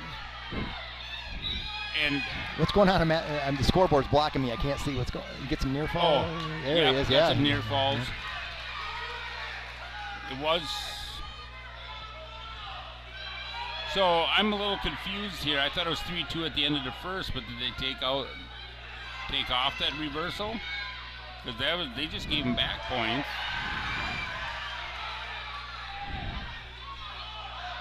And over on mat 1, now it's 14-1. Johnson is starting to work. Somerset young man. And on mat 3, Hayden Buckle will take a 4-0 lead into the third period. Semifinal match at 2:15. He's wrestling Hayden Buckle and St. Croix Central wrestling Blaine Severson from Mondovia Leva Strum. And did my eyes deceive me that he took top? He probably did. Ooh. But he's been riding them very well, and maybe he's starting to break a little bit. Yeah, he had the escape in the second period, and he thought he had a takedown there, but they said he didn't score it. And so he's just going to see what he can do. He rode him out in the first period. We'll see what happens here. Stalling on the bottom, so.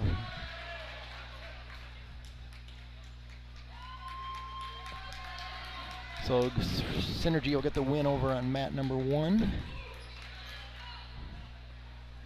We got a little time.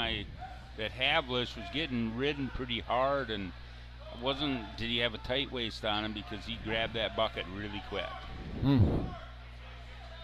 So in mat 1, we're gonna Brecken Young from Ellsworth and Sam Aho. So they called Buckle for stalling now on mat 3, so now they've traded stall calls.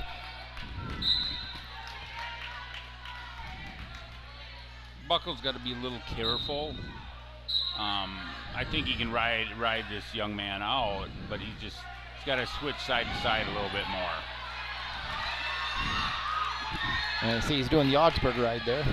Yeah. and the Penn State ride, as some will call it. So Havlish takes down. Oh, no, both neutral. Gives up a takedown to Peffridge. And, Peffridge is running that. He's got that pretty tight. Great, it's in there. Yeah.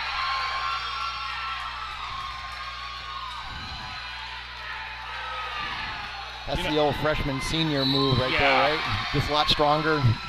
Well, and I think he kind of warmed down a little bit. He just threw. Uh-oh. Could be a team point. Nope. Nope. Straps are down. They did a lot of things wrong there. Yeah,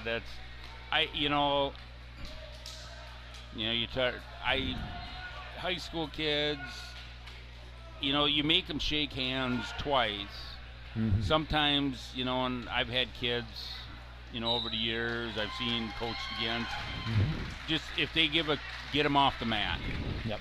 If a quick handshake, just get them off the mat. I know the gentleman's sport of it is they want you to stand there, shake hands. The other guy gets his hand raised, but if you're a competitor, some kids are just kind of get them off the mat. Yep. Buckle picks up the win over there. And Greg and I were talking about this earlier. How many times did you see in these matches, these bigger matches, where two weights back to back? You know, you got the kid in your room, two good wrestlers, and we got Brock Swenson and Hayden Buckle, same weight, same size. Here they are working together all year long, and here they are both in the finals tonight. You see this all the time. You'll see it in the state finals. You'll see teams with back-to-back kids in the finals, and like we talk about is kids in this high school at this time of year, you know all the moves. The question is, have you gone at the pace that you need to go at to really advance at this type of tournament in the next week? And if you've had that kid in the room with you, you've been doing it all year, it's no big deal. It's just another match. But if you're maybe you just don't have anybody to work out with, you can't avoid it. I mean, you may be a really good wrestler, but if you haven't gone the pace, and that's what I think you see a lot of these tournaments. You see these back-to-back kids. Well, and Graydon and Taden were 44 and 50 last year. Yeah. 4th and 5th at state. If you see a really good kid, usually if you're down at state, there's a kid above or below that's pretty good too. Yeah. I always thought of back in the Baldwin days in 2013, Tyler Wire, and who was the kid one weight above him or one weight below him? Blonde-haired kid. They always thought they were twins. But well, his brother was... Zach. But then there was another kid in there Tyler too. Braun. Tyler, and that's what I always said. Them two, you could just tell they did the same moves. They did everything the same, and here they were always in the sectional finals or regional finals. And so in Mat 1, Brecken Young and Sam Eho are in all tied up. A lot of pushing and a lot of shoving. They're all locked up here. Something big might happen. Yeah, there's a lot of pressure. He's going for the head. Yeah, he's telegraphing it, though. Yeah, here it comes. Oh, he slipped it. He had to get his right leg farther through and get his hind end in that little gap in there. So real quick over on Mat 3, the Aiden Isington from Mondovi picked up a really quick pin over there, or Jeremiah Johnson from Ellsworth in the semifinal match, so he'll punch his ticket to the finals and to sectionals. And, oh boy, Travis Rockin' Sock? Rockin' Sock, yep. Okay. All right, I was like, is that real? And then Jonathan, I'm getting cut off. Looks like got a Mondovi and Travis is from Synergy, Luck Frederick. We got Jonathan Brady from McDonald on wrestling Travis Rockensock on Mat 2, Consolation semifinal match. End of the first period.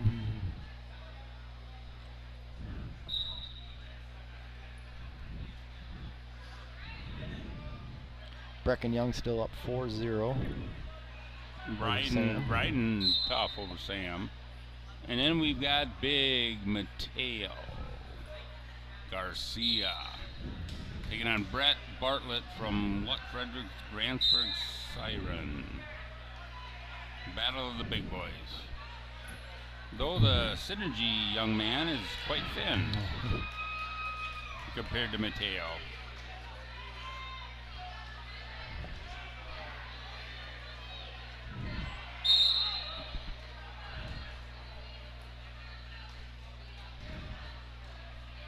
Yeah, going back to when my son went through, and after Blaine graduated, he was about as lucky as you can be to have Cole Tobin in the room. Yeah. And Cole was around a 16 guy for the Badgers. Yep. Like I said, we talked earlier, he's one of the victory guys. And having him in the room was just, and Max went on to college, just the knowledge of college guys that hand down is incredible. So, Brecken Young picks up a pin over Sam Eho and advances to the 5th place match. And Mateo's getting some near fall over here. Big Mateo. So, yeah, Cole was, and then we brought in a college kid to roll around with Max, and so that was a big help. I mean, when you start getting that 220-pound, 200-pound area, it's hard to find people. Mm-hmm. And young people that can still go. Exactly. I mean, you look at some of these, especially when you get to the state level, you look at some of these specimens going, why? Why? Mateo picks up a nice little pin with 4 seconds left in the first period. So on mat 1, now we got semifinals. We got Jacob Koss, a freshman for St. Croix Central, wrestling a senior, Logan Brockman from St. Croix Falls. Brockman 39-2, Koss 18-13. That's a nice record, though, for a freshman. I mean, gave up a takedown. Brockman's a pretty well-built kid. St. Croix Falls is putting out some good football teams, baseball teams. They just volleyball, basketball. I think they had a shot. Didn't their basketball team qualify girls for state the same year they won a volleyball? But then it got canceled. I'm not sure if it was halftime of their game. And COVID canceled it. Yeah, yep. So I mean that's pretty incredible.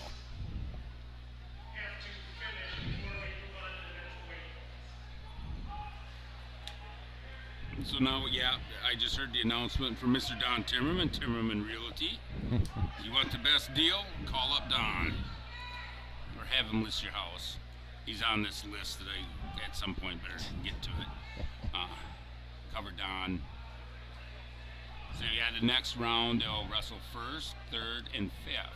Probably all at the same time, I'm assuming, Yep, right? at the same time, and they cannot start the next weight till they're done because there's Correct. implications if you win and lose. Correct. So I'm looking at Koss is not in a good position. No, this could get ugly here. Yeah, It's pretty tight. it's kind of the old-fashioned farmer. But I'm looking at the size of this kid from St. Croix Falls. That's a big boy. Yeah, that's a pretty. You put a number 71 on him. Yeah, He's yeah. a good-looking college football player there. Yeah, so. And right out in front of us, we still got Mondovi. Who do we got It's a here? 215-pound consolation semi. It's Jonathan Brady from McDonald and Travis Rockensock from Synergy. Yep. Synergy's ahead, but he's on his back. He's ahead 9-2, and in a lot of trouble right now.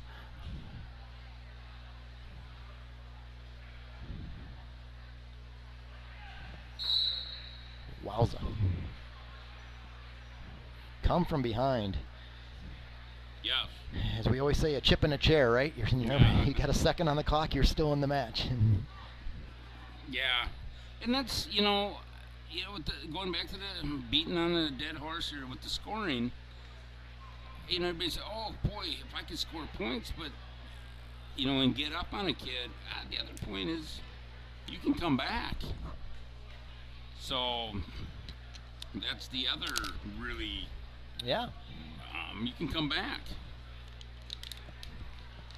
So we are, 2:45 already, so after... So let's run through the team scores here. I'm not sure how live this is.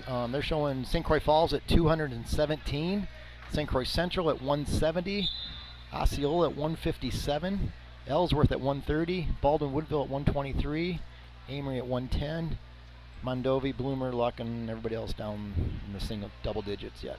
So I was thinking 260 would probably win it. And I think I'm kind of in the ballpark. I think you're going to be really close. I was going to say 256.5 just to be an oddball.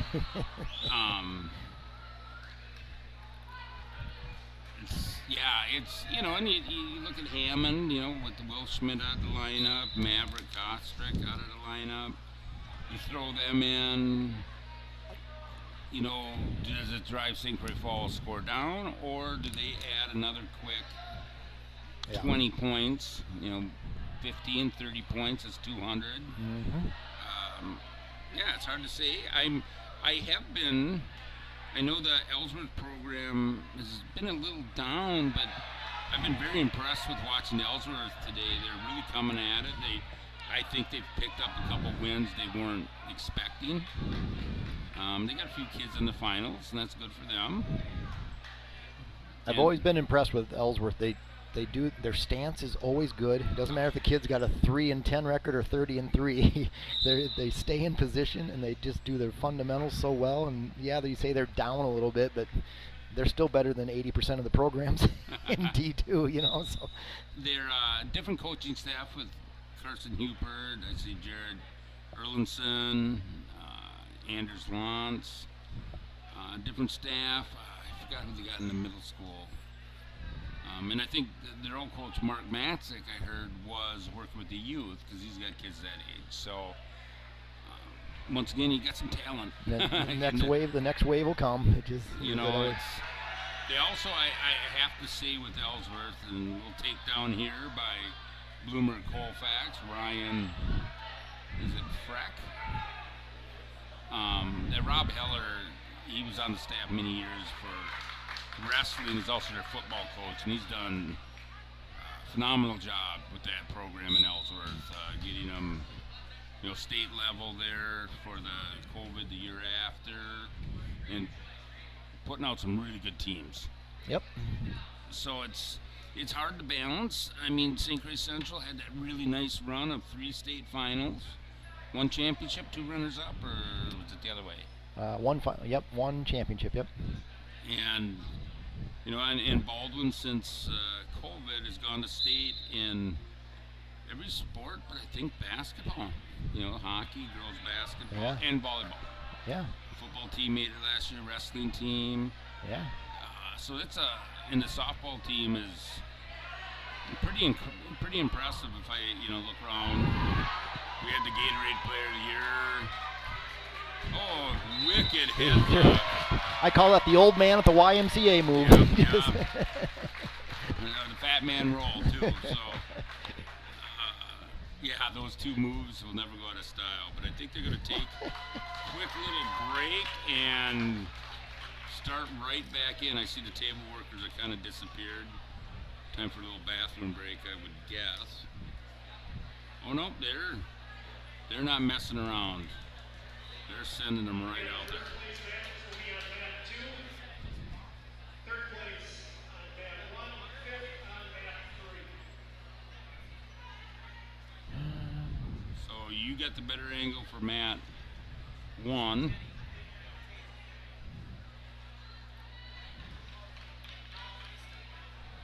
Did they say I didn't miss it, was the finals in the middle? No, I'm missing it too here. Give me 2 seconds. I'm going to search something here quick. See how the.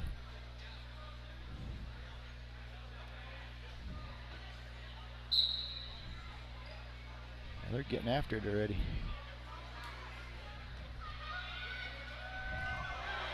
Oh, big takedown right away for Trent and Holzer. This is the finals, correct? Yeah.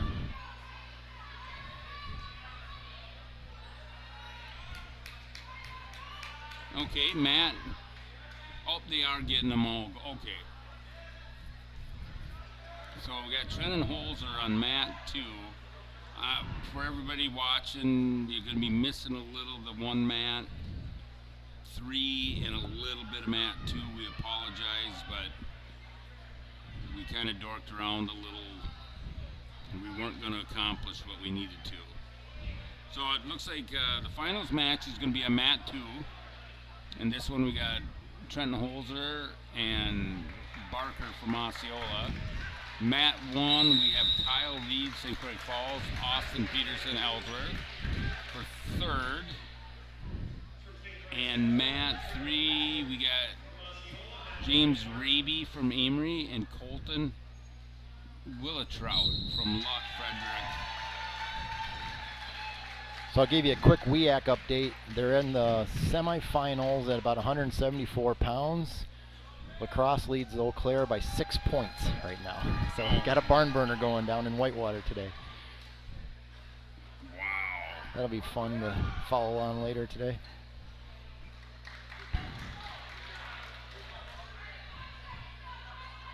Yeah, I've got it. I deleted that out of there. I've been looking.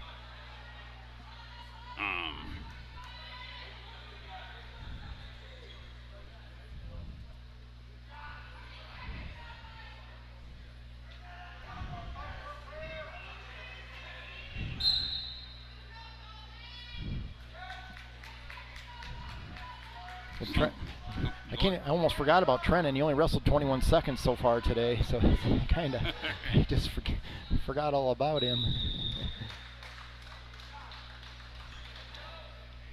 So Trenton Holzer leads 9-2 in the finals. He's wrestling Malachi Barker from Osceola, freshman with a 42-8 record. Holzer at 26-2. I'm just gonna go on the limb. He's gassed. He's had to wrestle 2 minutes. He cut him. Yeah. He's probably gassed. Now Trenton's a solid little wrestler. I was kind of surprised that he was at 106, but he's gonna be a force down there. Yeah, it's first time this season he's been there. He's going to get another takedown and a near fall.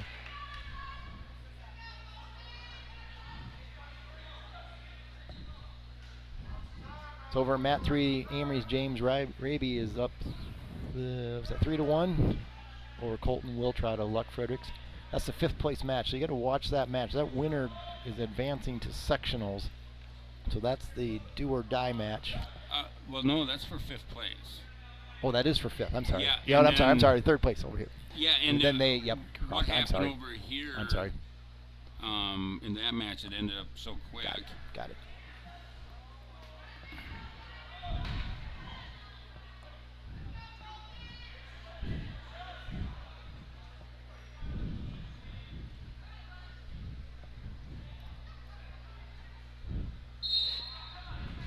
No.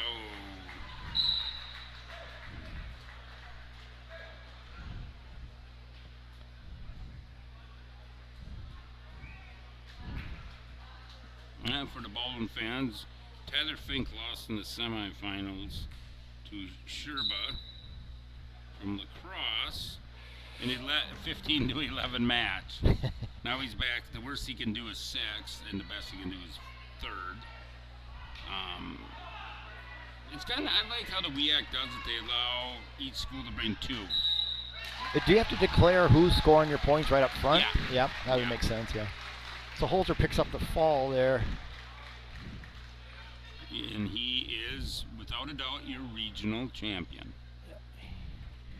He put in 2 minutes and 3 minutes. Let's do the math here. 3 minutes and 40 seconds today, so doesn't even have to wash his socks tonight. He's ready to. Yeah, I think he's gassed. No, it's solid. So if people are wondering, 12:01 this morning, they got another pound, so you have a 3-pound growth allowance. So like 106 is now 109. Yep.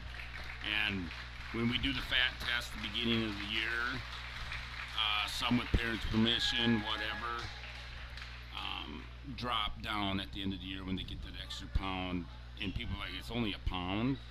That big pound means a lot, even when you get up into 170, 80, 90 pounds. It's huge. It's huge, yeah.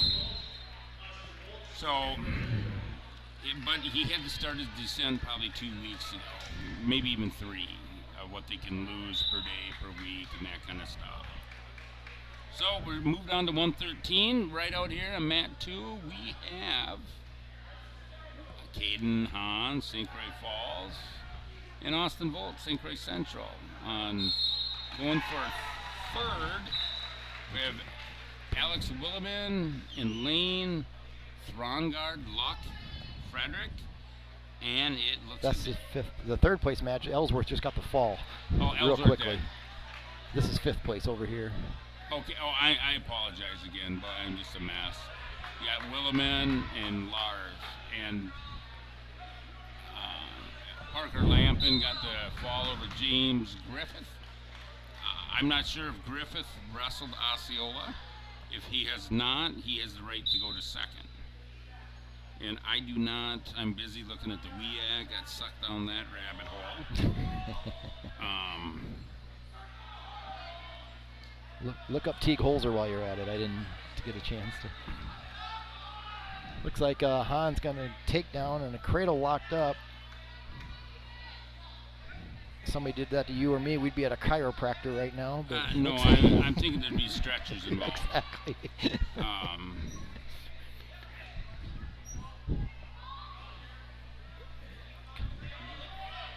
Teague Holzer is in the third place match. Awesome. Yep. So Osceola picks up the fall over for the 5th place match. Alex Willeman defeats Lane Throngard from Synergy.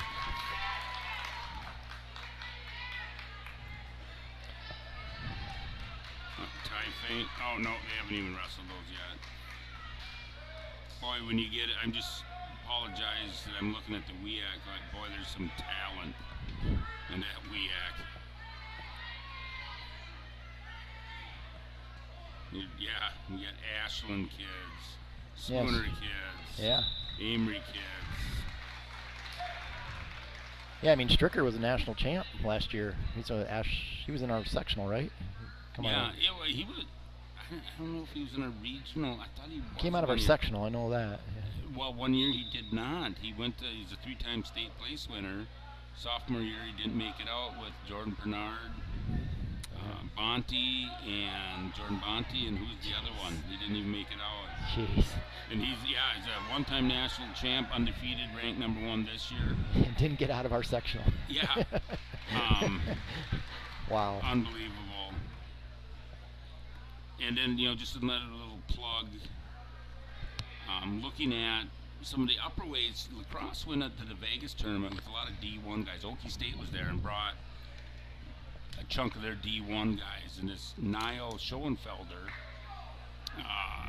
kind of an interesting situation. I think he'll be 74 next year because they have another kid that's his backup that has beaten them in tournaments.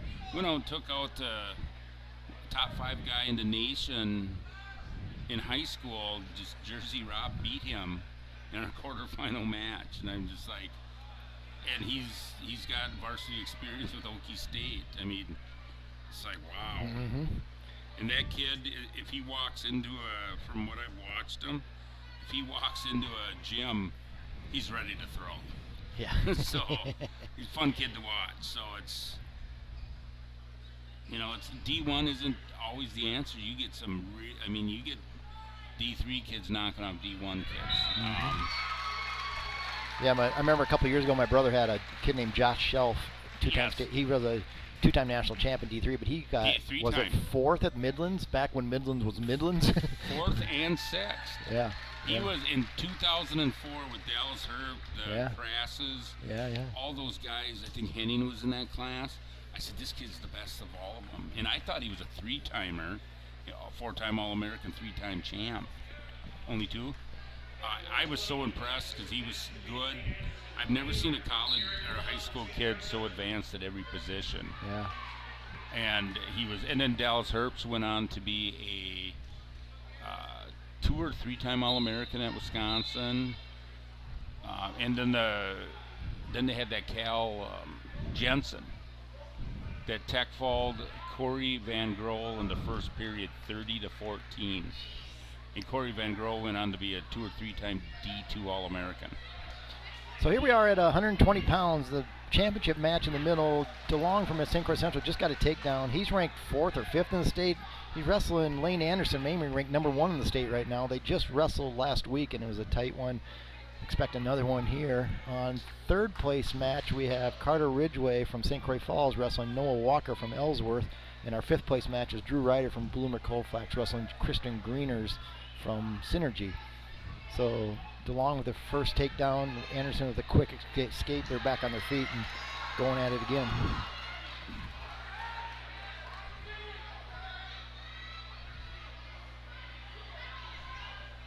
I've said this all year. I still don't know how DeLong makes 120 pounds. He's just so long. He looks really big out there. And Lane's a solid wrestler. Yeah, solid. Stocky and Garrett is a long kid. He's got helium in that knee pad or something. Something. Hey, don't give away Central secrets. That's our secret. If that's our secret, I don't think so. Yeah, for the people listening, a lot of things we say we're joking. And you start looking at some of these. Yeah, you wonder if Garrett DeLong is hollow. I mean, that's a big kid to be 120. He's a really good soccer player too. He played on our Central's team that made state this or won a playoff game this year for the first time in history. So Yes,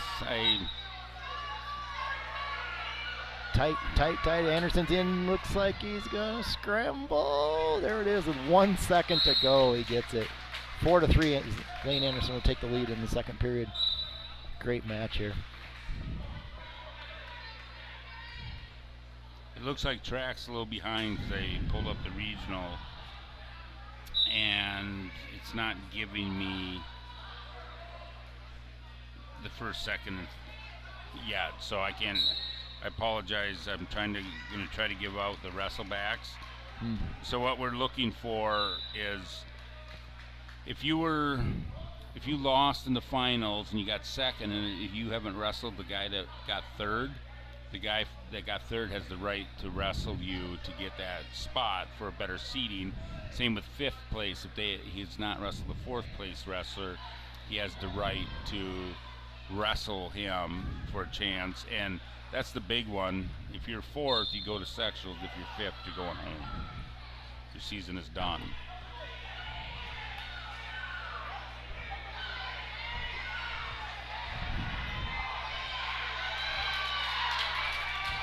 Synergy with the cradle, and he's losing 7. He gets the fall for fifth place. He was down 7-0, throws a cradle and gets the fall over Bloomer Colfax's Drew Ryder. So Christian Greer with the win there. Carter Ridgway from St. Croix Falls continues to lead 10-0 over Noah Walkers of Ellsworth on the third place match. Minute to go in the second period. DeLong still riding Lane Anderson. Lane's up though, 4-3. 4-3, yeah. So going back to all that, if you are wrestling for third place and you lose, because you think, hey, if I'm in a third place match and you lose, you got a possibility you got fourth, and if you haven't beaten the kid that got in fifth, you might be out of luck too. You got to go again, yeah. So one match at a time. I think Graydon said that earlier. Build, because you know if you lose, you go home. But I do like you taking the top 4, so it kind of evens that out. So instead of 2 spots go, there's 4 spots. Oh, something just happened to Long. I don't know what. He just fell.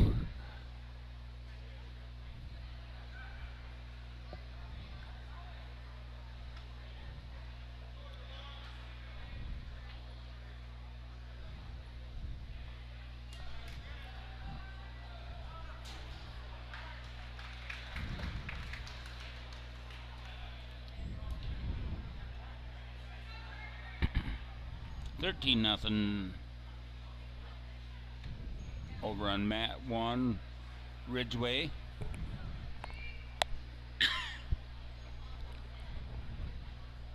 He was a kid that came in, and I think I said earlier that there was a lot of talk at 120.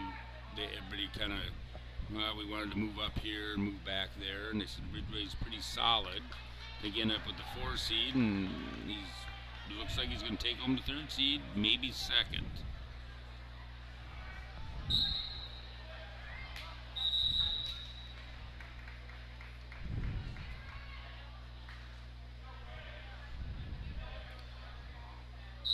Lane's putting a tough right on. So I missed the scoring there. It was 4-3.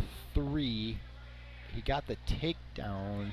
Didn't he get the escape and then got the takedown while the injury happened? Oh, Sayers right. That was second period, right? They were riding. Yep. I'm sorry. Yep. And when Lane was on top at the end of the period, you know, we always talk pressure forward, get the pressure in the hips, get him on his face. There's also another way you can ride where you're constantly pulling them back and under you, especially if they get in that short sit, you're pulling them back, and that's even more miserable to get out of. So Ridgway picks up the tech fall over there for the 3rd place match. So he's going, if you get 3rd, you know you're going. You're going to sectionals 1 more week. And we had a wrestler a few years ago that's like, I really got to wrestle another week. And then he placed at sectionals. He's like, I really got to go to state. And he's like, yes, you do. And funny story with him, he was in the 5th place match at state that year. But the gentleman he had to wrestle from Mosinine he had injured his shoulder. He already had surgery on it. So he was done. But he, instead of taking back at that time, you just forfeited out, he didn't take the loss. He wanted to take the loss because he wanted to walk out there, said 1 minute of wrestling, and he wanted a picture because he was never going to wrestle again. And so he told Sam, you got to go back out there. And he said, well, we got a problem. I threw my shoes away. And he found out. So we had to rifle through the garbage to find his shoes and throw a little more tape on them. Oh, goodness. And he said, I'm only going out there. I'll forfeit. I'm only going out there if the kid's not going to wrestle for sure. And the kid said, no, I don't want to. So they started the clock for 1 minute and stopped it, raised Sam's hand, and then he took the shoes and threw them back in the garbage. I'm done. Great story. That's a great story. But I can say that because I could probably bet somebody $20 that he's maybe lurking around here if he's not working. Fun kid, great athlete. But I always thought that was the funny story, and he's the same one that had that Scholes kid pin that was a 4-time state champ that's ranked top 10 in the nation right now. So he could wrestle. Lane Anderson picks up the 11-3 win over Garrett DeLong, and I hope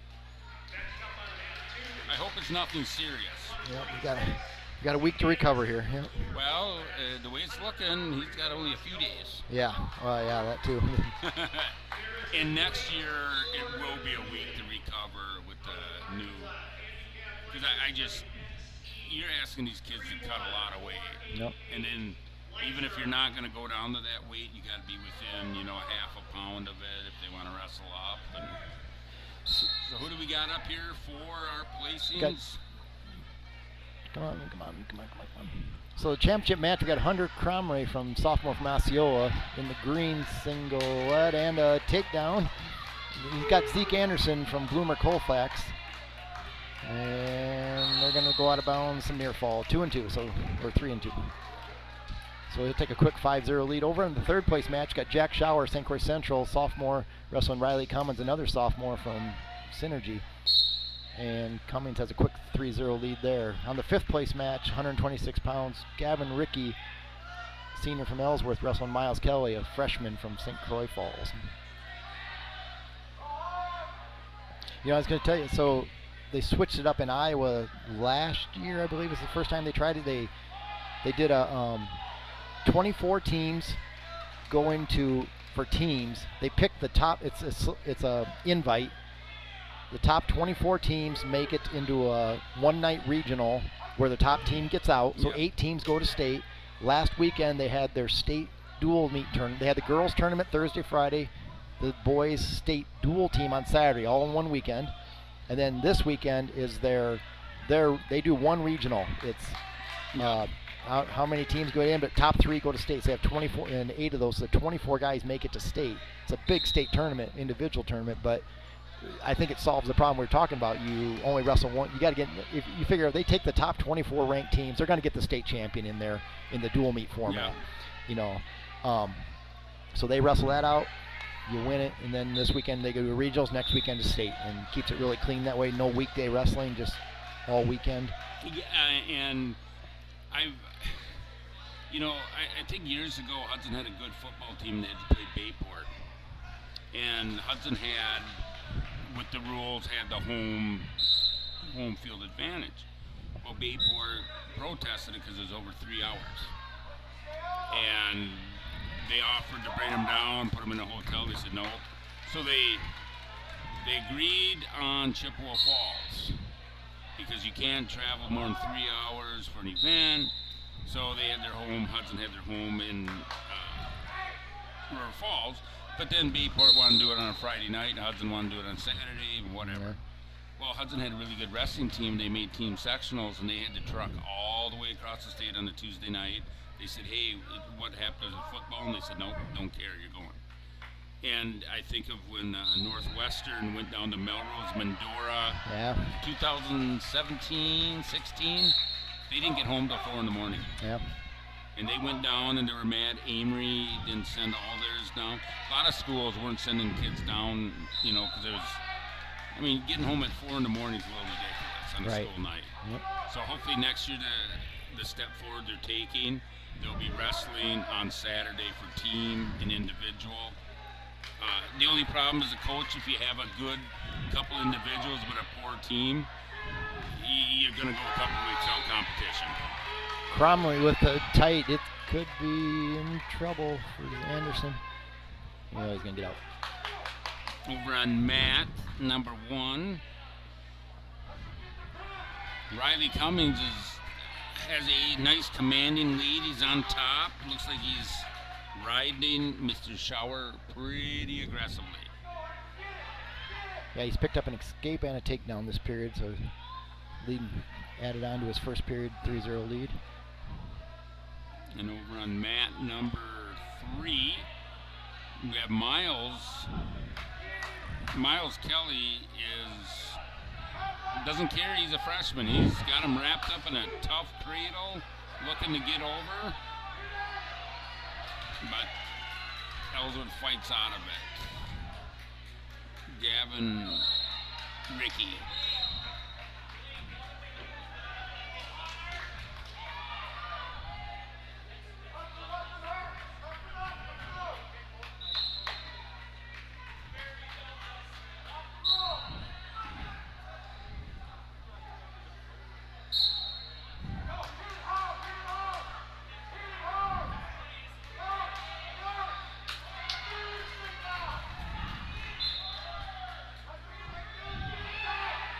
So Cromley's going to win by fall or tech fall here. This when this match is over in the finals.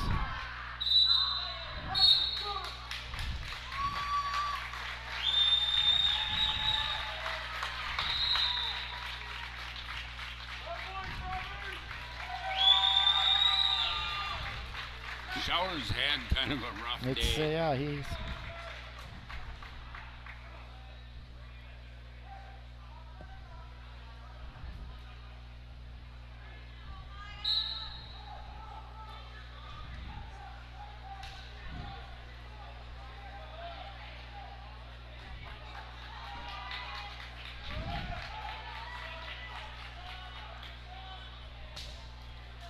But what's interesting, I'm not sure how the rules work, but if he medically forfeits out, I think it makes him ineligible to wrestle the next match. Fifthly, yeah. So, you know, I'm trying to look here who he hasn't wrestled. So, My clock is showing 44 seconds to go yet. Yeah, and has he wrestled Ricky or Kelly is the question. Or I guess it'll just be Kelly more.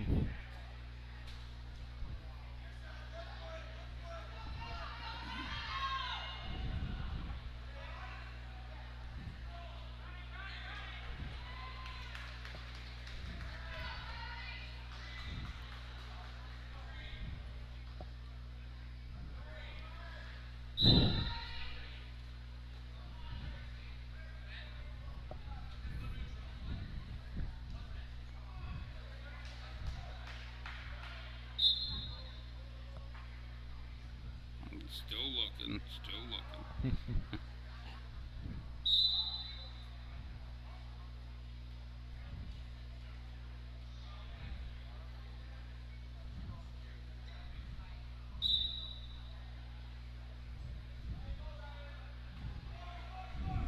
Well, if I'm looking at this correctly, he's wrestled neither of them. Okay, so there'll be a match then. Yeah.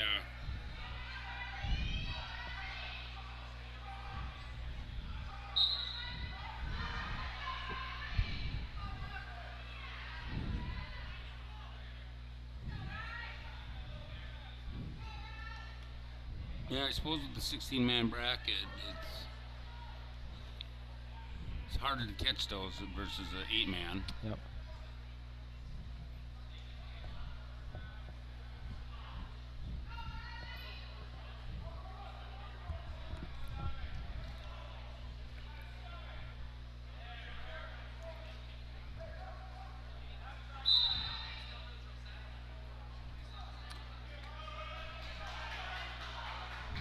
Kelly looks like he's in control over there.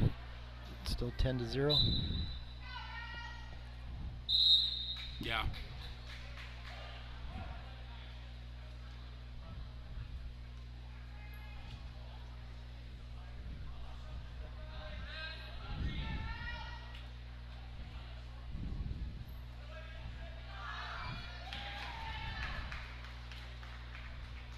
That should, that's 17-2. That should be a tech fall.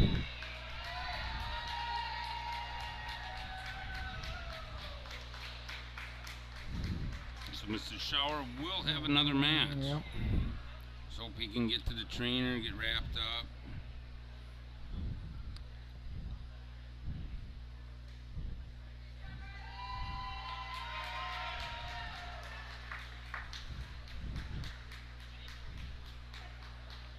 All right, we'll get ready to go here on 132 pounds championship match. Matt in the middle center mat will be Talon Berg, junior from Osceola, versus Weston Ingham from Amory, a sophomore.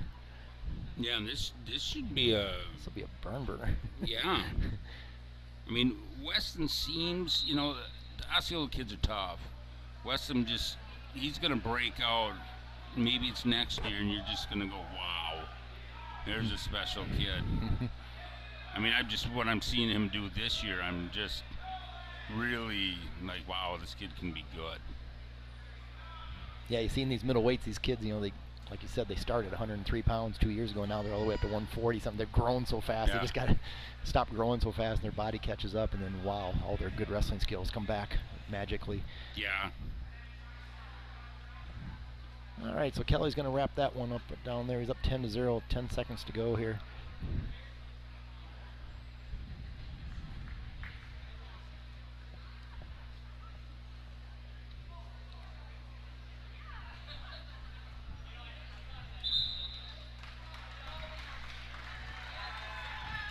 Next up on mat 2 at 132 pounds. From Amory, Weston Ingham. From Osceola, Talon Berg.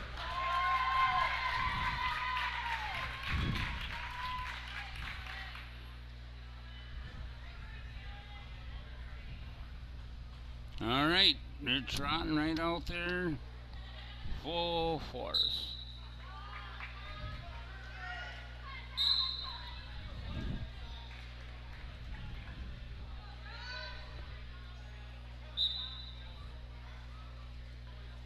So the third place match will be Blake Spargrove from Bloomer Colfax wrestling Dominic Vibrock from St. Croix Falls. And over on mat number 3, the fifth place match will be Vinny Sint from St. Croix Central and Siraja Weary from Baldwin. Weary with a quick takedown there. That is one I do know, though. Sergey. Sergey. Sir. You know the other 100, the other 99 out of 100. Sergey. I would say Siraj, just by its spelling. Sergey. Oh, there you go. Still going Weary, though. That's easier. All right, so Ingham's out to a quick takedown also in the championship match. He's got a wicked looking tight waist in. Boy, he's got that sunk in deep.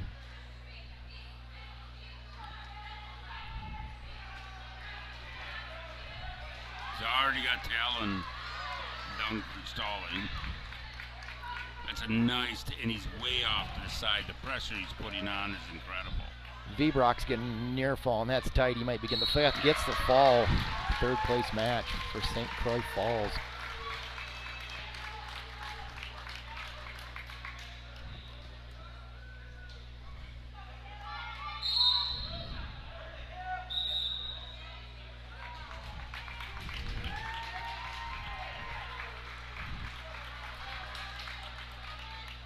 Osceola, I don't think I said this, coached by Cal Gerber, a former three-timer from Cameron, and Mr. Clint Strum. They're two coaches. And Cal's younger brother, Tanner, who's a four-timer. Wrestles for lacrosse. Yes, and so did Cal. Cal wrestled for UW lacrosse also back in his day. Yep. And I think Tanner, he went to NDSU, transferred to lacrosse. Might have had an injury. Yep. I mean, lacrosse is deep. Yeah, he would have been a great addition to this year. We'll take him next year. Yeah. There's a full room down there. They're going to be fine the next couple of years. Yeah, that's what I've been hearing. The greatest story there is Michael Douglas, their heavyweight. When Kaminsky, their now 97-pounder, started out, he was going to be a heavyweight. He won Fargo. Yes, he did. And he came in and going to be heavyweight, and essentially Dave, I think I can say this on air, he told him, you got to get up to 240 pounds. And he was very healthy, worked out too much, literally worked out too much. He got down to 200 pounds, and Dave goes, you're my 97-pounder. Now he didn't have a heavyweight, because who's going to come in recruit into your room when you got the Fargo champ in your room, right? So he goes and plucks Michael Douglas off the football team. Well, and two-time state champ, don't get me wrong. From Belmont. Platteville, yep. Yep. And number 1 ranked heavyweight in D3. Yeah. I kind of laughed when I saw Big Ben, at 197. I thought was kind of interesting. My son's gotten to wrestle him a few times now. And their claim to fame a couple years ago in U20, both Ben and Max had to wrestle in the first round of the World Trials. Really? And what made it interesting, they made Willie Saylor said something, 2 Fargo champions from Wisconsin, and they're the only 2 not D1 kids in the bracket. Yeah. And they're going at it in the first round, and what's the chance? Yeah.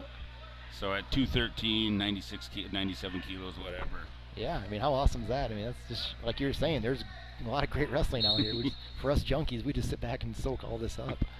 Yeah, so that's it. And then Max and Ben met each other in November this year, which seems like years ago. Really good match in Rochester. Oh, yeah, the RCTCs, yeah. And he ended up with a concussion. The Yellow Jacket Open. Nice little reversal there from what I see, or was Got it? a takedown, I believe. Oh, it was a takedown. Yeah, it was a so we got a nice match going here.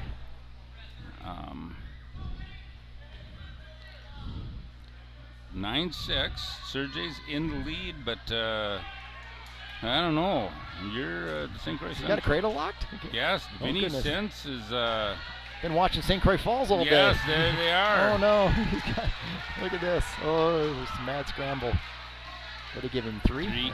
Yeah, ties all her right, up. tied. 18 points on the board. That's what we want.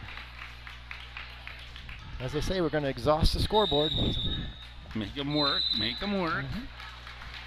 You paid good money for them. Right. Well, it's a good thing you got some All-Americans down there running the clock for you. Anybody else, I'm not sure they can handle this.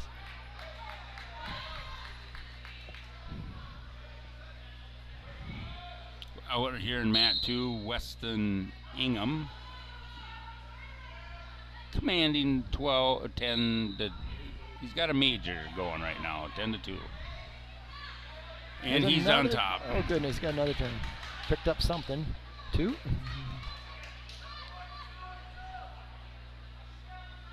Yeah, he's holding 2 for sure. Yeah.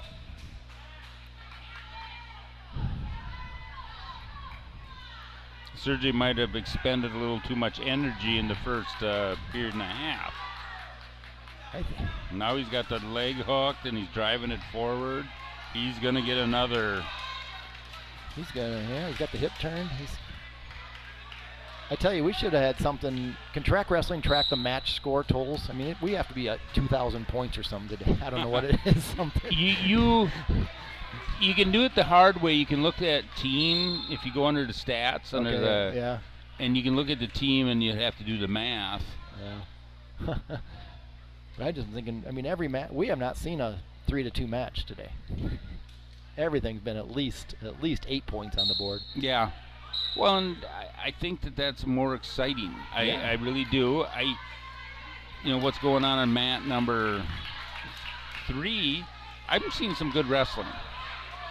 I mean, you're getting some back points you don't want to give up. They're fighting off their back, and they're back in it. If Sergey can get away, get a takedown. He's still in it. He has 15-13. So, and I see Tallenberg here's got the escape with 50 seconds left in the third. Make it 10-3.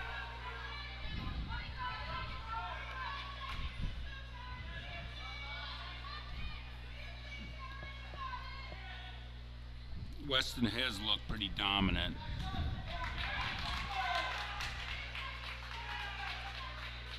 Yeah, he's just had a great day today. Yeah, he's fun to watch. I forget. Oh, there's a reversal. Yeah. They got a little late, but yeah. Got a little high.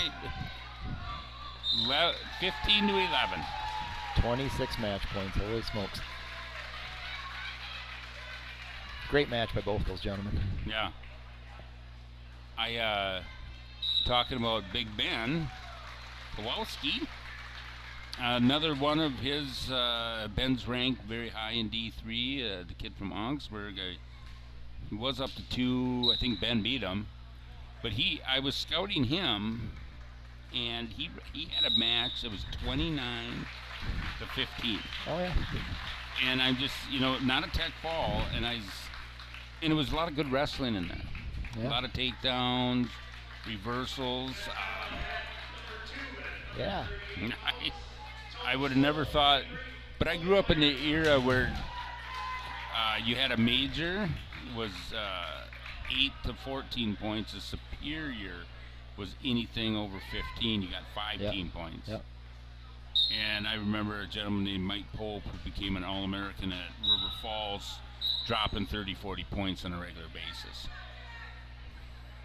So on mat 1, we've got Jack Ryan, no relation to the miniseries or the books, from St. Croix Falls versus Henry Penn from Ellsworth. Mat 3, we have mat 2, I'm sorry, we have Antonio Sowell from Amory and Logan Meyer from Osceola. And mat 3 for 5th place, we have Alvin Vinnie Peterson from Somerset and Jake Swenson from St. Croix Central. See, Henry Penn is out with a quick takedown. Looks like he's got holding 2 back points. Up 5-0 with not even a minute gone. Your 3rd place match.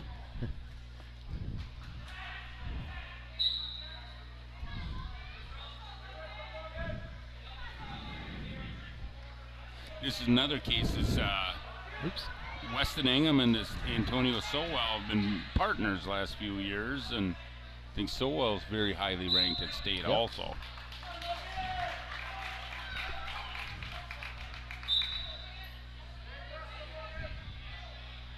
Peterson with the takedown. Looks like he's got a cradle locked up here, too.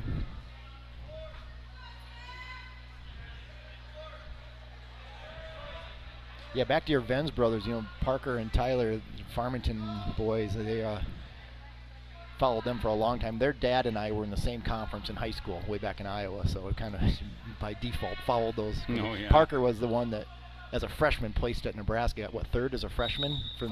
Fourth as a freshman, right? But and then he got injured, came back and podiumed again his senior year, but wow. I mean, and then to watch, is it Tyler? Is that the name I'm trying to think? Him and Ben and them gone. Whichever one's at Augsburg right now. Parker's at Augsburg. I'm sorry, Parker's at Augsburg. But anyway, just watching him and Ben over the years, I mean, they just had some, like you said, 15 to 14 type matches. And so Taylor can always take with him the fact that Aaron Brooks has only lost 3 matches. Yeah. And exactly. Taylor beat him his true freshman year, or Aaron's true freshman year. Yep. Like 9-4. Yeah.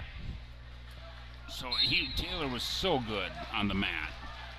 So good. Yeah, he had an interesting, because I think he got his last year granted back. It was kind of a weird deal, but he's on the staff now at Augsburg coaching. Okay, good. So Henry Penn picks up the tech fall over there for the 3rd place match over Jack Ryan of St. Croix Falls.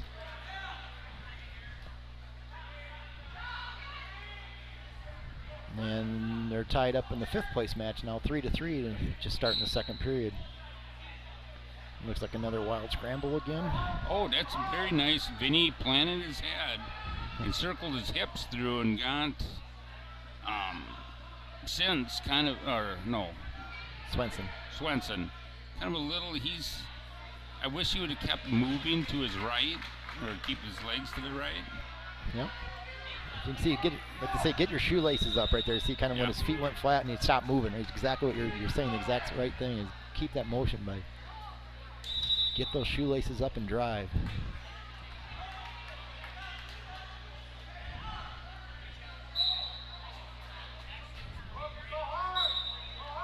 So I would. You're not a stranger to the Josh and Al show, then, huh? Al Vance and Josh Raymond they do a lot of stuff over in Minnesota. They do a statewide, kind of like Teague. What's the two guys in Wisconsin? Teague and. Yep. Yeah, so I listen to Josh and Al quite often. I've seen Al, never sat and talked to him. I know Josh pretty decent, so.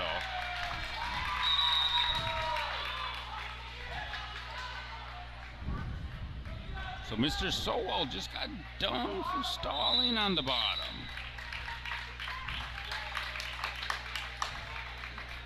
So they'll start the third period 1-0. Wow.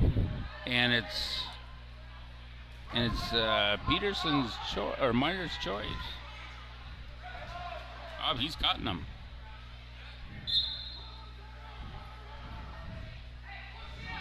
Yeah, back to the, you need a 3-point takedown anyway, so yeah, cut him.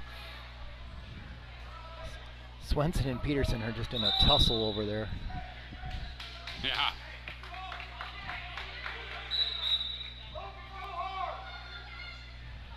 Ooh, caught the ankle. He locks the cradle up. Could be dangerous. So that should be a takedown right there, right? He's got a cradle locked, and he's gonna get more than that. He's gonna get more than that. He's looking at 7 here.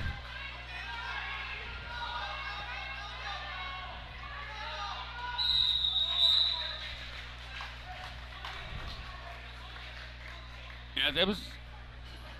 I know I'll get a text message when I say this, but you get in that front headlock position late in the period, get behind him, get your points. I love the guys going for a home run, but I said with 3 points, get behind him. Because he got him and turned him, and basically time ran out with this after the 4 swipes. Yep. I mean, it worked great. It's awesome. I'm a little more conservative. Get your points, move forward. But you never take the home run out of the kid. Yep. So right out in front of us, my opinion is Logan Meyer's coming with some good hand fighting, and he's really, I think Sowell's backing up a little bit, but he's launching shots, but he's just not getting anywheres to finish. This is a good deep shot now on Sewell. He's got that ankle, but Meyer's just is so long. Yeah, long, and he's got that ankle grab from the inside. Now he's got around. And if nothing else, he's going to kill a lot of time here. Yes, he's got him tied up. Oh, he called stalemate. Wow. Oh. We maybe Shooter can hear us. I don't agree with that. I mean, whenever you have a potential of a pinning combination, you have to let that. Oh, he's in deep. But Meyer's keeping good balance. Well, we said get your shoelaces on. See, he pulled that ankle. Wow. Yeah. Great defense. Great match. When you're long, you can do that stuff. It's over mat 3. It's 11-3. Vinny Peterson.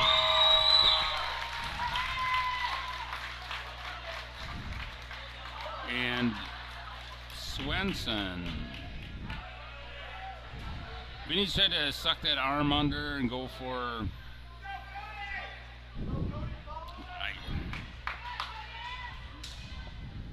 Kind of that, I don't know.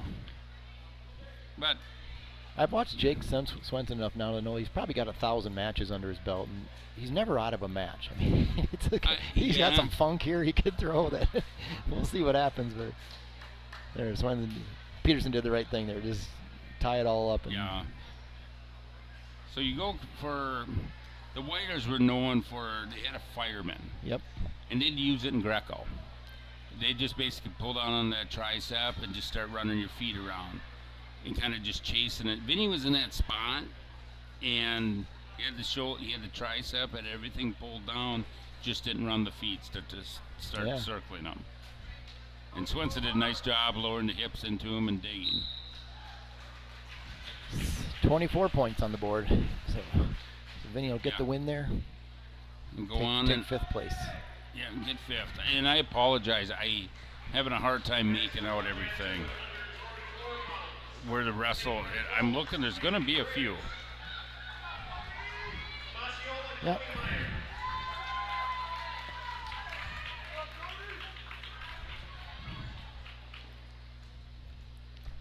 So now we'll jump to the 144 pounds. Henry Cash from Osseo wrestling Blake Fox from Somerset for the 3rd place match on mat number 1. Mat number 2, the championship match is Isaac Briggs from St. Croix Falls wrestling Cody Meyer, a freshman from Osceola. 138 pound 5th place match. Mat 3, oops, not yet. It'll be Drake Gartman, right? Yep.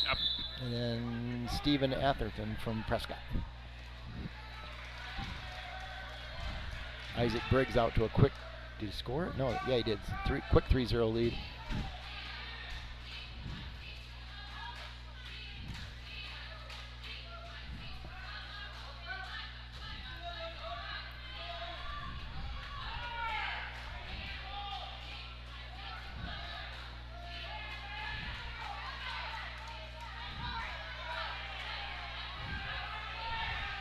Cartman did a nice job there. He shot, kind of head went down, but he just kept running. Just beautiful takedown there. Nice mat return. Quick fall for Blake Fox in 3rd place match. 40 seconds over Henry Cash from Osseo Fairchild. Yeah, that's... So Gartman, Atherton gets the escape, so now it'll be 3-1 on mat number 5. Briggs is getting near fall on mat number 1 in the championship match in mat 3.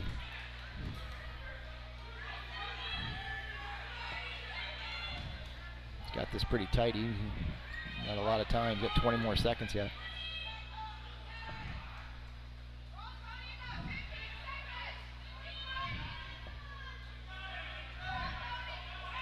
There's the fall in the finals.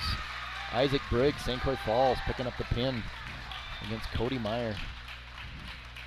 So we're down to 1 match here left already. Yeah, Briggs is that's a name. It's been around for a while. They're out of St. Croix Falls. Must have had a brother. Well, Drake's got everybody's attention here. He's got a chance to put on a show, and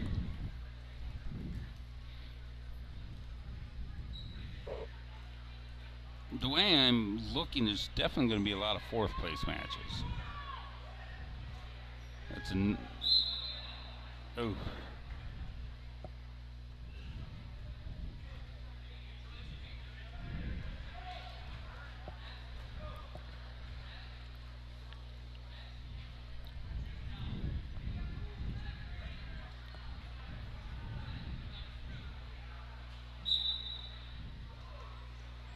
All right, sir. Oh, nice escape. See.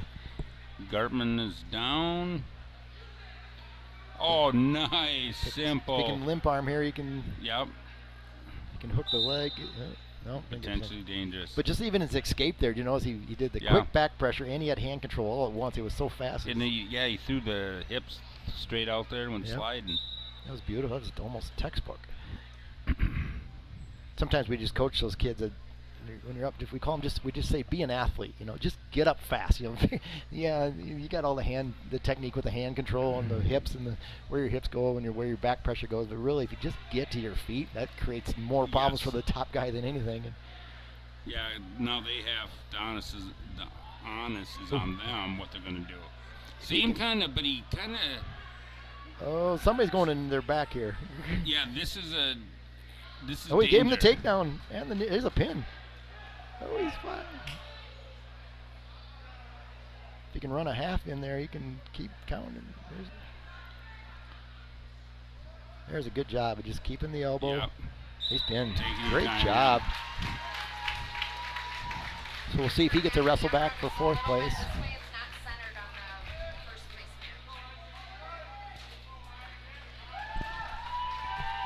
Next up at 150 on mat number 2, from Baldwin-Woodville, Eric Guthrie. Now we're not on the 5th place match. From Avery, Braden Bernard.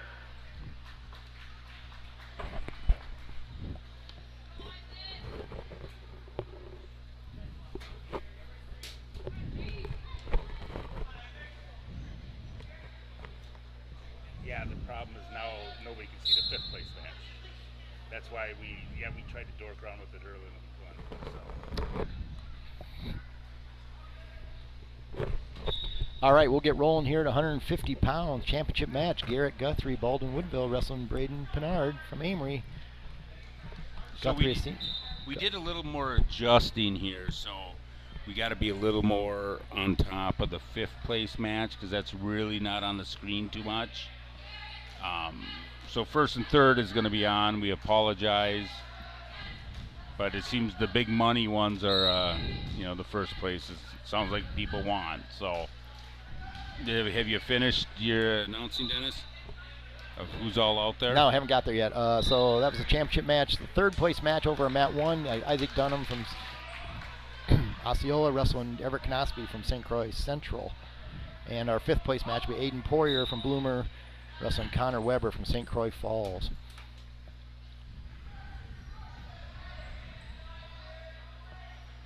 And then we got Garrett right out in front with Pinard.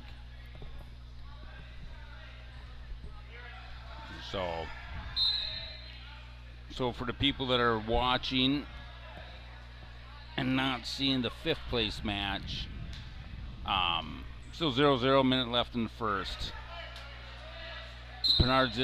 Poyer's in on a shot, kind of deep.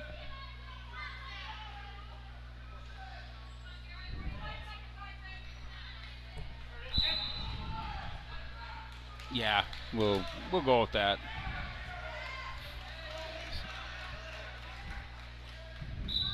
So Pinard with the takedown. Aiden Poyer, and Connor Weber. All right. So Connor Weber has a 3-0 lead right now. 25 seconds to go, 1st period. In the 5th place match, 3rd place match is still 0-0, 19 seconds to go, 1st period.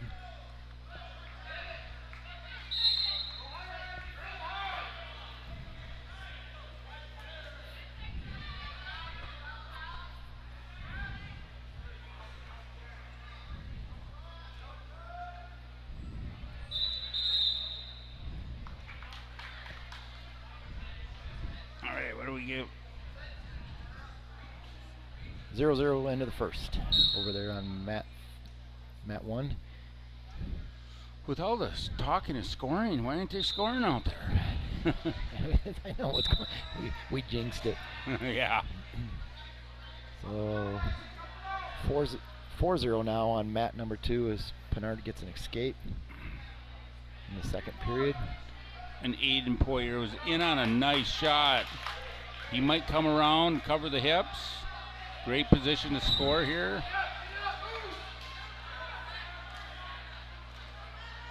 And Connor Weber is scooting. Oh, Connor Weber's going to come out of here with the score. 3 points, Connor Weber.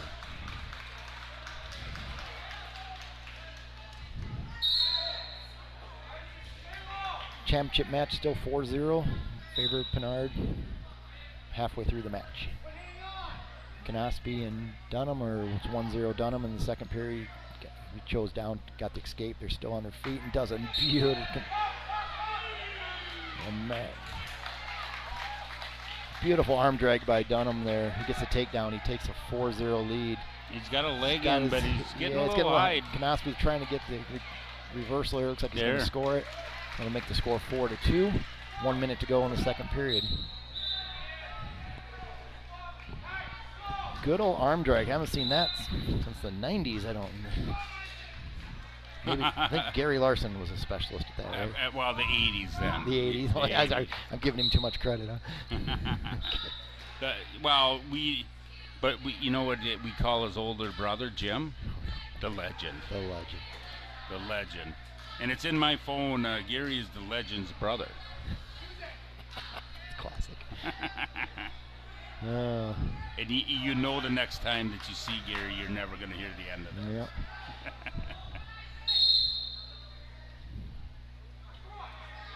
Ooh, that's a little wild, something wild going on. Ouch. Sure. He's in a bad way. He's got a takedown and near fall. He got his 4 points. He's gonna get. It's gonna be 11-2 here unless he gets. But I think the ref was a little stunned at first. Was that a takedown? Yeah, I thought the takedown happened right away, but. So did I, But the ref was also on the other side too, so what the view we saw, I think, was a little more clear. I don't know. Yeah, no, but you know, if you've ever ref before, it just sometimes things happen so fast. Looks Bernard Guthrie started in the down position. Looks like Bernard's got he's in a good spot right now. Yep. He's got a leg in. He's coming across the hips, a lot of pressure there.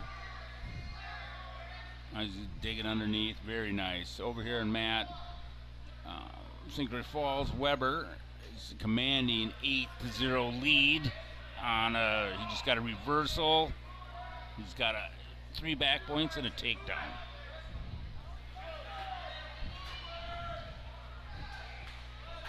I wish this thing could zoom out a little. Yep, so on the championship match, Bernard's picking up 4 near fall here. He's going to take an 8-0 lead. 50 seconds to go in the third period.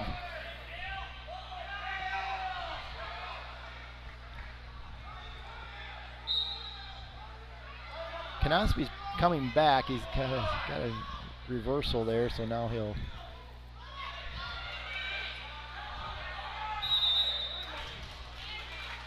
And 35 seconds to go in the 5th place match. Connor Weber still leads 8-0 over Aiden Poirier from Bloomer Colfax.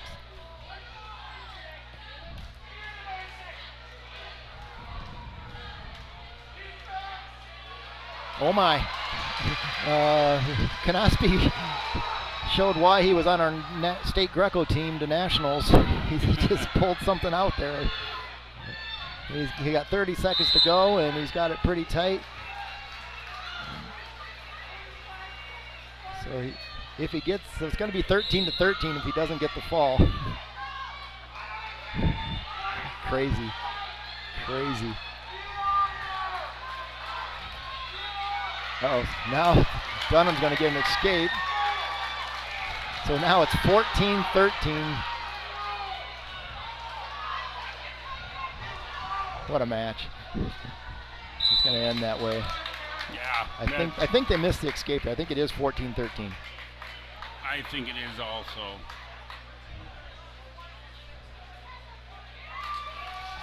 But so I think when they didn't give the escape, Knospe looked over the scoreboard and saw 13-13. And now they just gave the point. Yeah. So interesting, great match, 27 match points. Whew. We'll jump up to 157. Caden Holdorf for Baldwin against Wyatt Hastings from Osceola. Championship match.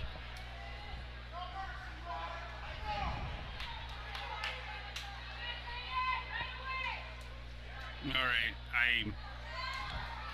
I don't know what's going on here, but we've kind of lost Matt 5. We apologize if anybody's tuning in that has a friend, family member, buddy's kid wrestling. We'll try our best to keep it up. I was focusing on the finals, and hopefully if the winner on Mat 3, hopefully we'll get to see him come back out with the wrestle back. So we got Taden Holdorf on Mat 2 right in front of us, wrestling Wyatt Hastings. And this is Osceola, correct? Correct. Yeah. Sophomore from Osceola. Yep. Yep, Wyatt Hastings. Mat 3, better say this really quick because we've got Lundstrom from Ellsworth and Ian Berger. Lundstrom made quick work, a takedown, and a pin at 44 seconds into the first period. Mat 1, we have Peyton Kelly, St. Croix Falls, and Leo McKenna, St. Croix Central. And this one doesn't look like it's getting that wild yet. Give him a minute here. This should be a fun one. Taden Holdorf gives up a takedown to Wyatt Hastings. Using the front head. You see, he kind of left that arm hanging a little bit, and Wyatt Hastings came through it and kind of punished him for leaving that aiming. He didn't. Yeah. Took him about 4 seconds to get a reversal there, so 3-2. Yep, and Tate's got the arm across the back. Tate's got a little tricky move from the bottom position that's almost unstoppable. You and I can't do it because it involves, kicking the knee, blocking the knee a little with the foot.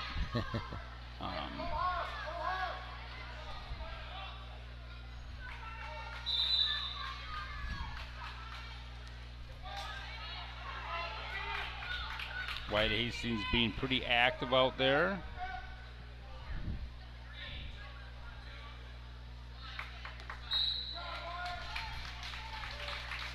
(3-2).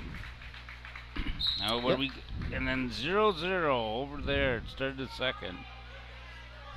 Gonna look like Leo was it his choice? Yeah, he chose down. I don't know if he deferred or not, but he chose down. So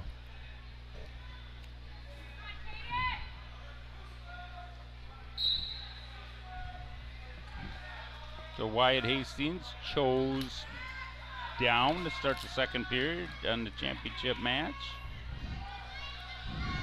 Old-fashioned kind of a coffee grinder breakdown to an armbar and a tight waist. And McKenna with the head grab. Usually not as well advised, but it's going to score him a whole bunch of points here. Yeah, well, he's got himself, if he can straighten out his left leg and get that pressure back a little. Yeah, like you're saying, like hip flex down, yep. He's going to, he might get rolled through here. He's got to kind of be careful here. Yeah, and that's why I always, especially when you're in that head position, I like to get the legs back. Ooh, he might. So, wait. Penalty? Yep. Did you let the arm go? Must have let the arm go. Yep. Okay. So Taden Holdorf out in front of us. Looks like that he picked up a... he's got a tight arm bar there. Looks like he's... Yeah, he got it picked up with some back points there to take the lead, 5-3. Which,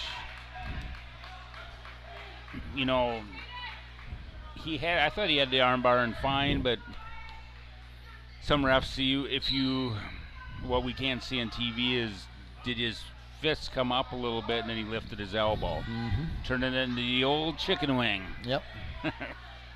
So, and that was just another reason that I'm not. It's so 10 years ago when you were coaching, it's the same. You had to run an armbar perfect, or otherwise they wouldn't allow it. If that shoulder went forward at all, it was like just auto stop. Yep. Yeah, and I see that he's. Oh, he's got a head whip. Oh. Oh wow. No points though.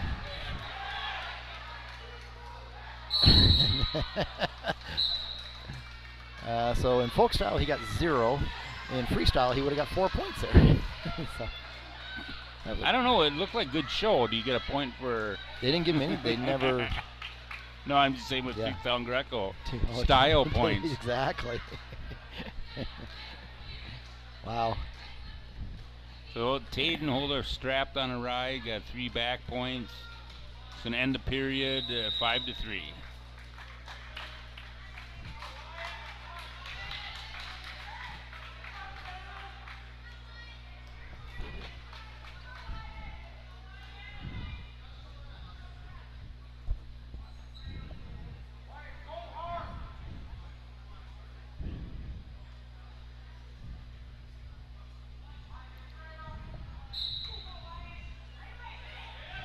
That's Ooh, gotta be careful here. Nice.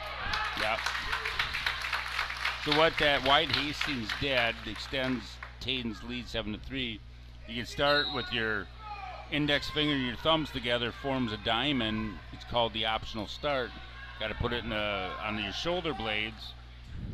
But his problem, he started, which is fine, but he moved his feet too close, and he was kind of going for a near side cradle, and he got his feet.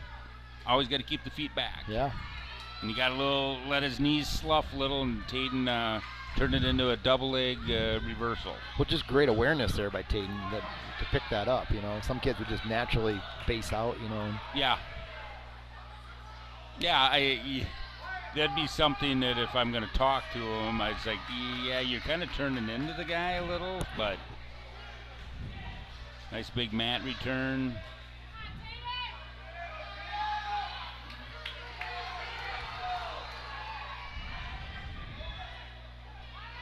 Knospi he's going straight ahead. He's a tough kid, isn't he? Or McKenna. Yeah, he's a bulldog. There's no doubt about that. He's going to get the score out of that. Get the ankle. Yep, there it is. Oh, he needed to do the Augsburg there, just sit on that near side. No, they're not giving him the No, because he's still got. Yeah. Ooh, there we go. Just crash his hip down. Yeah, try to jump behind him. There it is. I was gonna say. So I wasn't impressed with that shot, and I mean, he kept pressuring in. I'm like, 2 negatives don't make a positive. Next thing you know, he's got the takedown.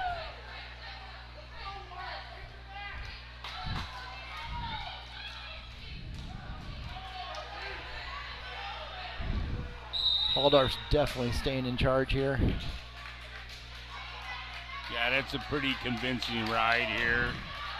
This is college. He'd be getting close to 4 minutes of ride time. So Leo McKenna will pick up the win, advance to sectionals. Haldorf's going to cap out his championship run here. So from a gentleman that's way smarter than me, just said 106, 113, 126, 132, 144, and 150 have wrestlebacks for 4th. And 120, 126, 138 have wrestlebacks to 2nd so far. Okay. So we've got, and that will be first mat available, and I'm sure they'll run them on mat 1 and 2.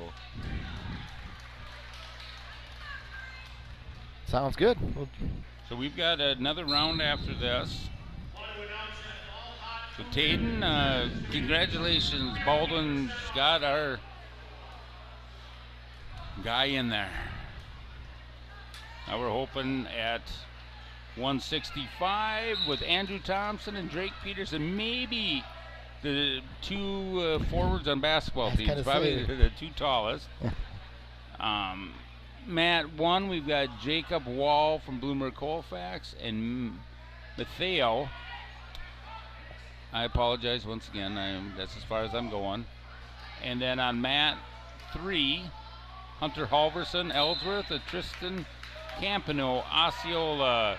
Tristan Campano in early with 3. Kind of a front headlock situation, kept the feet moving and chased to that ankle, and he was rewarded with 3. Peterson picks up the takedown in the championship match. Oh, he's got the legs split. I like this. Peterson's a fun, and he's a sophomore, and he's a solid kid. Keeping the legs split, trap it. There you hook it a little bit.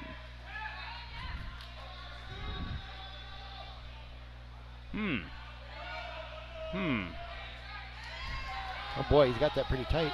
Yes, he does.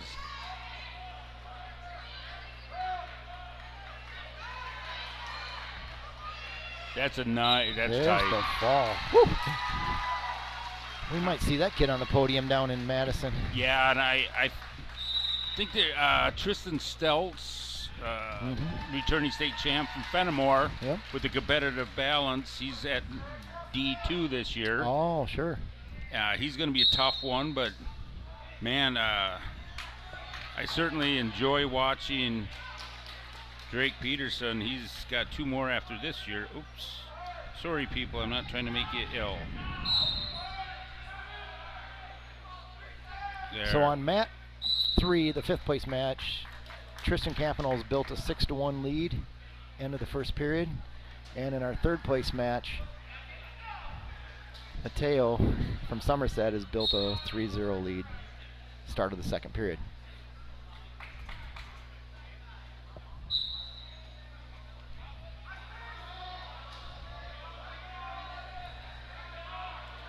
Looks like he's trying to build on that. Yes, he does. He comes around. So many kids, and now he's got the leg split too. It's, you know, Dennis, you got out a little early, so, you know, I've been trying to replicate this in the wrestling room with the head between the knees. Yeah. You got to keep driving, chasing that ankle, or chasing the opposite hip. It's kind of difficult, but you're seeing, and then ending up with the leg split, and then elevating the leg. That's how wrestling's going, looking for those tilts to Turks, and getting those points from, you know, every crackdown positions, head between the legs. Yeah, we try to coach it that, you know, the hips are the strongest part of the body, and if you can turn the hips, the shoulders will follow, right? But work on, like you're just saying, get between the legs, turn those hips first, and everything else is easy. If you're just trying to crank a shoulder over with no hips turn, you're trying to get blood from a beat. So yeah, and that's, you know, if you can figure that out, and that's part of, and I'm not the young chicken anymore, so thank goodness we have some good technical wrestlers, but just to duplicate it, because you got to be kind of a fan. If you're going to be a wrestler, you got to be a fan of it a little, so they can see these positions and they understand it. Yep. You know, and then, you know, kids got so much going on. Did you watch any wrestling this weekend? No, I was busy. So I'm trying to duplicate it, probably failing miserably, but I will never forget one of my middle wrestler. He was a middle school wrestler. We always taped Big Ten Network on Friday night because we always had tournament stuff, so we just tape it and come home. And was it Rolsholt from the Badgers did some move where he blocked an arm with his knee and did something the very next morning, and then 8 o'clock at Boyceville tournament, or 10 o'clock, my son hit that exact move because he saw it on TV and did it, you know, literally 12 hours later in a tournament. I was like, bingo, that's why we watch these. Well, and last night I had watched 2 duels, and then I watched Mankato, and I did watch another NSIC. So I had every device in my... Yeah. My wife asked me, "What'd you do last night?" Watched a lot of wrestling, really. So we got a 7-2 lead, Campano over Halverson. Starting the 3rd, both in the neutral. 8-2. So Campano must have chosen down, and Halverson said, "Just let's finish it on our feet."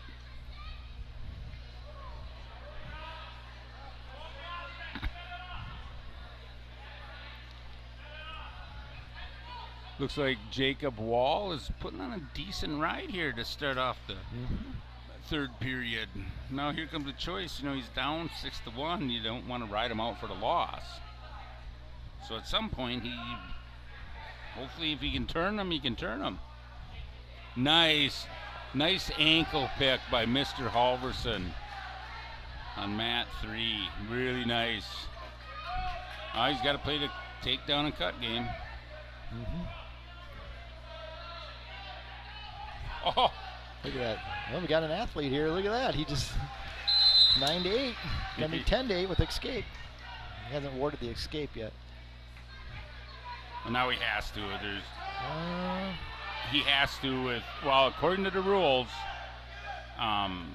once it's like, I don't know, 2-3 seconds, they have to award it.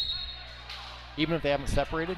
Even if they haven't separated, but they're in that front head position. and you don't have the head covered, but you have pressure, I believe they have to award that. Yeah. I just saw in college, a guy ran around out front, held his hands in the air and ran back, and they didn't award him separation. Nobody was touching each other for two clicks of the clock, and that was the match. Wow.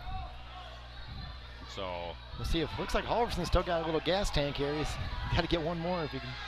yeah, it's clicking down. That's if he could have circled. Oh, he's gonna get a goal behind. Great match. Yeah, really way to finish it. 10 seconds to go over mat number 3. Looks like Somerset's gonna finish this one off. Oops, penalty.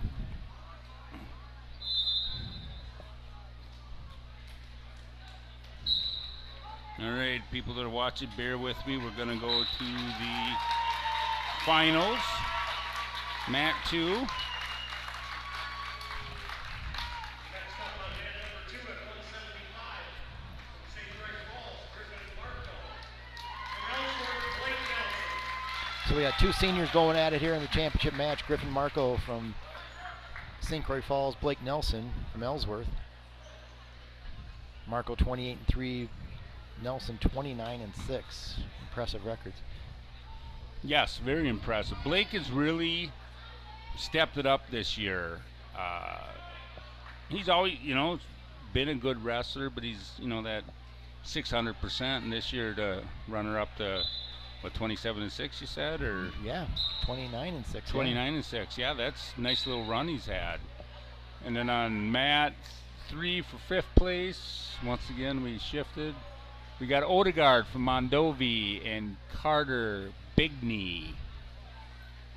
And is that the Elk Mound, Chippewa Falls, McDonald? No, that'd be Bigley is Somerset, and Mondovi is Odegaard. Oh. And then on mat number 1, the 3rd place match, Blake Knoll from Synergy is on the bottom right now against Drew Stark from Baldwin, who just got a quick takedown and gave up the escape. So we got 3-1 already.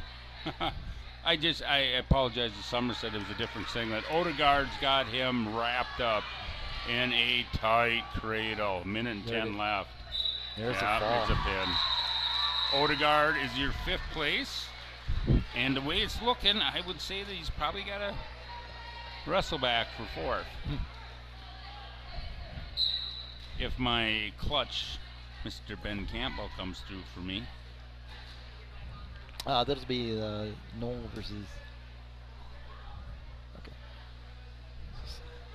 So we got Drew Stark, Pac-Man's Concrete. There we go. Gosh, I don't know, but maybe he drives a Ford from Flagship. Could be. Oh, then he does a beautiful knee pick. Gets his takedown. That was just a classic move. Kind of come around in the front headlock position. Instead of picking the knee or the ankle, he just went picked the knee and drove across it. And that is Colton Hush did that the other night. Mankato against Augustana. Had the front headlock, lowered his elevation, and drove right through that opposite knee. And I kind of giggled, being I liked the kid at Augustana at 141, but I kind of said, well, that's our coaches. We work on that one a lot. So it's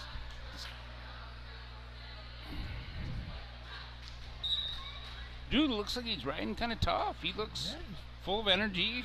Good for him.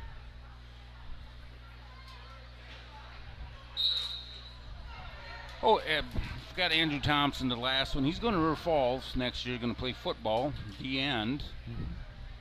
And Drew's going to Madison. Taten Holdorf, I believe, is going to go work for Madison Contracting. Hopefully we'll get them on as assistant coaches. Or no, we're hoping that we get Madison Contracting. So Eric, if you're out there, sure, hey, you want to be a donor. Marco with another takedown. He's got a 7-0 lead now over Blake Nelson of Ellsworth. He's just a thick-looking kid, isn't he? Yeah, he's very solid. If you're watching Cole, athletically built. I guess the question is, who's the better athlete, Griffin or Cole? I'll let you guys figure all those hard questions out. Stay out of that one.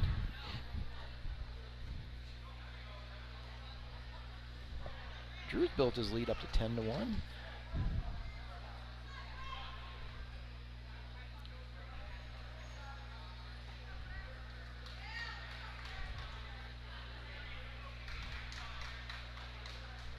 Oh, so and a little stall call down here. So at 175, if Drew Stark wins, there'll be a wrestle back. Because Odegaard's only loss was to Drew.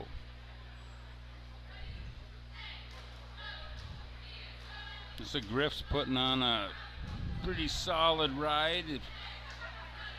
My only advice to him at this point, when he gets up, Bragger tells him, hey, you got to get your feet off the one side or to the other side. Yep. Because in this kind of, they just seem to love to start dusting off the rule book, start calling the parallel ride. And why do they punish the kid that got him broke down to the belly? Right. You know, I've often thought too that, you know, they call it stalling on the bottom guy usually, but really it's a domination point. It shouldn't even be a stalling point. It's more the guy on top is an elephant. You can't get him off yet. He's driving. He weighs a lot. And good pressure, good drive. So I'm not sure whose choice it was, but I'm guessing Blake Nelson's, because I wouldn't go down either. Yeah, stay out of there. So Drew is just got another takedown. Yep, got another takedown. Just get behind the elbows, start digging for the wrist, hunting for the wrist. Got a minute and 30 left. Get out of here with your third place finish and get ready for next week. Really nice, kind of a quick snap, quick go behind.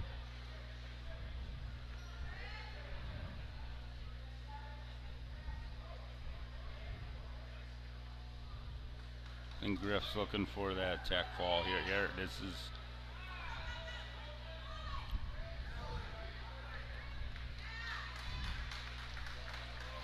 As a fan of high school wrestling, I love this weight class. This is where you get your linebackers and tailbacks and fullbacks, and you know, your kids are just at this age. If you're good at this sport at this weight, you're an athlete, and you get to see a lot of kids, you know, that are very versatile here. There it is. Oh no, nice. He faced them. Oh, beautiful cutback. Put the leg over his head. Get into that submarine position. Oh, that's pretty quick on the stalemate, but I call potentially. Oh, that. Okay, I was watching Drew. I'm sorry. Drew had a nice armbar going. He maybe popped the shoulder a little, but nothing. They stopped the match, and it was going to be 4 near fall. I can tell you that. He had that nice and tight.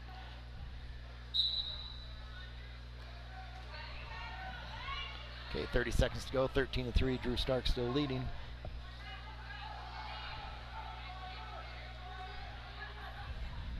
And there's the front. There you go. He drops his right leg back and Yeah. He dropped his right leg back on that and tucked the head a little deeper. I think he'd sewed that one up. Griff played her smart. 16-3 win. He is your Region 1 champion. Nice performance on the day.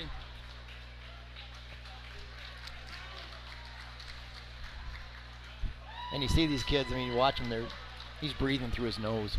You know, they're not even tired. They're ready to go. They're battle tested. They're ready for next weekend and the weekend after, and they're ready to go.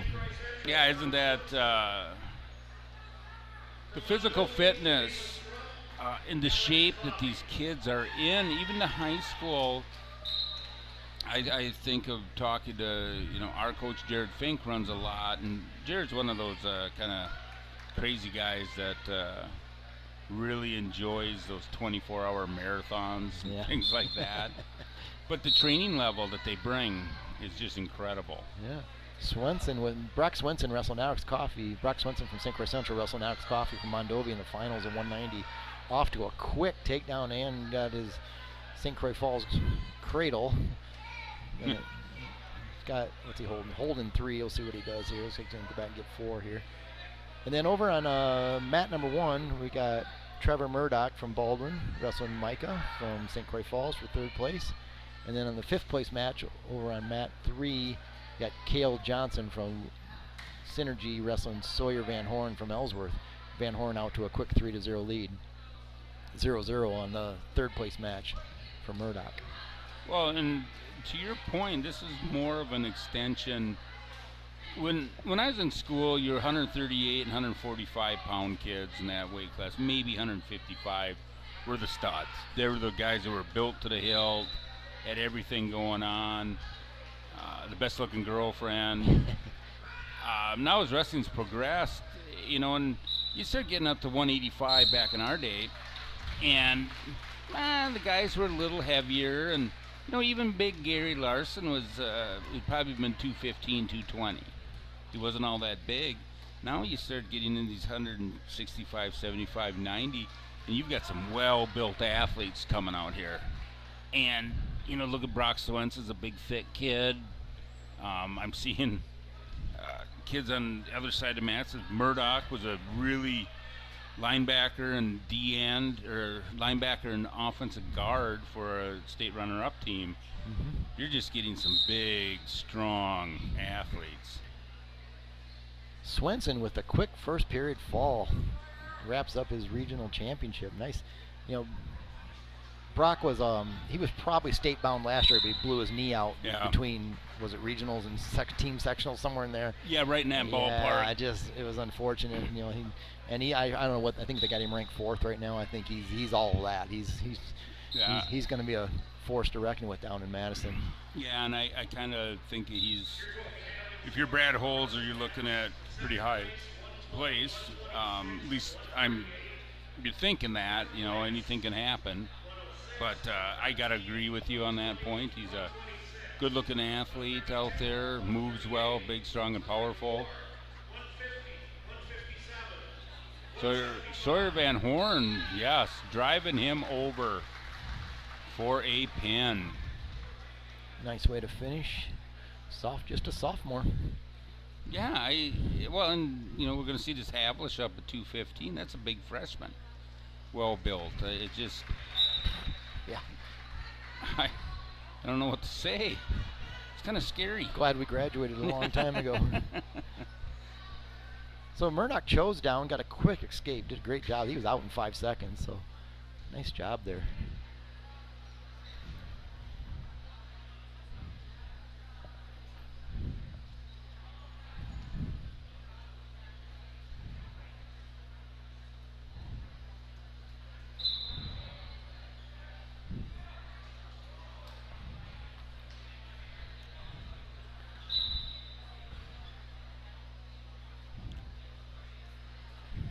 Yeah, Murdoch, fun. He's another kid that came out as a freshman. And here he is. Yeah. Looking to punch his ticket to sectionals. 3rd place finish.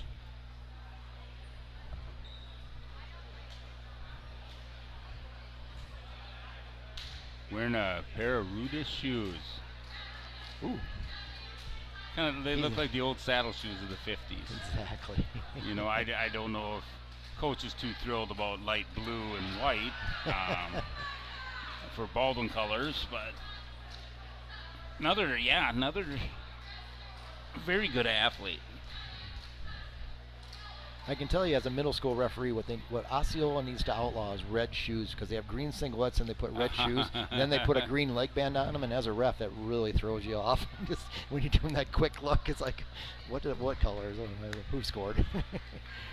Well, and I'm an ankle band watcher too. You know, once again, it becomes a budget, but I love the freestyle and Greco. Yeah. If you're blue, you're on top of the bracket, and you wear. With blue though, all they got to do is have like 2 inches of blue on their singlet and or green or whatever. Mm-hmm. It's pretty easy to figure out. Then you don't have to worry about these ankle bands. But still, my favorite thing is high school. Any meet, you see a bunch of heavyweights, and they just throw the ankle bands to the side. It's not going to fit anyway, so let's not waste their time. I had that happen the other night at Central at their middle school tournament. The kid just handed me it back. I was like, okay. Oh, there's a quick reversal. So it's going to be 2-1 in favor of St. Croix Falls right now. Blood time for somebody.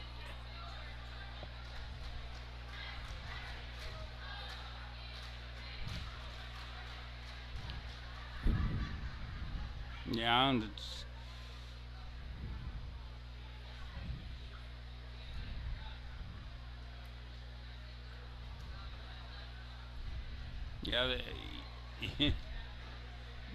being a fly on the wall.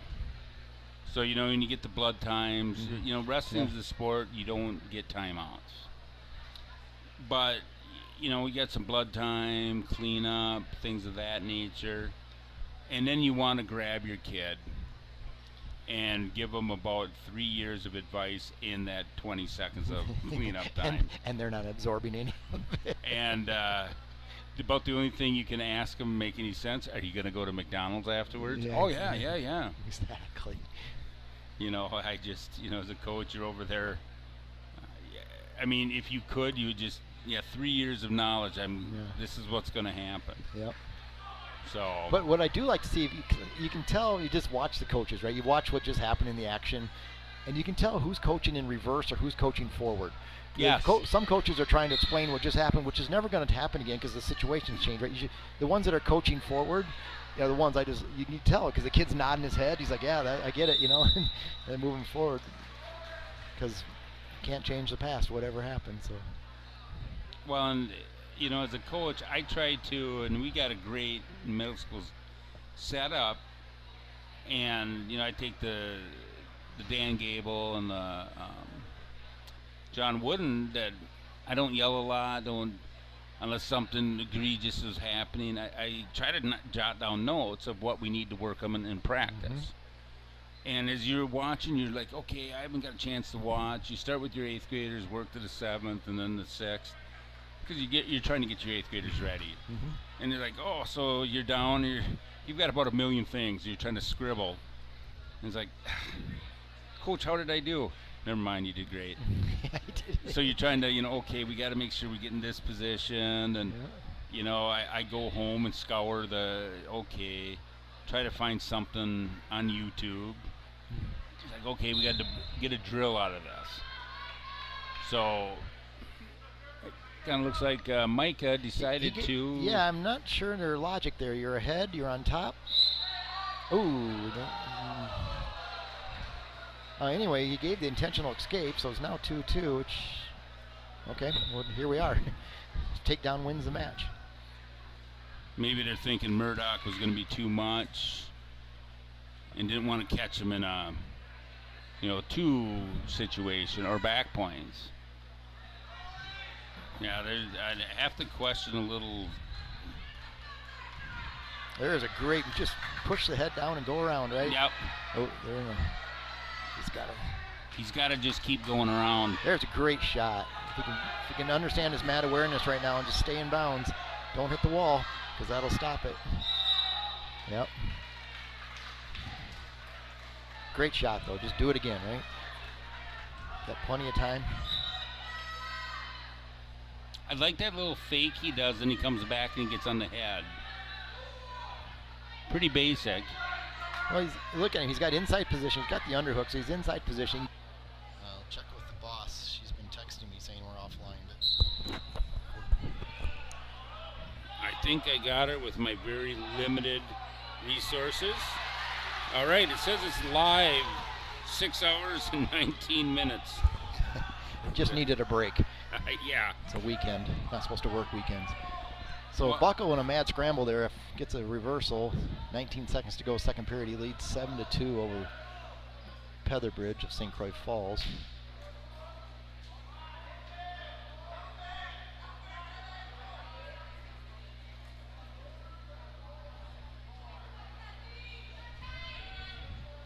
All right, so that'll end the second period.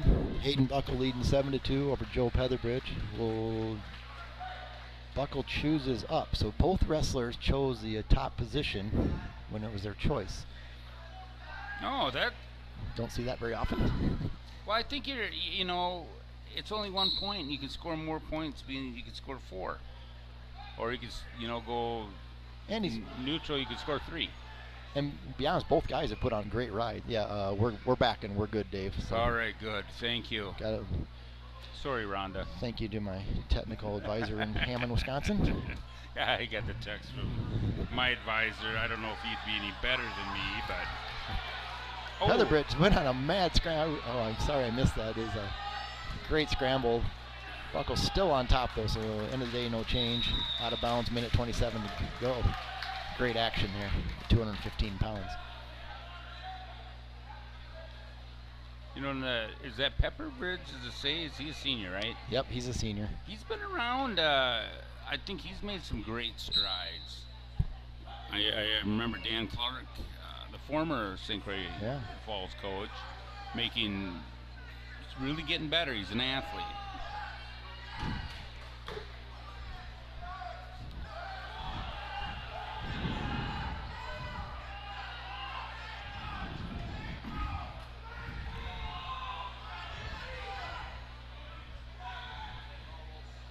Does Hayden just have the arm, the wrist? Yeah, he just got the near wrist. He's trying to dig Yeah. it out, and then he cracked the hip down there. So like you said, he's trying to turn the hip. So And he almost stepped through, but I like that for anybody that's kind of new.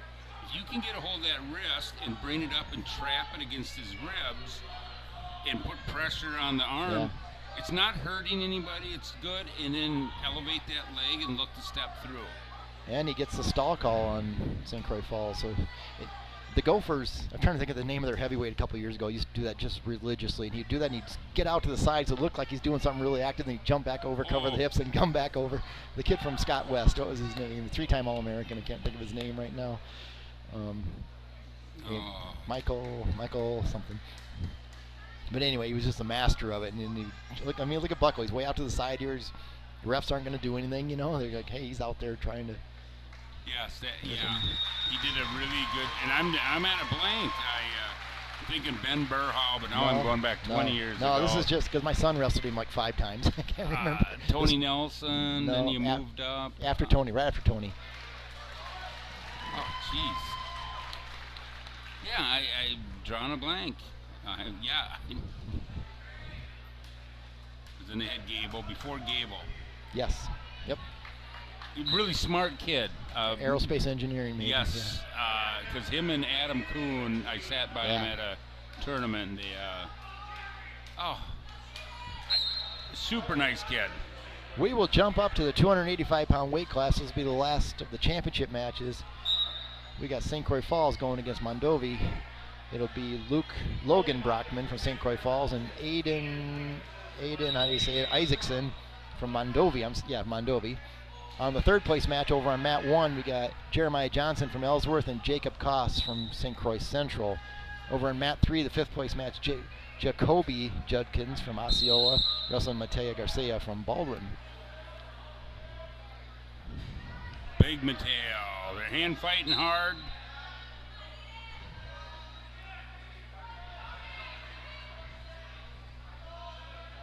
You can really see this, especially this time of year. The kids that wrestle off season go to the clubs and stuff because their hand fight is totally different. Yes. And even their collar tie, they know when to hook on the head and when not to. And you can just see it. It's great coaching out there. And I really, as just a casual fan here, I just love watching that. Sometimes it's maybe not some scoring thing, but it definitely sets up things, especially late in the match. So Mateo got the first takedown. He's got a half in. Michael Krales.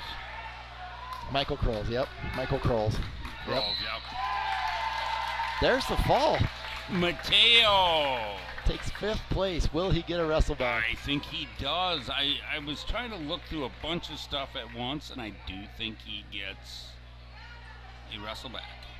So in the 3rd place match, Ellsworth took the first takedown against Koss.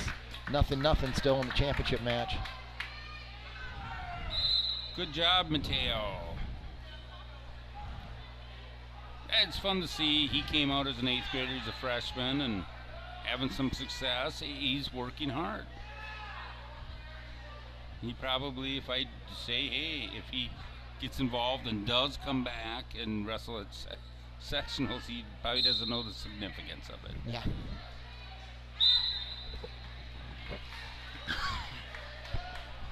Which is kind of the beauty of the sport. Yep.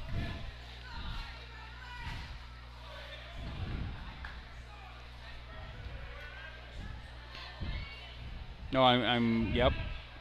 I'm looking at there's wrestlebacks for 2nd. They're always starting to pop up on the board.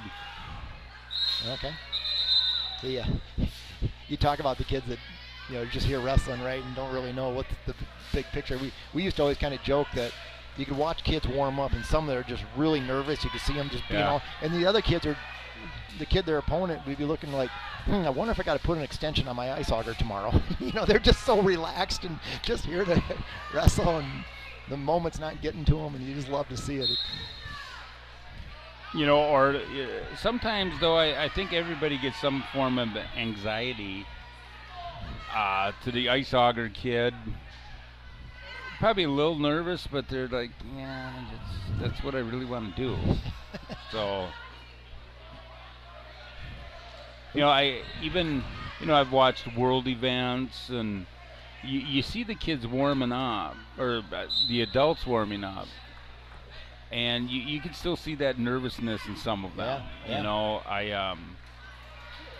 Jordan Burroughs was really relaxed. Kyle Schneider looked like he could have taken a nap, and then I was at the Olympics. Then Zane Rutherford, I thought was going to dig a hole through any kind of concrete. So, yeah, these are 2 pretty put together kids. I was going to say, this is a great match here. Looks like got a reversal here for the 2nd period. So Brockman will take a 2-0 lead here, middle of the 2nd period. No, yeah, the Brockman's pretty solid, and this Mondovi kid is. Coffee is. I didn't do enough research. I'm sure he probably was dominant on the football field, but or Isaacson. I'm sorry. So there's a reversal. Now we're all tied up at heavyweight, or not heavyweight, 285. Yeah, I wrestled in the day that Gary Larson, that they called him Cupcake, Mike Danielson, and he was well over 285. Yeah, in our day we had a super heavyweight in Iowa. I don't know if he had it up here, or so it was a 270 limit, or I forget the limit, but over that was, they actually had a full weight class of super heavyweight. Really? Because we had the first year they had weight restrictions. I can't. Was it the year Gary, his senior year, or the year after? Because there's a gentleman from East Troy named Dean Dingman. He won it as a junior, and he had to run to make weight. But he ended up playing for went to Michigan on a football scholarship, played, I'm going to say, a decade at the Steelers. Was a very talented lineman, and he was big. So, and he kind of fell right in there.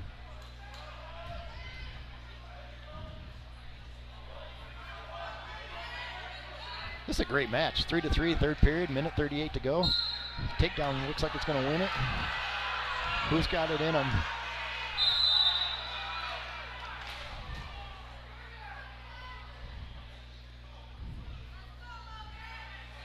So we got starting the 3rd period over on the 3rd place match. Jeremiah. I think Ellsworth chose top. I don't think Koss chose down. Well, I think that Jeremiah Johnson, correct? He, that was, well, if he chose top. But I think he's put a few rides on some guys. Oh, here comes the old. Well, Koss is 0 for 2 in headlocks, make it 0 for 3. He's given up 3 takedowns with that, so. I'm sure. Do you think Coach Holzer's over there just gnawing on that steel chair? I want to know where Coach Stave is. He's the upper weights coach. Oh, that's a good point. How can he allow such a thing? He's in the corner with his backpack there. He's ready to wrestle. Looks like he can still make weight. Oh yeah, right. Ron still talks that he gets out and wrestles, which is awesome. I said there'll be a day. Yep. That line crosses really fast. Yes, it does. I remember I'd help with the high school back when my kids were through, and I remember my oldest when he became a senior at 220, and that was the flip. There was no more Dad winning the match.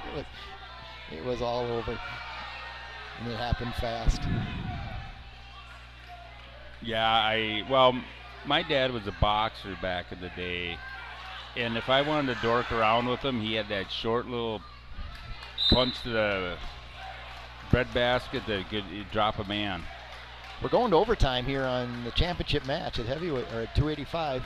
It's tied 3-3. It goes to a 1-minute period. First score in this 1-minute period wins, no matter what it is, takedown, penalty, whatever. First score wins. And I haven't been keeping track of the stall calls. I doubt there are any. So if somebody would back out of bounds, I don't think it'll be a point. But. And then, well, I call this bonus wrestling. And it's with the real athletes. That's a big shout out to all the big Jim Larsons of the world. Gary's the real athlete. To your point earlier, there's some pretty good. They're both fighting hard for inside position. There's a lot of jostling around. I mean, the bigger guys. When you take that shot, you want to make sure everything's in the right spot. Yeah, it's got to be clean. Right there is a blast. See, then, yep. See if we can get. Oh, there it is. Oh, I thought he had. Oh, and they gave him reaction time. There we go. There it is. As time expired. That was a nice close. little sequence there. That was close.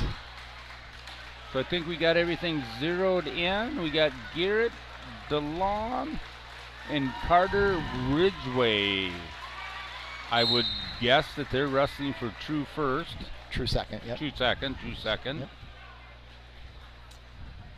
So we still got a little more wrestling. So just for our fans out there, the 120-pound match on mat number 1 is a place match for a true second for seeding next week. They both have qualified for sectionals. It's just a matter of somebody's going to come in second, somebody's going to come in third, and just win the match, you get second. If you don't, you get third, and you just start again next week. And then it looks like we're going to have James Raby from Amory and Kyle Reed from St. Croix Falls going for true fourth. So this is a do or die match. You win, you go to sectionals. You lose, your season's over. And so on mat number 2, it's all or nothing. Well, and here's the other question. What is the points? Great question. Because the reason why I say this, 2007 or 8, Baldwin-Woodville was up on Amory, and Amory had to win all 4 of their wrestle-back matches, and they had to get bonus points in 2 of them, and 1 was against Baldwin in order to go to team regionals, and they got it. Wow. And they won by half a point. Yeah, so they went to regionals, and that it was just so frustrating. As a coach, you're like sitting there and going, "This is happening. This is really happening." So DeLong gets a takedown there. He's still got his ankles all wrapped up, kind of in a funky position. But there we go. Blood time on mat number 2.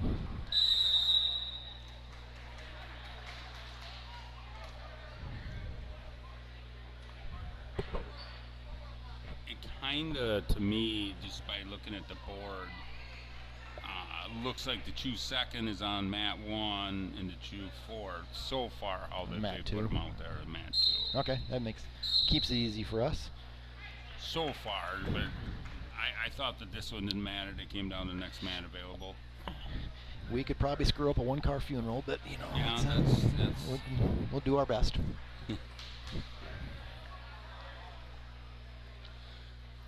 So we're back in action on mat number 2. Amory's St. Croix Falls' Kyle Reed's up 3-0.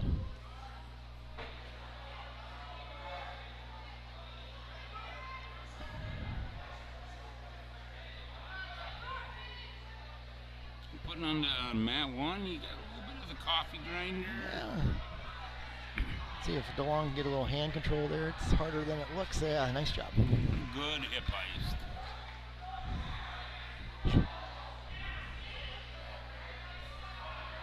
So St. Croix Falls got a cradle locked up. See if he's going to turn it into.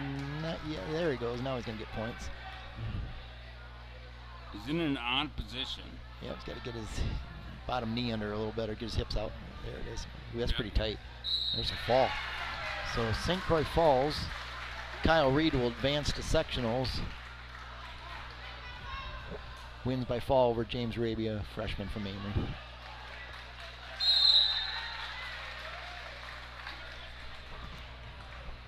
Then we have.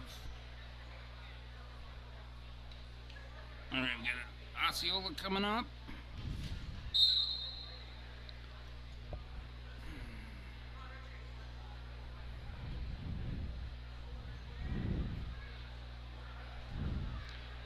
So 4-0, DeLong leads over Ridgeway of St. Croix Falls.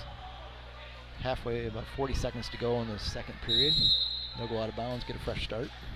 So we got Alex Williman and James from Osceola, James Griffith from Amory, going for that true 4th.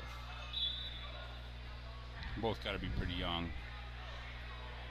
They are freshmen for Amory and sophomore for Osceola. Uh-oh, headlock over there on Matt. What is that, Matt? Oh, it didn't go on. Oh, is he going to bounce him back? Oh, look at this. There's points. Boy, that's tight. Yeah, and he's sagged the hips back. Yeah, he's doing exactly what Coach Ramber's been telling him to do all day. You got the hips Somebody sagged. listens. Yes. That's a really good position there. Oh, period. So what was 4-0 now becomes 7-4 in favor of St. Croix Falls.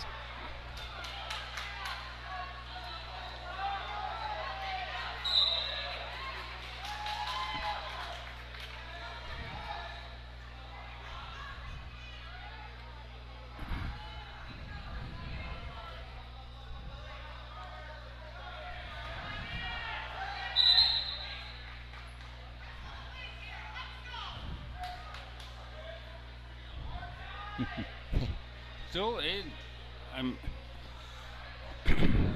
looking at stands. It still seem to be pretty full. Yeah, this has been just a great tournament and just well run. Hats off to the Baldwin-Woodville School District here for hosting a great tournament. I appreciate that. Our wrestling club, we've got some great people that certainly enjoy to work and do that kind of stuff. So, oh, did he get it? He's giving got a head and chin whip here, but looks like DeLong might sneak out the back door here. No, go big as hell. Holy smokes. Holy smokes. So DeLong's got the takedown, so it's match score 7-7. He's going to pick up near fall. 50 seconds to go. He's going to get 4. You got a fall for Osceola in the 4th place match over Amory. Man, stick around 20 seconds, everything changes. Yeah. Holy buckets. There's the fall. Garrett DeLong will take the 2nd place now. Maybe we'll get to see these kids go at it again next week. Oh, I'm sure we probably will.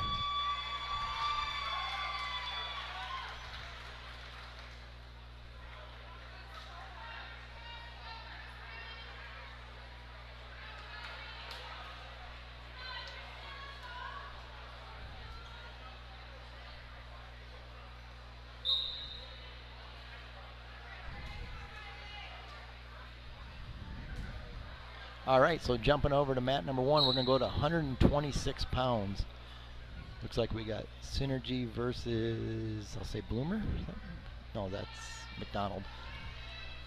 It hasn't popped on my screen yet, I'm sorry. I'm just on mat number 2, we got Synergy Christian Greer wrestling Noah Walker from Ellsworth. There we go. On mat number 1 is Zeke Anderson from Bloomer Colfax wrestling Riley Cummins from Synergy. That's the second place match. The fourth place match is on mat 2, Greener and Walker. And we got either a back trip or a headlock coming here on mat number 2. We don't know yet.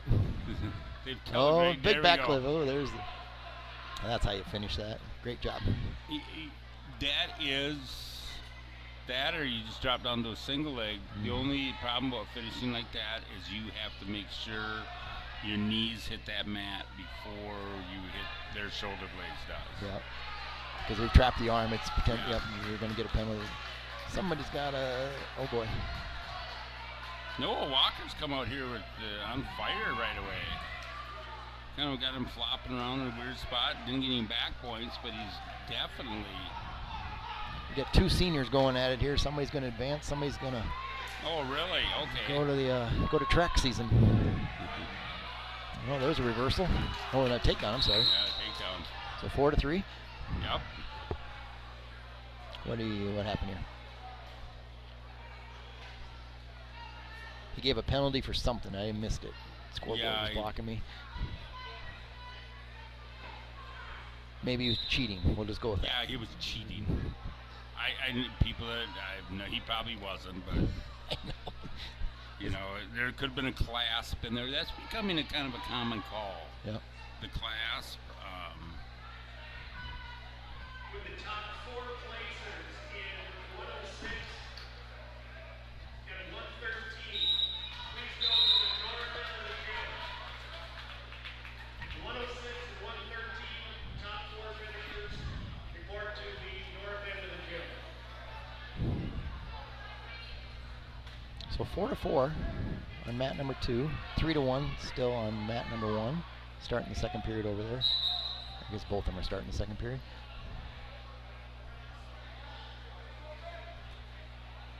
Nice heel pick.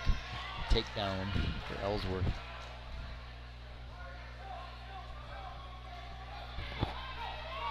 Other seniors, I guess they're letting her hang out. We've seen a lot of action right here.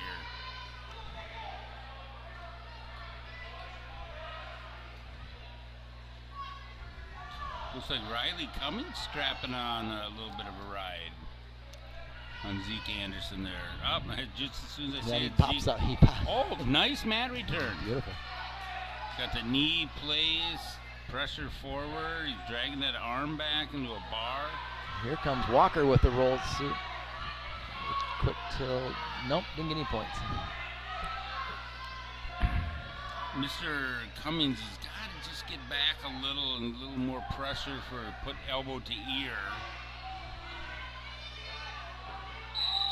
And now it's potential. Yeah, potentially dangerous.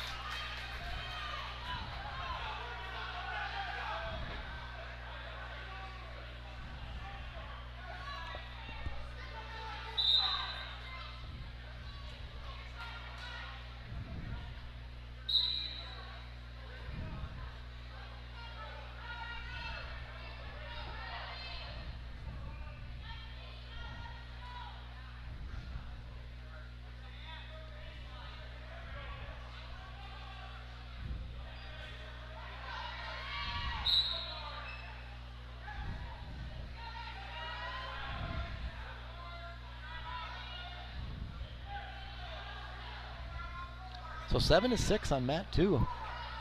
Giving us 3-1 over on mat 1. And Synergy got the arm bar in.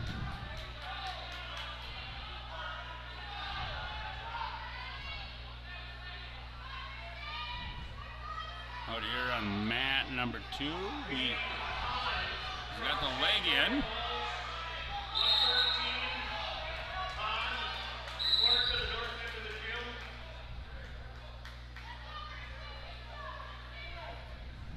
After this match, we'll start doing the announcements for the place winners of the weights that are done.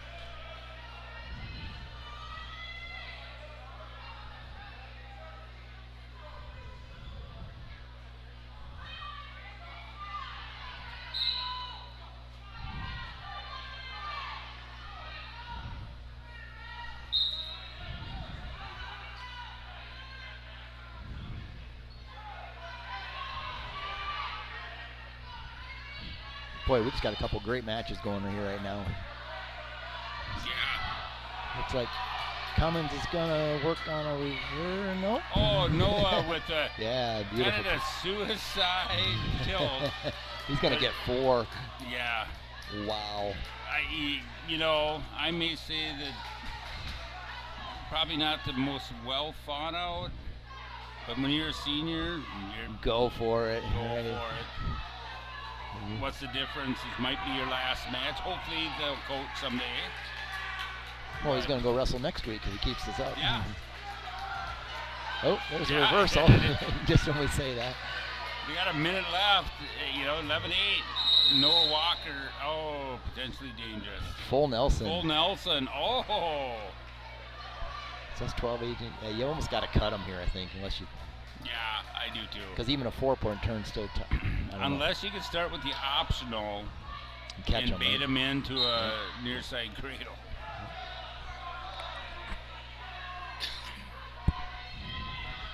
But the way this match is going, you get a near side, he's going to fight out and get a reversal, and then you're still down.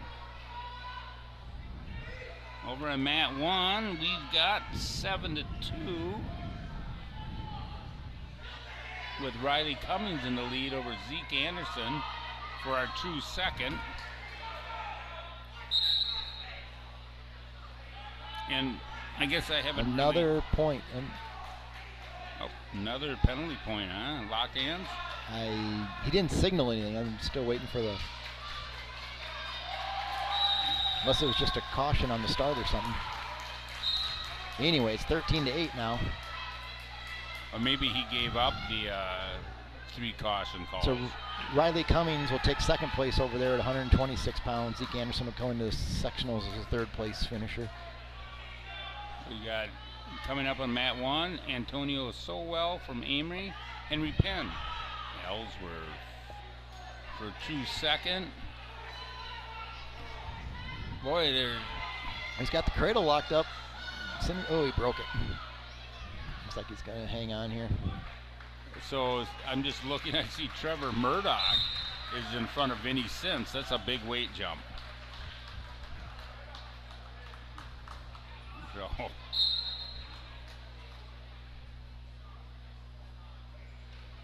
yeah. So Ellsworth advances. He's got to be happy. Hats always go off. I hope Baldwin's a nice enough school that some people's careers are done. It's going to be Baldwin-Woodville.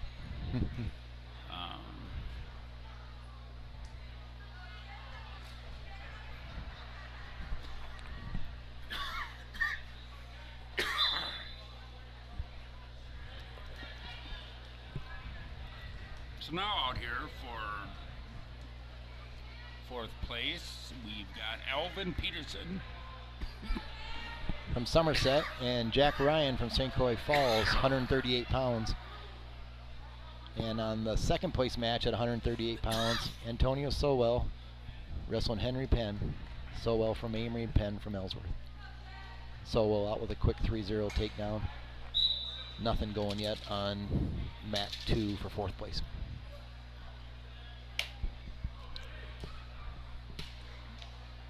Sowell with the armbar and got it pretty tight. Oh, that's There's really it is. tight. Game, set, match over there. I haven't, I did check some rankings. I know that Sowell was ranked very high early. And I haven't really followed them, but I do think, talking to some Amory people, that I think they're feeling Sowell can finish up on that podium pretty good. So, I mean, Evans Mill. Forgot I had these. Wait till the end of the day. Where the heck are we? And so, I will say last night, I would have probably been a little more with the rankings. But somebody claims I didn't have my match by skill lineup in. So I had to go redo all that for the Monday meet. So I'm blaming a central guy for slowing me down. Okay. Not that I was watching 4 different duels. I had cords all over the place, plugged into a recliner, had one coming from the island. So up on mat 1 for second place is Alex Coffey from Mondovi, Aliva Strum, and Trevor Murdoch from our very own Baldwin-Woodville High School. And I would address that right away to both of them. Trevor did a nice job of shooting him out of bounds. I have no problem making a stall call right away, keeping it in the match. Sometimes you have to control it. At least I don't ref anymore, but what I did, you got to address it right away. And it seems to work.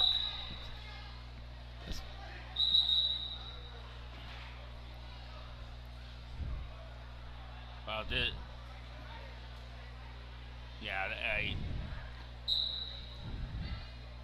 once again, I was never a great ref, but I just find if you address things quicker.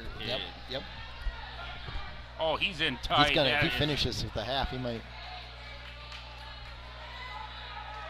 You know, and here's one. This is the 5th match of a lot of these kids.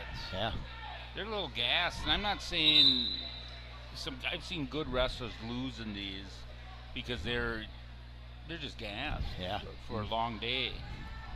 And then I've seen some kids that you hate them. They get on the backside right away and they just steamroll their way through. Yeah, they get better. So Trevor has a nice half. Yeah, he's gonna finish this. This is tight.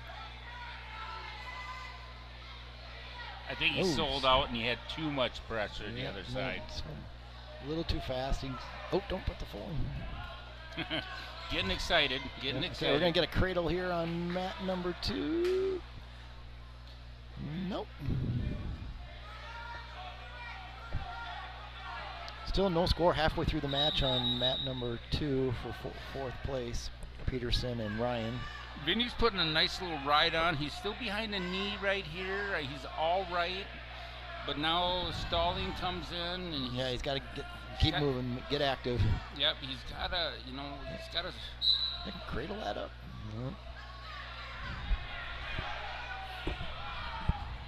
Now the count stops. When There's the escape. Yep. He gave the escape. That's a situation that, if you had the brick and if he does give up the reversal or the takedown, I'd throw the brick and say it was a reversal. Saves 2 points. But we don't have that brick. A lot of hanging on here. Yeah. Good job, Vinny. That's tough hanging on to that spot.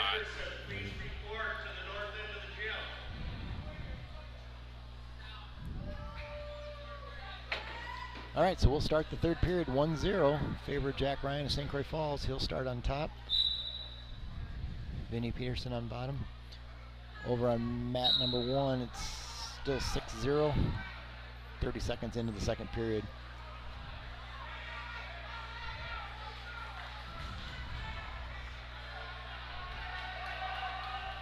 Murdoch adds a reversal, makes it 8-0. He's got a cradle, but he could be in a little trouble here if he doesn't be careful. Uh-oh. Yes. He needs to get his hips flat and as far away from him as possible. So there's a reversal and picking up near fall. It's going to be there's a fall. So that'll flip the 2nd and 3rd place finish seats for next week. Mondovi will take 2nd. Baldwin will take 3rd. Peterson with a reversal, making it 2-1, a minute to go, third period. Nice. It's a good little match out front on mat 2.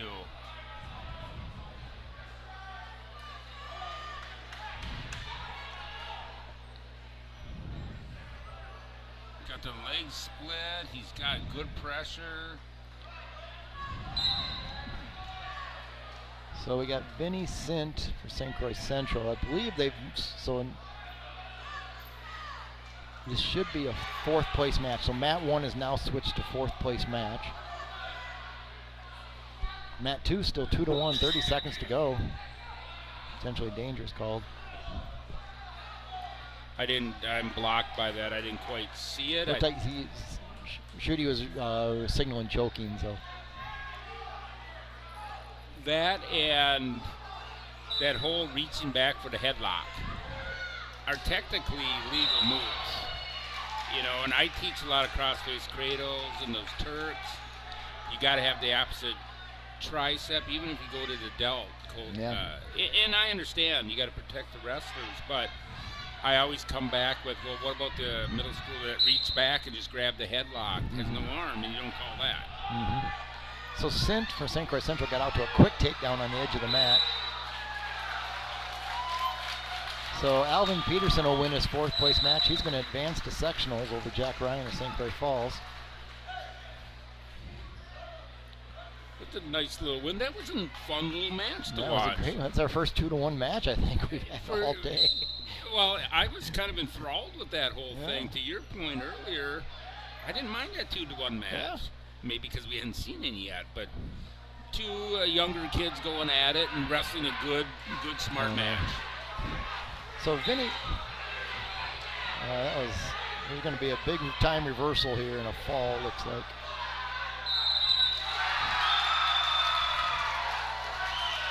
Blake Spargrove and Bloomer Colfax comes from behind with a fall with Vinny Sint from St. Croix Central. Oh, so Dennis, I'm having an easier time reading Texas here. Osceola has a 4-point lead and no wrestlers left. Okay. Central has 4 left that get 2 team points for a win and any bonus points. Okay. Well, Sint's just lost. So now we're down to Knospe, and I don't know who's. Well, I'm just looking up here. We've got Central. I see 1 Central kid. So, Knospe. I said the name right? Yep. He needs a pin, is what you're telling me, to tie him? Is that what it would be? 2 for the fall, 2 for the advancement? If they win, they get 2. Well, they only get 1, and then you get your bonus points. So the most you can score is 3. Yeah.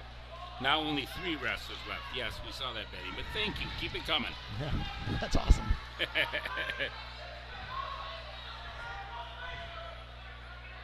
So Knospe came out with a takedown, and now they're in a little scramble here.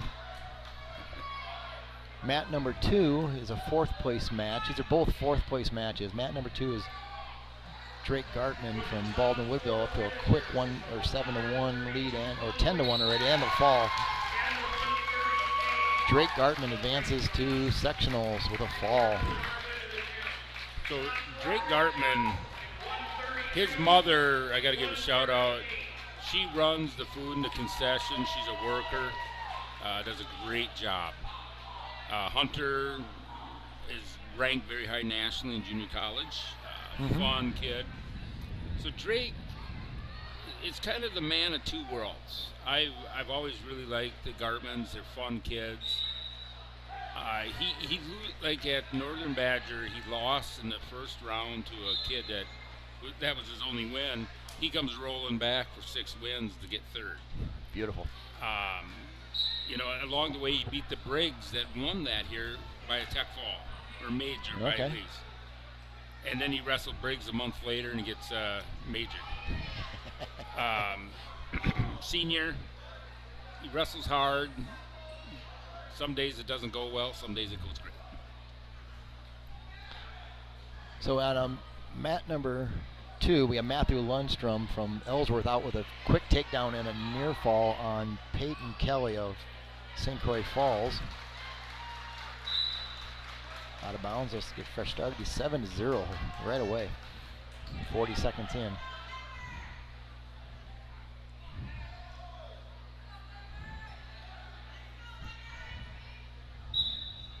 Canaspi out to a 7-2 lead at the end of the first period.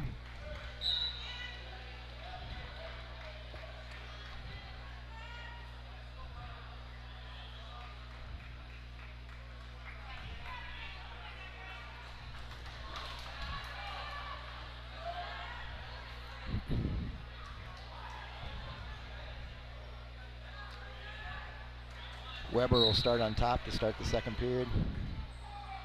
Canaspi with a switch right away to a reversal. Jumping this lead to 9-2. So it's 2 points from 5th to 4th. I would guess it's the same from, these are both 4th place matches, right? So you're up here cheering for him to major him at least. I need a major? Okay. And Osceola's hoping that we get a tornado that wipes out half the gym. Okay. Or a rain delay. Whatever. Rain delay. Let's go with rain delay. Okay. It's almost spring training. We can say that, right? What would Bob Euchre say? Oh, gosh. Man, now my feelings are down the dumps. Sorry. No, I just, and you know what's amazing? Traveling around with wrestling, getting to know some parents from Nebraska, South Dakota, they're all like, yeah, it's a bad day with Bob Euchre. They all enjoyed him. And just having him as the Brewer announcer was a blessing. Yeah. You know, and I was, it's a long story, but, you know, I was really upset when Dick Bramer got the axe. I was a Dick Bramer fan. I think of all those years listening to Bob Euchre. I don't even know if I was double digits yet. On the tractor, cutting hay. Yeah. So, yeah, it's. We had to call a match that night, and we were trying to use Euchreisms, and it was like, you know, he'd always say when a guy hits it deep, he'd say, get up, get a home run. We're like, well, if a guy's down, we were saying, get up the same way he would say it. And that's about all we could reference from baseball to wrestling, but it was fun. It was fun. I think when we dueled, I threw just a bit outside.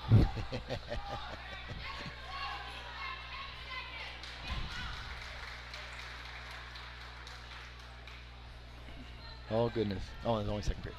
So, Kelly made a serious run there. He had a cradle, and they went out of bounds, but he had Lundstrom locked up. So now Lundstrom get another escape. It's going to be 8-3, middle of the second period.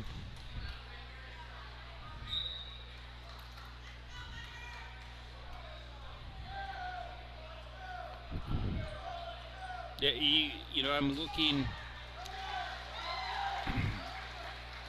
How am I going to say this? A lot of the kids that are in the 4th, 5th place match are the guys that start the season, put their shoes on, and work their hind end off, and then their last match, they put the shoes back in the locker. Which There's nothing wrong with that at all. Those are the kids that make a championship team. You're always going to have your good kids that are going to put in extra. Your gentleman out here was on the Greco national team. Obviously, he likes to wrestle. He's out there. But the one thing, when you get in these long days, you see the kids that aren't, they go hard, but some of them kind of collapse at the end. Yep. And that's why that last match with Vinny and that other gentleman, I was very impressed with how hard they wrestled. Yeah, exactly. Sometimes it's easy to cash it in. You know, and these two out here, it's 11-4, but man, is this kid is Peyton Kelly is attacking. Yeah, he hasn't. There's been no quitting any of them. So Canaspi picks up the tech fall. We'll see what that does to the team score here in a minute.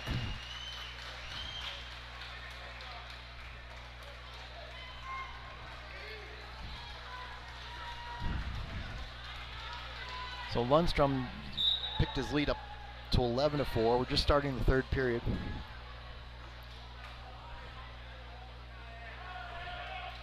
And another takedown. It'll be 14-4.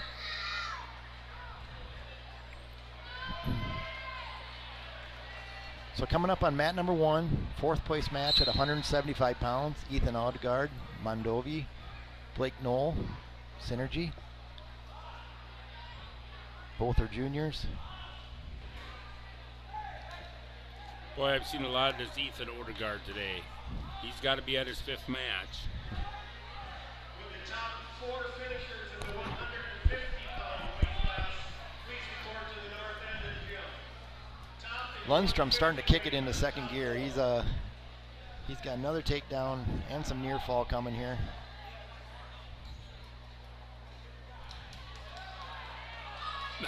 just when I say that. And he's got the half out of the deal too. So we got 2 and 2, 2 near fall, 2 reversal. So this is one of them. You got to ask Shooty. Are you sure you got the count right?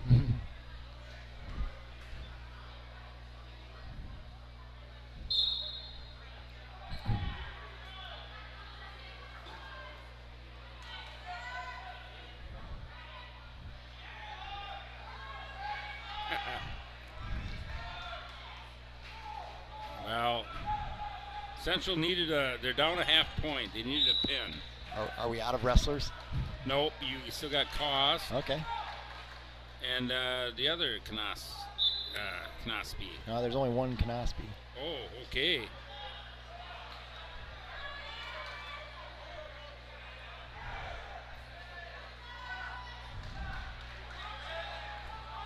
So there's the stall call. We got 20 seconds to go. Lundstrom's pulled away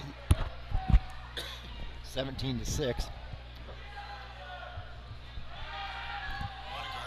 Odegaard's holding on to a 3-0. So 2020, how'd that work? 2020,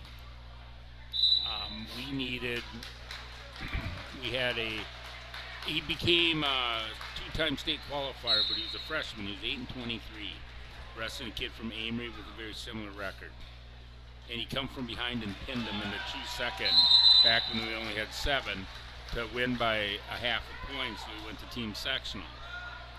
And it was kind of one of them, it's just half the team was like really struggling with their weight, going, do we want to go? And the other half was happy, and it all came down to, and everybody in the gym knew it, and much like this, you see the Osceola guys sitting right up there, everybody knows, and you're going to watch Osceola cheer for Baldwin. And this, this is the stress level of wrestling.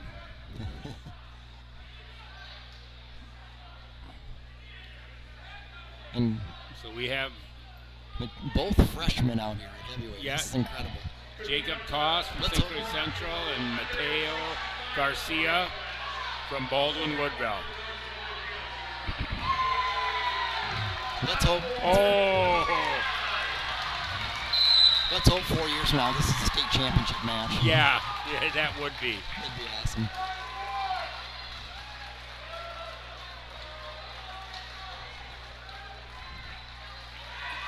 A lot of activity from Mateo. Great kid. We got the side roll. Yeah, we got the. Oh no! He's flat. Yeah, he's flat. Goodness. Oh my goodness. Oh my goodness. So Jacob Koss picks up the fall. And advanced to sectionals at the 4th place, and it looks like you've scored enough team points to advance St. Croix Central to the team sectional on Tuesday night. And we talked about it earlier. The side roll is a very nice thing. I blatantly call it the Fat Man roll. And hit it to perfection. Nice win. Them two are going to see each other, we hope, 25 more times. This could be the start of something great here. This could be the next Greg Kirkwood versus. Oh, yeah, Gavin Gable, Stevenson, yeah. you know. Okay, well, I'll go with you on that. I don't know if I'd say it out. I see two big frames there. They get in the weight room. Look out, you know. Yeah. Oh my goodness. Talking about that on the last little plug, boy, Gable is looking good. Whew. Keter's a world champion. Yes. And he tapped him in the first period. And it wasn't even, and he was smiling. Yeah. Yeah, like I said, he was breathing through his nose, right? You know, and I say the last, this is a really terrible, lame claim to fame. But Greg Kirkfleet's first wrestling experience was where? Well, he's from Simley. I guess I don't know how far back. Baldwin-Woodville. No kidding. They lived in Baldwin for a while. No kidding. He was in my wife's kindergarten class. Oh my goodness. And you let him go. Well, he went to Roberts and he wrestled for Hudson, and his dad was from Simley, so they eventually went to Simley, but they lived in Roberts for a while. So they lived in Hammond, so you let him go. Oh. But, you know, years later, really, really a nice young man. And what I found out, you know, battling through those knee injuries and putting himself where he is, having no ACLs, I'm really hoping it's going to be a great finals match, but after watching Gable last night, I went, wow, that's impressive. Yeah. So, all right, well, I think we're about done, and I'll wrap it up. I should probably, while they do this, give that quick plug. Appreciate you coming, Dennis. So if you want to leave, we'll see each other next week. Yeah, here we go again. Thanks for having me. It's a lot of fun. All right. Great way to spend a Saturday is watching wrestling. Nothing better. Except it was like 40 degrees out. Yeah. And then now they're talking 20 below on Monday, Tuesday. Let's quick go through the team score. Right now I show 288 for St. Croix Falls, 217.5 for St. Croix Central, Osceola at 214, Ellsworth at 176, Baldwin-Woodville 157, Amory at 148.5, Mondovi, Boomer, everybody else down in double digits. So great tournament. We'll see everybody next weekend. A lot of fun. Congrats to all our people that advanced. Yes. Look forward to seeing you next week. Hey, and before we go, where is team sections? Medford. Just luck. north of Wausau. Yep. Yes, good luck. Yeah, thank you. I wish you guys the best. I'm probably not making that Tuesday night adventure. If it was in Somerset, I'd be there. Exactly. So. And then we're up in Amory for our fans that want to watch wrestling or online next week. It'll be on the We Are Amory network. It'll be in Amory. I believe it starts at 10 a.m. Same or 10:30 maybe. I think they're going to aim for 10 because everything's set. There's no arguments. 8 o'clock weigh-ins. Maybe it even starts earlier. I haven't gotten any information. So, and I don't know who's doing the first round. I know that Tracy Hendrickson had somebody. Dennis is doing the finals, and I'm going to do the semifinals. So you're going to hear our voices again. And I apologize if you don't like hearing it. We're doing it again. We're doing it again. It'll be on the We Are Amory network. So search that on YouTube, and you'll get right to the Amory High School. So. All right, sounds good. Thanks, Dave. Thanks for having me. Great day. Congrats to everybody.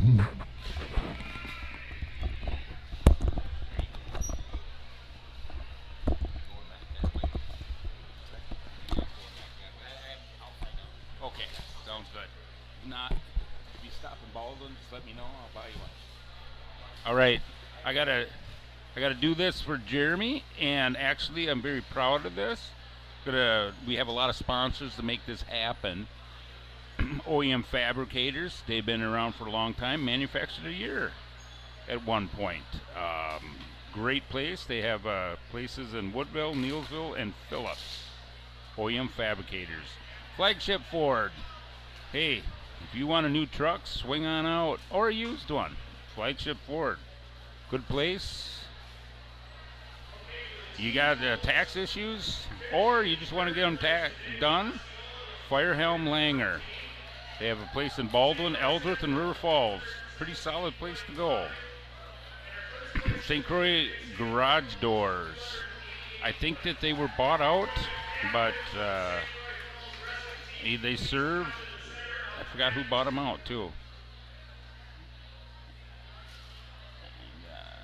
Janessa Studios offers over 24 virtual and in-person group fitness classes.